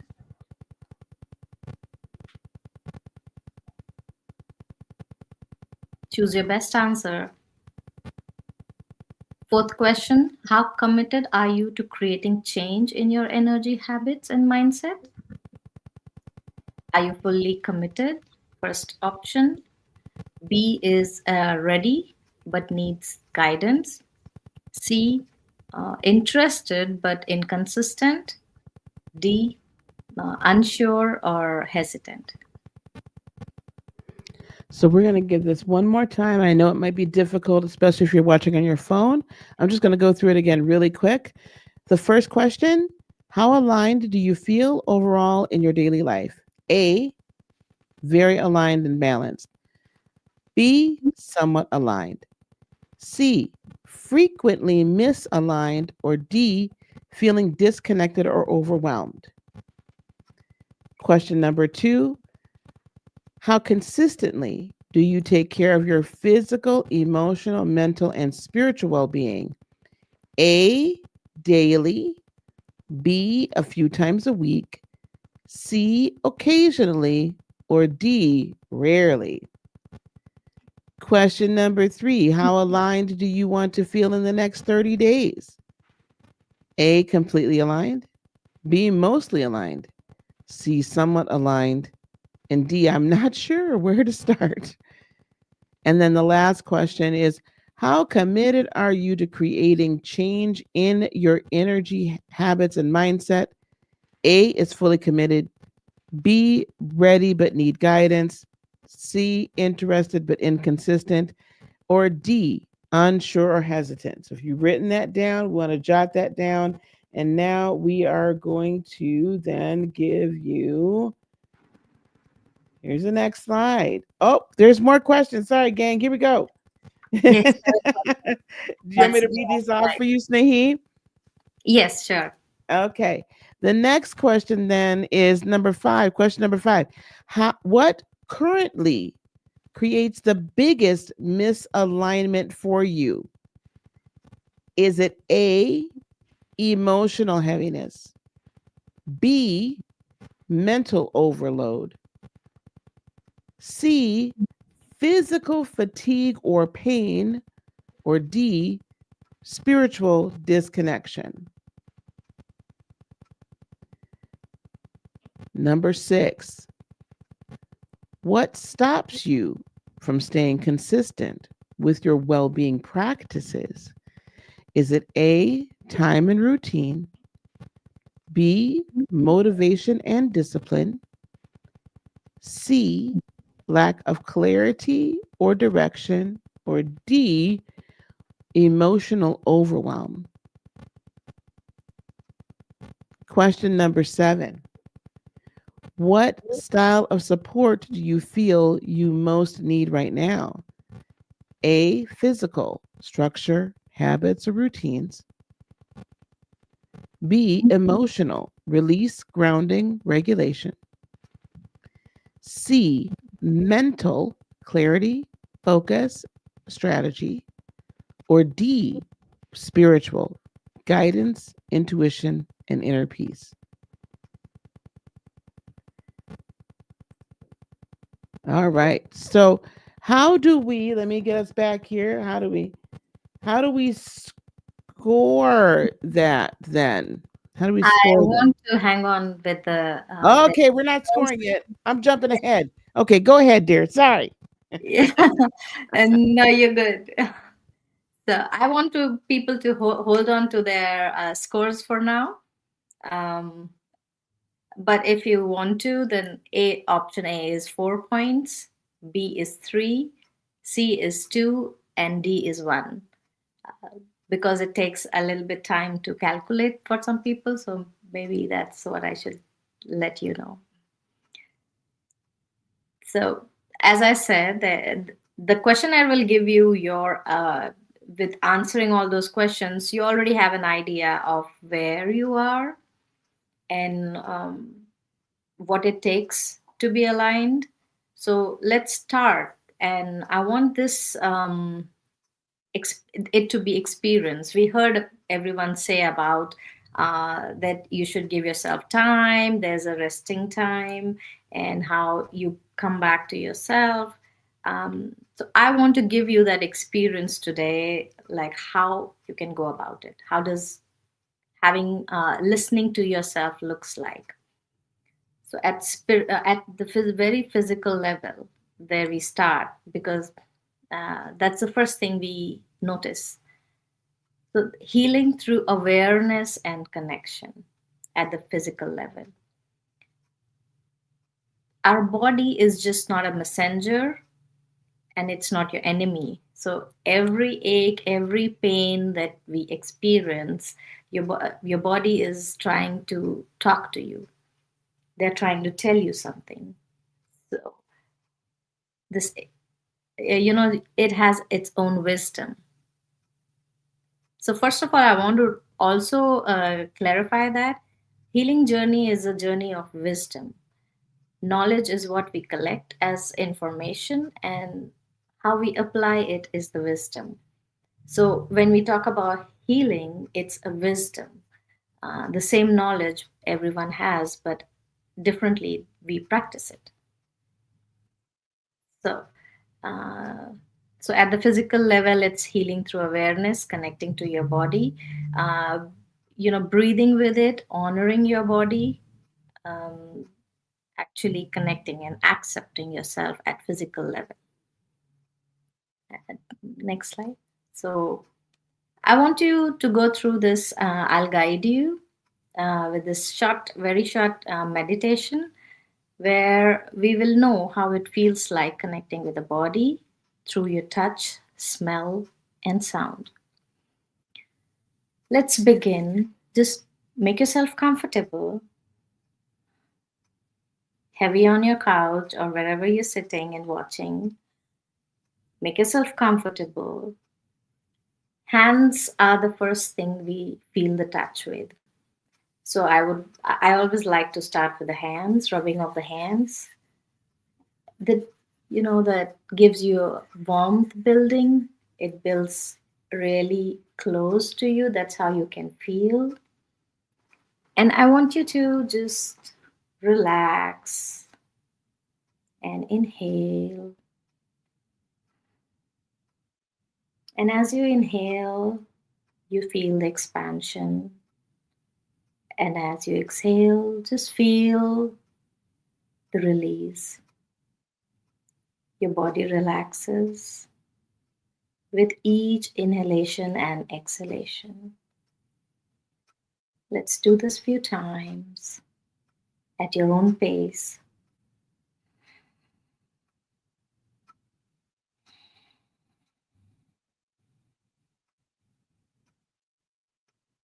As you do that, you can hear the sound of your breath.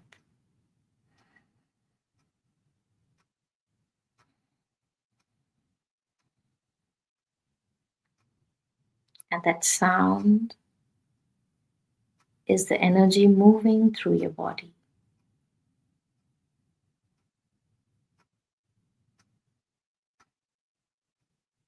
As you expand, you feel, you smell the air around you.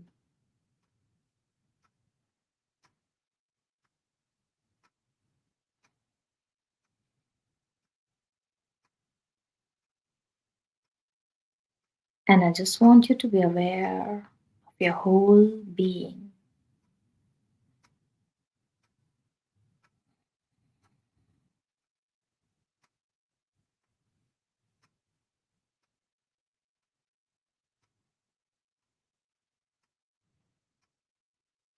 Anchored in our body, we'll move on to the next level, and that's your emotional level.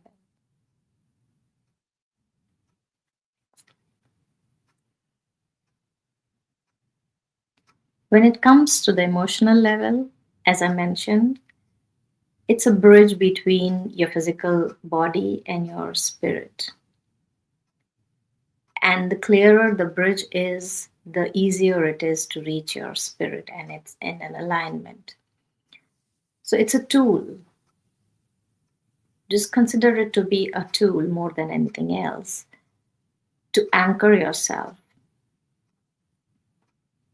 When we store or we feel stagnated, stuck, we are storing each and every emotions into our body, into that emotional space, cluttering the bridge, and it feels heavy. And every emotion that we carry has a certain frequency. We are a frequency being. When released, it frees you. So you feel more in your own body when you release. So if you consider your body to be your temple, cleaning out the space inside is the emotional cleansing, and it just makes you feel more in your in the same body. Let's connect and see how feel how we can actually emotionally release. And still anchoring in our senses, we'll use the sight, feel, and the taste to release. I want you all to visualize a light, a golden light surrounding your heart, your space around you. And you can still be anchored to your breath.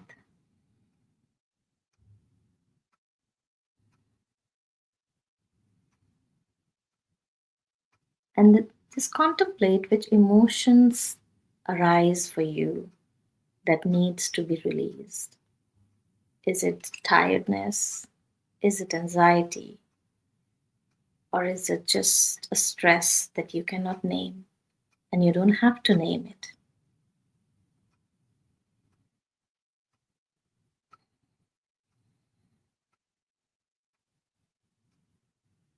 And with your breath anchored, I want you to feel the release as you exhale of the stress that you're carrying, the emotions that just showed up for you to release. And I want you to inhale forgiveness. Forgiveness to yourself. The first person you're always accountable to is yourself.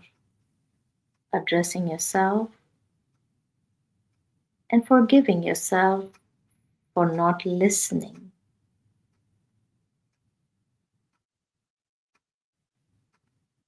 And as you forgive, taste the sweetness of that forgiveness while exhaling all the bitterness you've been carrying. It doesn't matter if that bitterness was for someone else or yourself. Just release for now.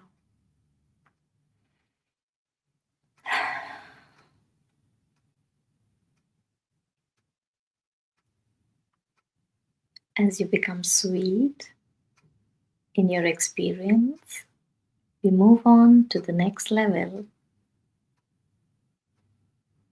and that's your spiritual level. That's the space where you remember who you are and what your purpose is. And here comes, I'm not the body, I'm not the emotions, I'm not even the mind. I am that I am. It reconnects you with your higher self when you are in that calm space. So we're reaching through the spiritual level, the level of stillness, so that all the three bodies, the physical, emotional, and the spiritual body, can talk to themselves. Let's do that.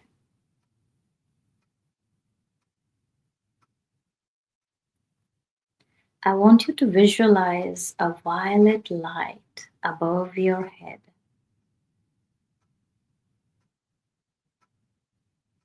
Still anchored in your body, still anchored with your breath.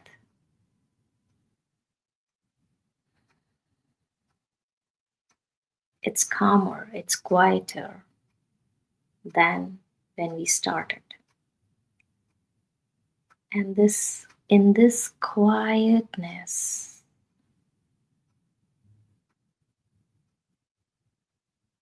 you say in your mind, Repeat with me.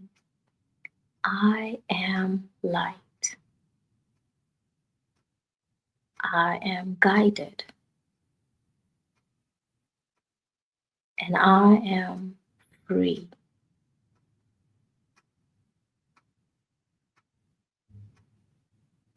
This is an internal freedom that expands your being.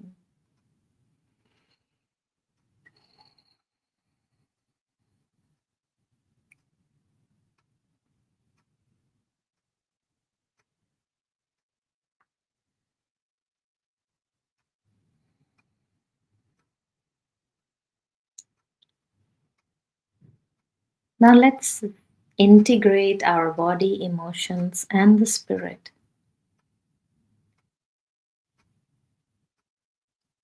Embrace the grounded body, which feels more like yourself now. Your body feels more of you. Your flowing emotions that expanded your being, an awakened spirit. Allow these elements to coexist, creating harmony within. You are whole, you're balanced, and you are in your home.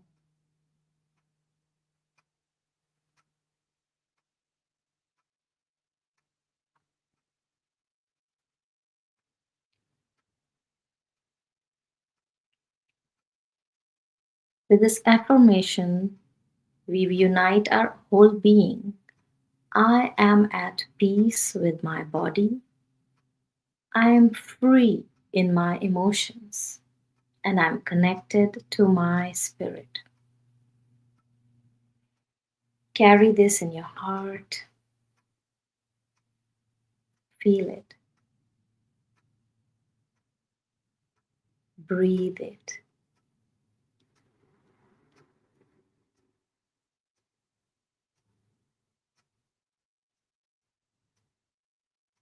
And gratitude actually helps you to um, go on the higher vibration.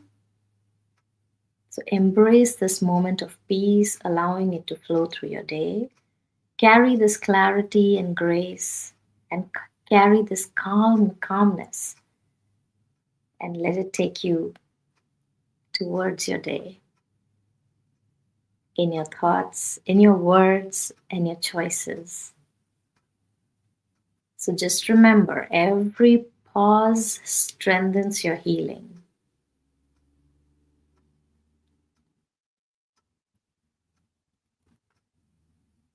I hope this experience gave you a little bit of experiencing of how it looks like when you are aligned in your body, spirit, and emotions.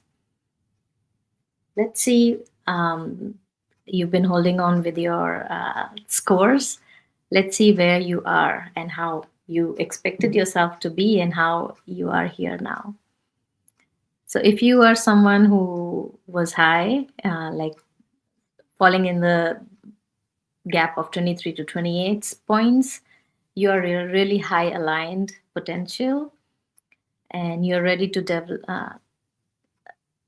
Dr. Lisa, if you could read, I am not able to read properly. Oh, sure, no problem. So 23 to 28 points, high alignment potential. You're ready for deep transformation. Your energy is already cooperative. You need advanced tools, strategy, and consistency. If you've scored 16 to 22 points, you're in moderate alignment. You're aware and actively trying, but gaps exist in 1 to 2 areas. You benefit most from structured guidance plus emotional and mental clarity techniques. 10 to 15 points, low alignment stability. You feel like you're fluctuating, inconsistent, or stuck. Focus is needed, grounding, emotional balance, and personalized strategies. And 7 to 9 points, we're in a misalignment and overwhelm. Your systems are overloaded. You need rest, nervous system regulation, and a structured beginning path. Now, do you want to go over the insight a little bit down Yes. below? Yes, So, that's what actually will give them. So the scoring is not about you're on the high or in the low. It just gives you an idea of where you are, and there's no comparison. No, none is higher or lower. It's just where you are and what you need. So if you have mostly A's, Dr. Lisa, if you would want to go. mostly A's. We're kind of on a physical pathway. So it's going to be the structure, routines, and body based healing. Okay. Mostly B's, you're on an emotional pathway where we need to do some release work, grounding, breath work, regulation. Mostly C's are going to be the mental pathway. So that's going to look like rewiring, clarity through hygiene. And then mostly D's is a spiritual pathway, thought hygiene. Sorry, not through thought hygiene. And then D's are the spiritual pathway, intuition, guidance, and a deeper energy alignment. And So, as we all know, we all need someone to help us go through this. So that's where giving you the insight helps how you can be helped through a coach or a mentor, whoever you choose. mhm. And that's me. And there's all the ways that you can reach out to Snehi.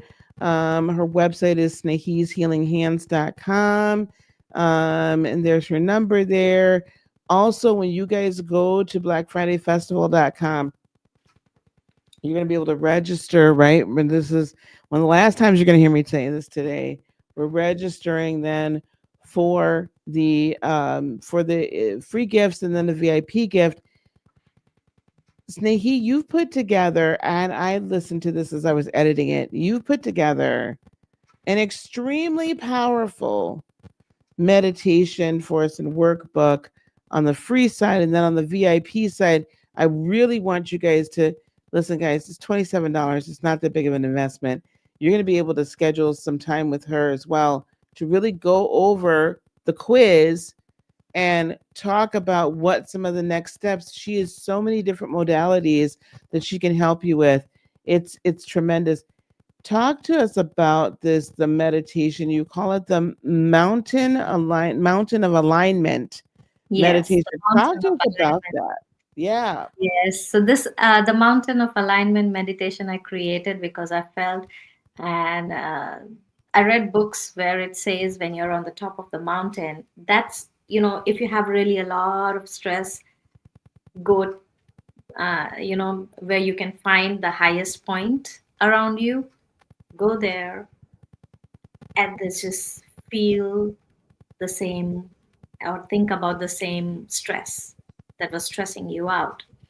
Just standing and being there at the top of the mountain, or the high, you feel released. It gives you a sense of release and it expands your being. Taking that, I wanted to create something that people can use in daily life, connecting with themselves and actually feeling. Mhm. And I have collaborated that with the workbook so that it can be more meaningful.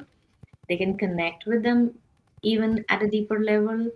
Um, so it talks about it, how we went through this experience right now at physical, emotional, and spiritual level.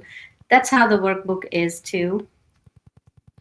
So you do the meditation, do as many times as you want to, use the workbook as many times as you want to.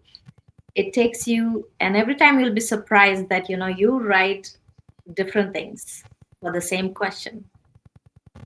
And my recommendation would be do it at least for a week, 7 days.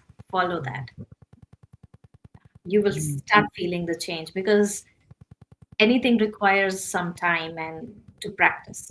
So mind, you learn by patterns. Your mind learns through patterns. So creating a pattern is very, very, very required to bring about a change. So that meditation and plus the workbook. So you go hand in hand, and I just hope it helps everyone. That's what my intention has been. I I just listen, you guys have to. You guys have to. You have to do this because that meditation, if you thought today, like I had to stop myself from just being gone. You guys know I love a good meditation on this channel. I love to do them. But honey, I was all yeah, I had to stop myself from being gone. She is Snehi is wonderful, a wonderful leader in the guided meditation space. Like she's amazing. So you really, thank really must. Really, really must. Um, so go to blackfridayfestival.com, register for the free, download Snehi's meditation, go on and do the VIP so you can get access to everything else. And be able to chat with her then as well. yes. I'm also Um, coming up with so many more to make the healing look more fun, not really boring. yes. How Ellen mentioned that, she just chooses how things that are more exciting for her and Mhm. what's more exciting in everyday life. So inspiration is where what takes you to the excitement. I just hope, and I'm working on getting more things for everyone, which is more fun. Yes. You're also going to be hosting some webinars. So I definitely want people to go in and get on that list so that they know. You're going to be hosting some webinars because in January, you're doing a weight loss challenge that Yeah, starts immediately right away in January, right? You want to talk a absolutely. little bit about that? Yes. Weight loss journey is an emotional journey for everyone. It's more than it's just a weight, it's a weight of your emotions that you're carrying. So I have designed this and I've learned this through pranic healing. So I'm a pranic healer mostly. I like that part of me being a healer because that's a really a deep work. Uh, it works on 11 chakras, unlikely like the seven chakras. So it's a deep work. So when we are going to through the energy work in the weight loss, we're really digging down and addressing the root cause of your weight that you've been carrying, the emotional weight, and you'll be surprised to know how much you're carrying. You don't even know. So I have worked with in the past with few people, and they were shocked to know then, and when they shed they found they loved their body, their new image with all the curves and everything. I think for me, like I've heard it and kind of known it, but not really known it. Um, and we all want to lose weight at the beginning of the year. Those of us, usually it's get more healthy and do this and do that. I'm going to encourage you guys to get in contact with Snehi. I'm going to encourage you guys to um, get on one of her, get on kind of the mailing list, and so she can notify you by downloading these free, the free and then the VIP options because we talk about lifestyle changes. I don't think we talk enough about weight loss in the vein of an emotional lifestyle, an energetic lifestyle, a mental health lifestyle change. And then Yes, when you can get into that space, then you can lose the weight and keep the weight off because you're healing. You're doing better in every area of your life. yes. I feel like people or anyone is, you are not so motivated to carry on. You drop the plan, you drop your resolution because you're not inspired. Yeah. And inspiration is something that requires you to see something, to feel Mhm. something. Mhm. Unless you cannot be inspired by words, mere words from others, or even by yourself. If you keep telling yourself, no, I have to do it, I have to do it, it's again another kind of stress you're creating.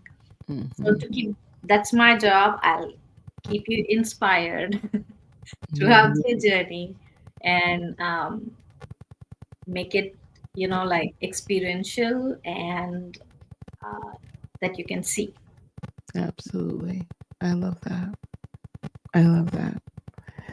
I know we have a few people here, so if there are any questions, I want to open up the floor to questions really quick.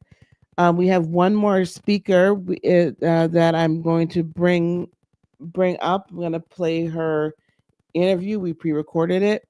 Um, but if there's any questions here, you guys can drop it in the chat for Snehi. I will monitor the chat everywhere to make sure that I grab if there's questions on Facebook or there's questions on Insta. I want to be sure that I grab those questions as well. Not Instagram. I'm sorry, X. Um, where else? Okay, so I got everybody. I got everybody going here. Yeah, Um, talk, people talk. I'm not sure. I mean, they may be asleep after that. After the meditation, honey, because I was almost falling asleep myself. Um, while we're waiting for people to type, in case there is anything in there, um, pranic healing. Do you working with the 11 chakras? You're also a hypnotherapist. Um, what are some of the other benefits of pranic healing? And does hypnotherapy actually interact in? Do you embrace that as well within your weight loss, your challenge, your inspiration? I don't even want to call it a program. Yeah. Um, do you like how does that factor in? So your question is, how do these two come Yeah, how do they together? kind of work together, complement each other? Okay. So a hypnotherapy is unlikely like the hypnosis. So in hypnotherapy, you are very much awake in your own control, and as a receiver, it is more kind of a guided meditation. So the even the mountain of alignment, the meditation I created, it is a hypnotherapy meditation. So it does work on your so on the hindsight, it is working. It's a therapy, and it's working on your vagus nerve to calm it down. And once that is done, it's easy for us to get into the subconscious mind. Why do we want to go there is because the subconscious mind carry all of the past beliefs, the learning, the conditioning, all your patterns. And it's to make any healing, any journey healing, connecting to yourself, going back to your source, it requires that you forget some of the old. So that cleansing is, we can only do a deep cleansing when we go into the subconscious mind. So with those meditations, mostly that looks like a meditation as a receiver, and I am working as a therapist. I will be using my crystals wand to dig deeper while you are meditating, working on your chakras, aligning them, cleaning. So chakras are what chakras are.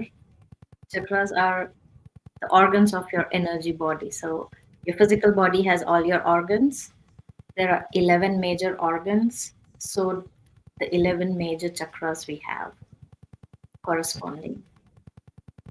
And each chakra has their own function, which is physical, emotional, mental, because those are the auras we carry. We keep asking, what aura color do I have? So whatever state of mind you are is the color of your aura. So it keeps on changing as your mindset changes. But we want to have a aura that is more to your personality, how you want yourself to be. So aligning gives you that. So cleansing gives you that. Hmm, that's I very, think that's a lot of information in one go. it is, but that's very interesting on how that works. And how that's all interconnected. I think sometimes, Yes. I mean, we know it, but I love to hear it from different perspectives because it just helps me to even understand it a little bit deeper. Absolutely. I'm learning too. I like that. We're always, yeah, I love that. We're always learning. Well, Snehi, I wanted to give you a little extra time because I knew that this was going to be very deep and very meaningful. And I appreciate you being willing to take a little extra time with us today and take some time away from your family to be with us today. This has been another absolutely wonderful session. Thank you so, so very Thank much. you so much for having me. Thank you, dear. I was just so thrilled to be here today and excited to be here. Dr. Lisa is always so welcoming and exciting. She makes sure that everything is fun. I try to. I try to. Yes. Healing I'm should look like fun. I'm excited for us to do even more in this coming year together, and excited for people to really get to experience the tremendous natural healing power and transformational power that you have, and how gentle your guidance is in this process. It's just amazing. I'm just so Thank you. honored to be able to be working with you. Thank you so much. Thank you. And Thank you, thank dear. you everyone who was watching, is being there. Yes. Yes. Thank you. All right, my dear. But don't forget blackfridayfestival.com. Go there so you can grab this meditation. You do not want to miss out on this. You do not want to miss out on the meditation and the workbook. And both Snehi and I will love to hear what happens when you do this for 7 days straight. We want to hear back from y'all. What happened? So come back to this or go to the YouTube channel and go to the Black Friday Festival podcast series, and we want to hear what happened. Like how does this affect you, and how much growth have you experienced after I seven want to days? add to Miss Dr. Lisa that Mhm. Dr. Lisa is giving this platform for everyone to cultivate a community here. So people talk, Yes, write something. yes, we want to hear from you. Let's form this community of healing. Yes.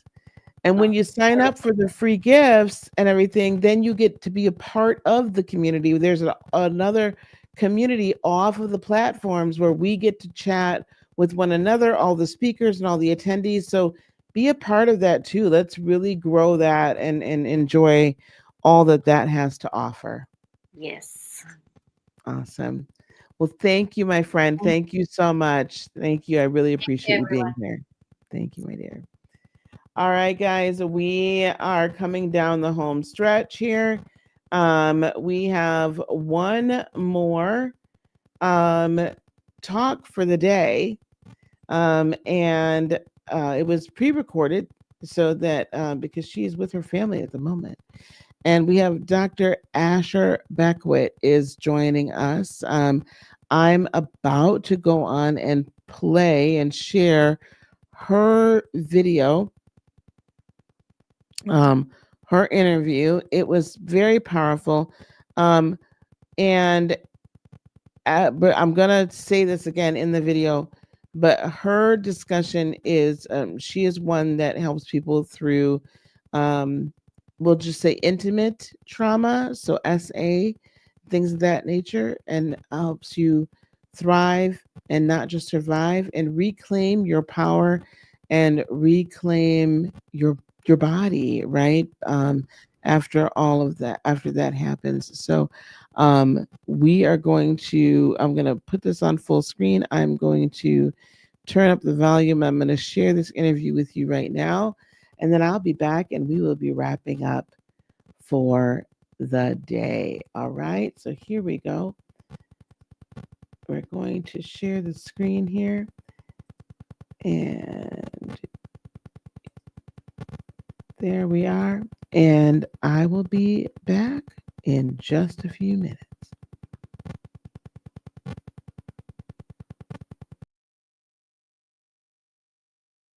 Welcome back to the Black Friday Festival of 2025. I certainly hope you have found some amazing BFFs during this time that we've had together. during this post-holiday season. I want to thank you guys so much. We have all learned so much, grown so much. And again, I hope you've taken advantage of not only the free gifts, but now again is your opportunity to sign up for that VIP ticket where you can get access to the VIP gifts no matter when you are watching this. Now, my next guest is a very, very, very special woman, and her name is Dr. Asher Beckwith.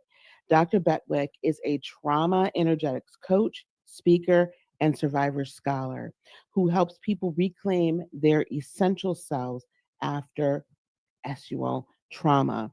A 4-time survivor with a PhD in medical anthropology and over 25 years of research experience, she bridges body based healing, survivor wisdom, and deep care rooted in lived experience. She's an upcoming book, right? And we're going to talk all about that too. And she also does speaks. And in her speaking engagements, she does offer honest, embodied conversations about healing from SUL trauma, not as a linear fix, but as a slow and sacred return to self. So we're going to welcome Dr. Asher Beckwith to the stage. Welcome, Dr. Asher. Thank you so much for being here with us. Thank you so much for having me. This is wonderful. Oh, this is exciting. Now, we do want to just give a warning here. Yeah. What Dr. Asher and I are going to speak about can be triggering if you have experienced SUL trauma or trauma period, right? So but specifically in that area, intimate trauma. So we're giving you a trigger warning. We're going to be very gentle and we're going to be very kind, but we just want to let you know if something happens, it's okay. Just forewarned. All right. But we are here definitely to help.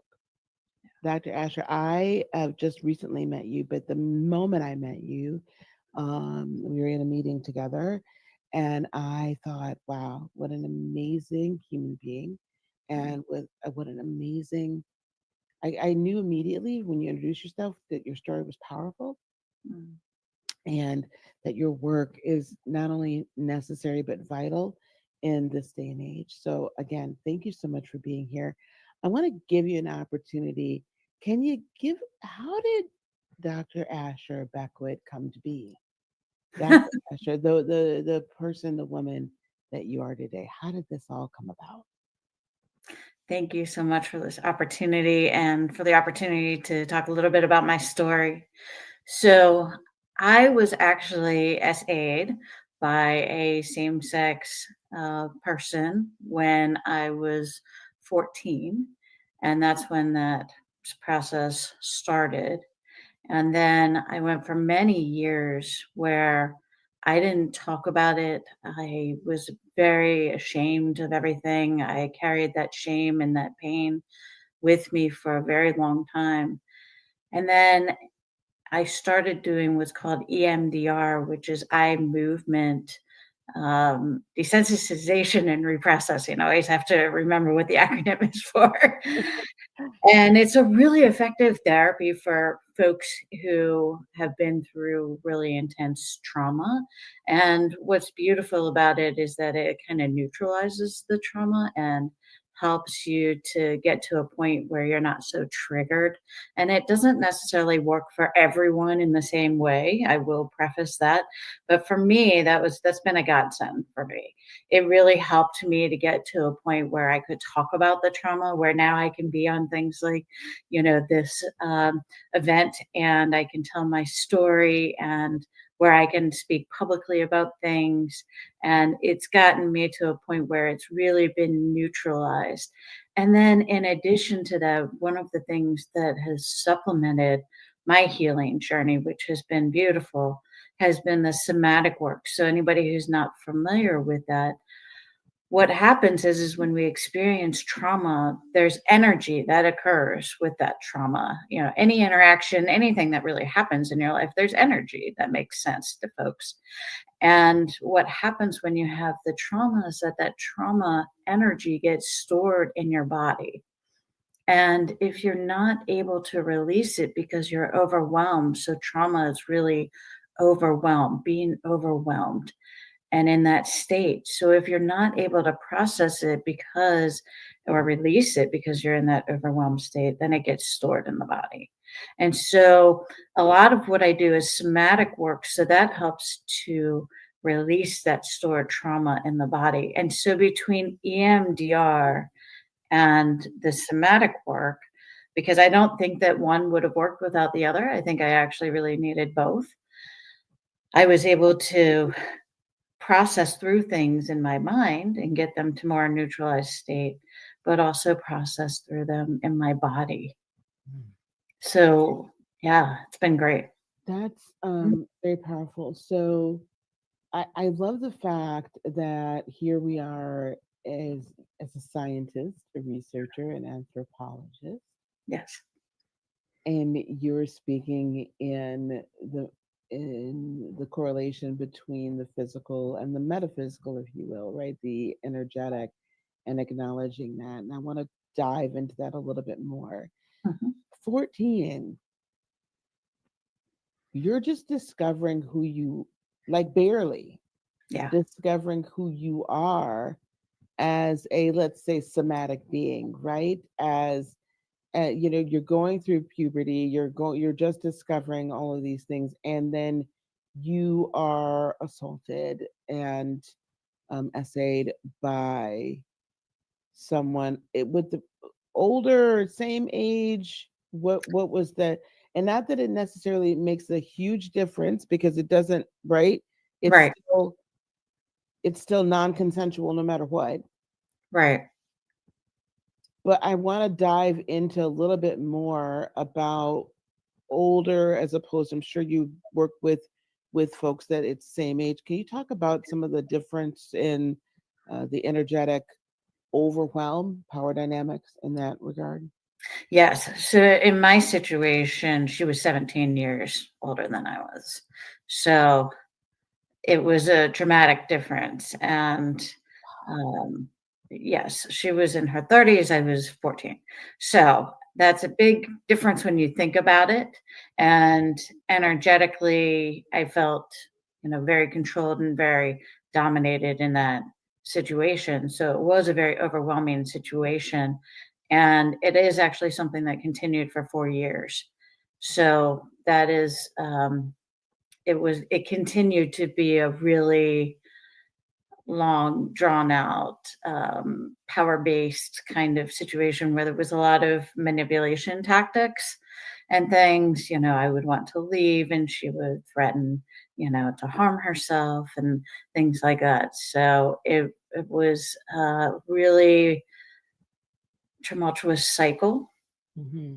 and one that was very hard to break, especially being so young, because you don't really know at that age. You have some semblance of things, but you're still growing and developing, and your brain is still growing and developing, your body is still growing and developing. So to be met with that at that age was really hard and very confusing and extremely overwhelming. And I think that a lot of that shame that was told to me, that I internalized that about not talking to others, not telling others, not sharing my story, the threats of if I did, that certain things would happen. And I don't want to necessarily go into all of that because I don't want people to get traumatized by that. But there are threats, there are reasons why it's really hard to leave. And especially at that age, you don't know. You might not even know any different. So you're doing what you think you're supposed to be doing, and it's wrong. And for me, I know when I speak to, I'm going to say specifically, and I'm not trying to single anyone out, but when I speak to gay men, like gay Black men, that have experienced this at the hand, let's say, of a pastor or someone in power in the church, Yeah. and a lot of times it's who I end up talking to.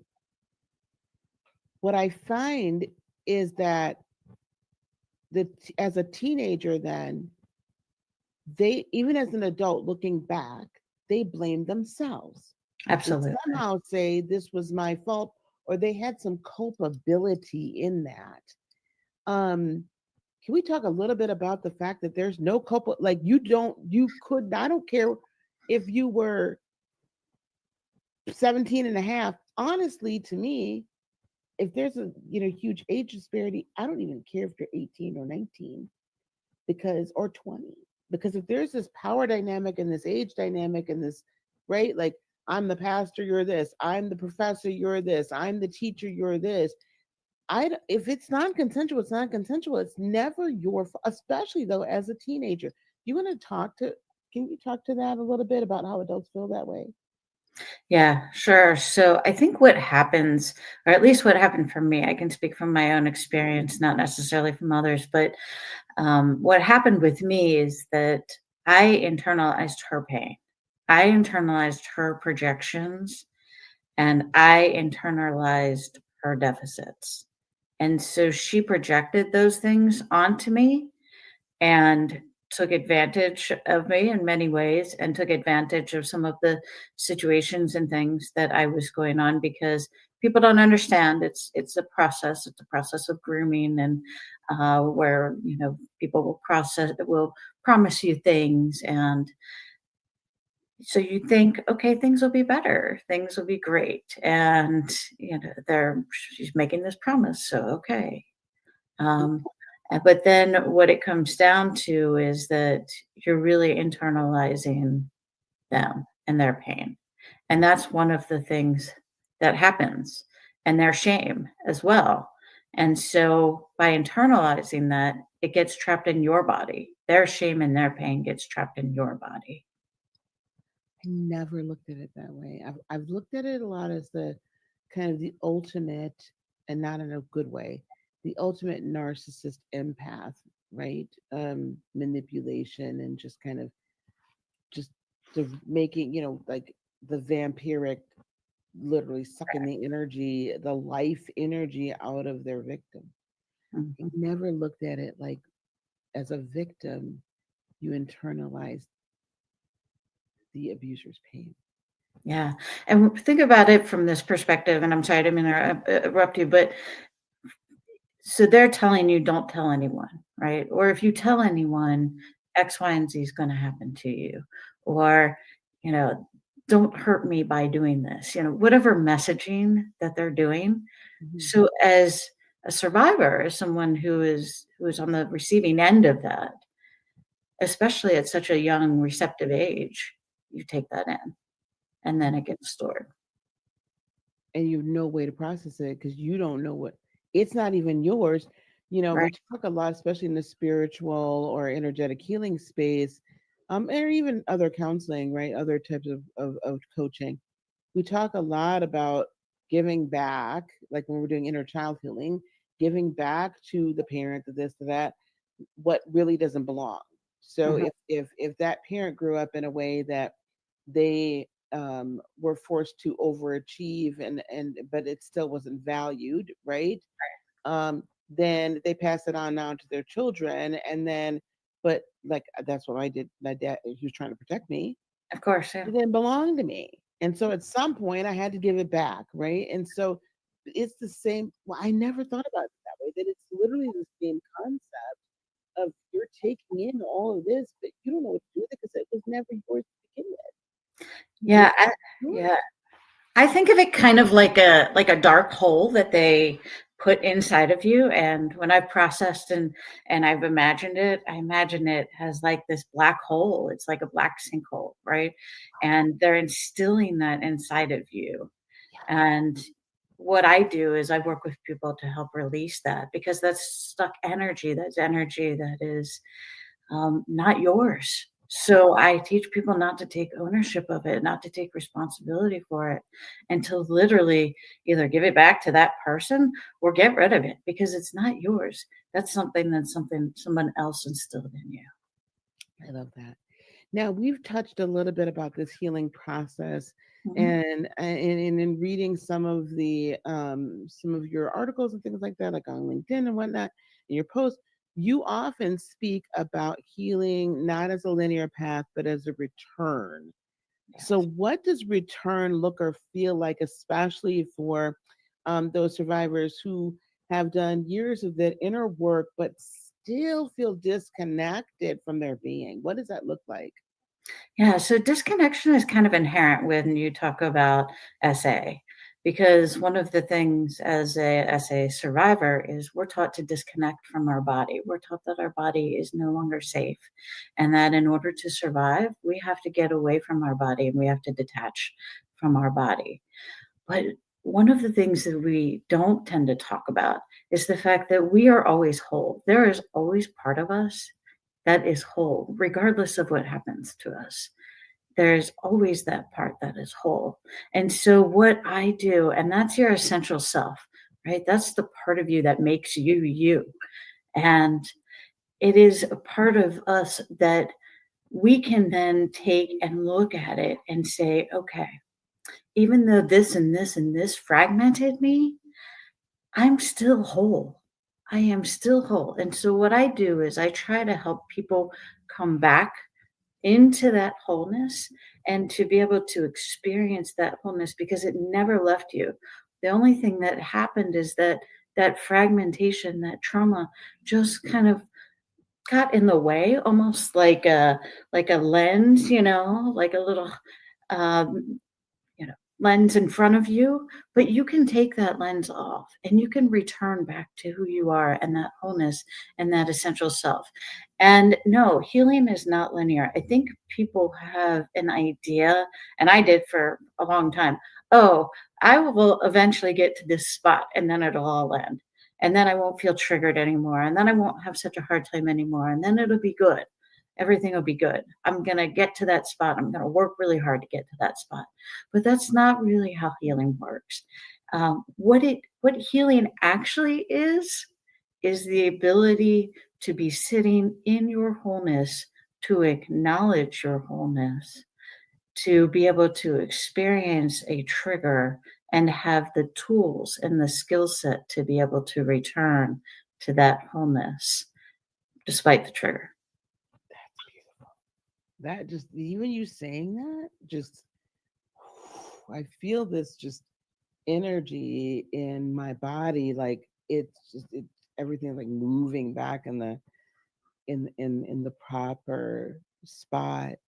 Because as a survivor myself, as an adult SA survivor, it is this journey of reconnection. It is this journey of wholeness. It is this journey of not feeling either ashamed or it's really hard to describe. Like, I guess the only thing to say is kind of like dirty or not. Like, I don't, it just, I don't have any words, but there is this definite, like, it does take a while, much like grief. Not there's no linear thing. Okay, point A, point B, point C, point D. Like you're gonna go forward and come back, and it's very zigzagged, and it's however that energy is going right then. And which leads me to kind of my next question, because it sounds to me like you are utilizing or you view the body as the gateway to healing. Um, can you share with me? And you talked about the stored energy. What does stored energy really mean to you? Like how can we like really kind of figure this out? Like what do we correlate that with, this stored energy that's in the body that we need to find, locate, and then release? Yeah. So thank you for that question. And thank you for sharing about your story as well. Appreciate that. So what happens is it's literally energy, right? It's like running energy, right? Moving your arms, energy. It's the same kind of energy as moving any part of you. And it literally is. It's not some like metaphoric kind of, energy. It literally is actual energy that gets stored in different places. So when we have something that happens with trauma, right, you might notice, like for me, my jaw will lock up, right? My fists will lock up. My shoulders, I'll be wearing them like earrings, right? And what that is it's a nervous system response. It's a response of, oh, for me, it's a, sometimes it can be a fight, sometimes it can be flight, sometimes it can be fawn, it can be different types of nervous system responses. But what happens is literally that energy has nowhere to go. So that tightness that you're feeling is because that energy has nowhere to go. So what I do is I work with people to locate that energy in their body. And I'm trained in all of this to do this and literally just be able to release it. And it sounds a little kind of wonky and all of those things because, right, some people might go energy and releasing it. But if you think about it, like I am actually a scientist.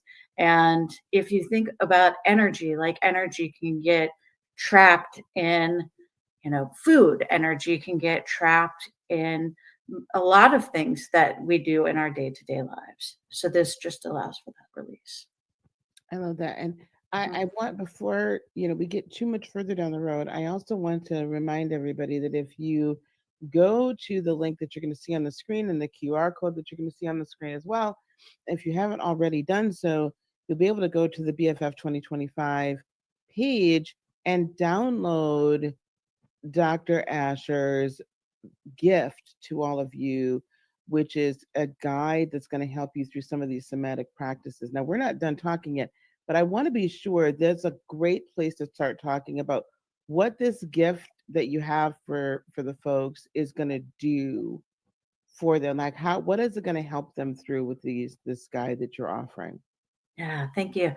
So this guide is really a gentle invitation, and it is not something that you're forced to work through and you're forced to do all at once. It is 3 somatic exercises and reflections on those exercises. And the intention of the guide is to help people to get out of that frenzied kind of response that might happen when they feel triggered. So it'll help you to be able to release that response and return back to the present. And then it will also help you to really start to feel more comfortable in your body and to notice your body. That's so If you haven't done so already, well, don't do it right now. But since we're done here, I want you to go and download that, please. And if you haven't registered yet for the whole entire summit, and for you to be able to receive all the free gifts that you from all the speakers we've had over the past couple of days, I want you to take the time to do that now. And then there's also a VIP ticket, but we'll talk about that in a minute. I want to jump back into this because there's been so many people in your community, I'm sure, in my community and the communities we're speaking to today. A lot of us have done the work, right? We've had therapy, we've done retreats, we've had counseling, we've done mindset tools. I mean, we've done all the things of the things of the things, okay? But they're still stuck. They still feel like they still can't quite get there. Why do you think that happens? And what do you think is missing with them that they feel they're missing in the process that they still feel stuck? Yeah. And this relates back to a question also that you asked earlier, which is that I've done all this stuff too. I've listened to every podcast, I've listened to every book, and I've done as much therapy as one can possibly do in a lifetime. And it really comes back to the body, right? So the body is your center, the body is your whole. And if you're taught not to trust your body, or you still have things in your body that are storing trauma, that's going to manifest in different ways. It might manifest in illness, physical illness, like actual illness, like cancer, other kinds of things. It might manifest in not being able to sleep. It might manifest in having difficulties eating or overeating, all of these different ways. So really, your body is the way to come back. And that is what I have found as a missing piece. The missing piece is coming back to your body, because that is how you can reclaim your essential self. Therapy, all these other things are great. And coming back into your body is what helps you return to integrated wholeness. and your essential self. That's beautiful. That is so beautiful. Um, Dr. Asher, if someone wants to work a little bit, at least get a taste of this Mhm. and find out a little bit more about that, you have a very, very generous offer you're making to our VIP ticket holders. Can you let folks know what that very, very, guys, this is very, very generous. Okay. Just please. And I'm not being hyperbolic. This is an amazing opportunity. Can you share with us what that is that they can do? Yeah, absolutely. Well, my goal really is to reach as many people with this as possible and to help as many people as possible. And so I am offering a 30-minute free session for anyone who is interested to kind of get a taste and a feel as to what it's like to work with this. I offer this over Zoom, so we can certainly schedule a time to do that. And please feel free to reach out to me. Do you want me to give my address, my web address? Or? Sure. Yeah, let's Yeah. do that. Okay, so it's just www.dr and then dash Asher, ASHER.com, and just go on there and you can sign up in the contact and just say, you know, Black Friday, and then I'll be good to go and I'll know exactly who you are, and I'll be so happy to help you. And we're also going to have a link for her as well.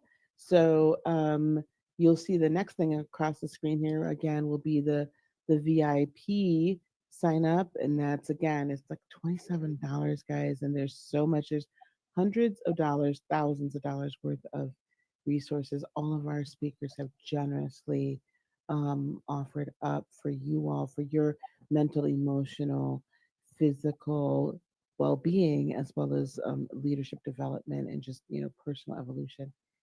That's very generous, you guys. Please please please please reach out to her if this fits, and I would love to, I'm gonna have to circle back with you. I want to hear some great amazing things that come of folks being able to reach out to you. This has been just a joy. I Mm, want to thank you so very, very much. mm. Um, we're gonna let you go because I know you're running around. We're all running around. Um, is there anything you'd like to leave with us in closing? Any closing thoughts for the folks out there today? Yeah, I think just to know that it is safe to return to wholeness. Yeah. Yeah, that feels really good. Yeah. Dr. Asher, again, thank you so much for being here. Guys, you can find everything you need to in the description boxes below, all over. Like you guys will find, hit the QR codes, do what you need to. But definitely download her, um, download her guide, and then definitely book that call with her. And we're gonna see a lot more of you around in my ecosystem, my sphere of influence. So I can't wait to have you back on again. Thank you so much. Thank you so much. Such a blessing. Thank you. Thank you. All right, guys. So that. Hey, gang. All right, we're gonna stop sharing that. I'm gonna stop this. Whew, this has been a time to be alive, as my youngest daughter would say, right? Oh, the cats moved my stuff, so I apologize. They've been running around in here. I guess they're like, girl, it's time for you to get off of your internets.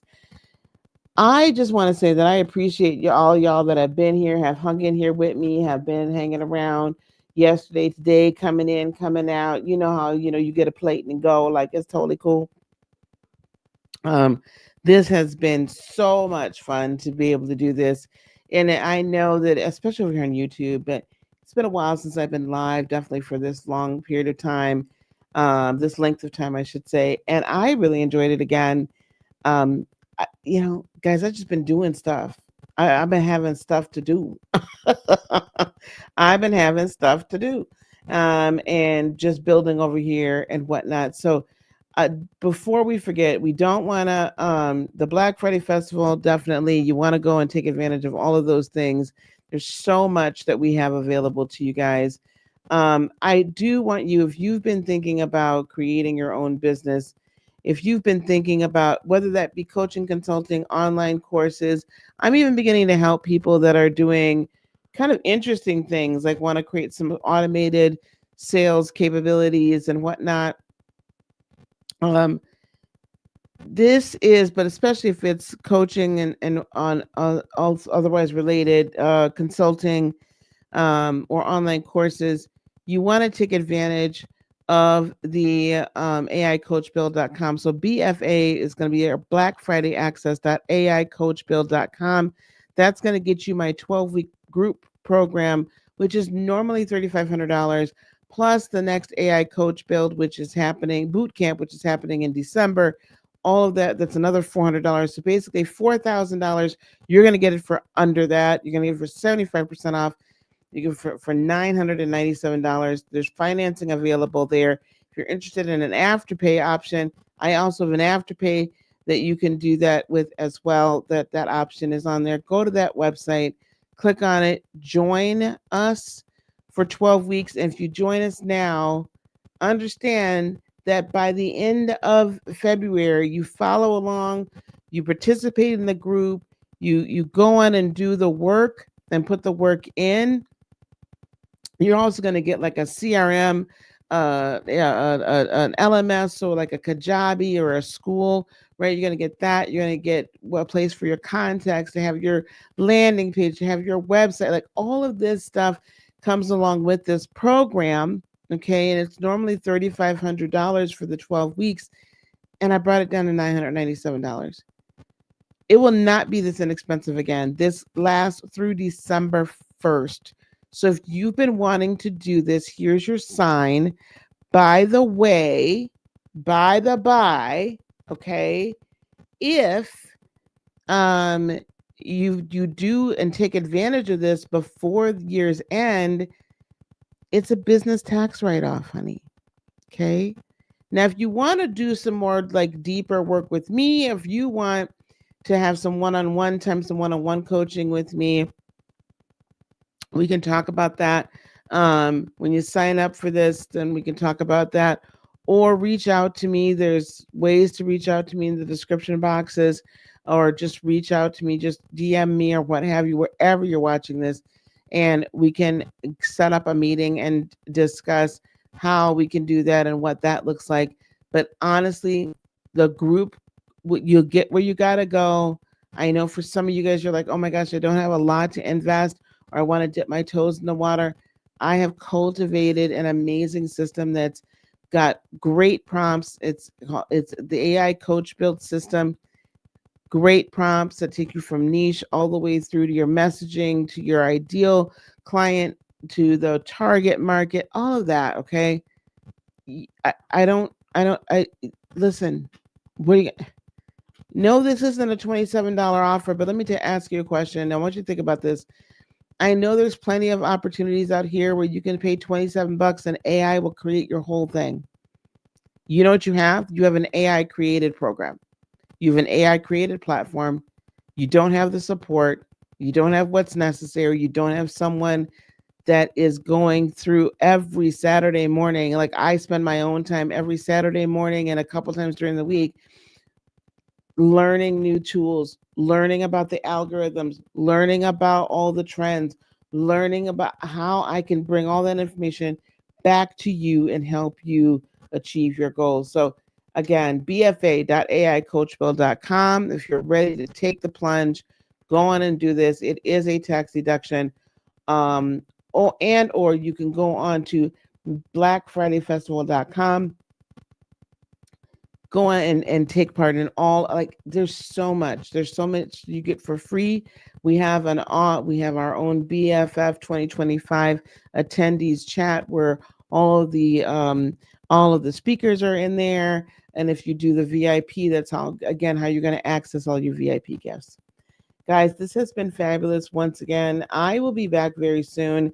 If you guys want any other type of to chat with me, there's a way to go on and get a 30-minute call with me if you wish to chat about business and chat about starting your own business, entrepreneurship. If you want any other type of readings or guidance or life coaching, that information is down in the description box, especially over here on YouTube. I can't wait to see you guys again very soon. Until the next time, peace, love, blessings, and joy be unto you today, tomorrow, and for all eternity. I love you guys very, very much. Namaste. Bye, gang.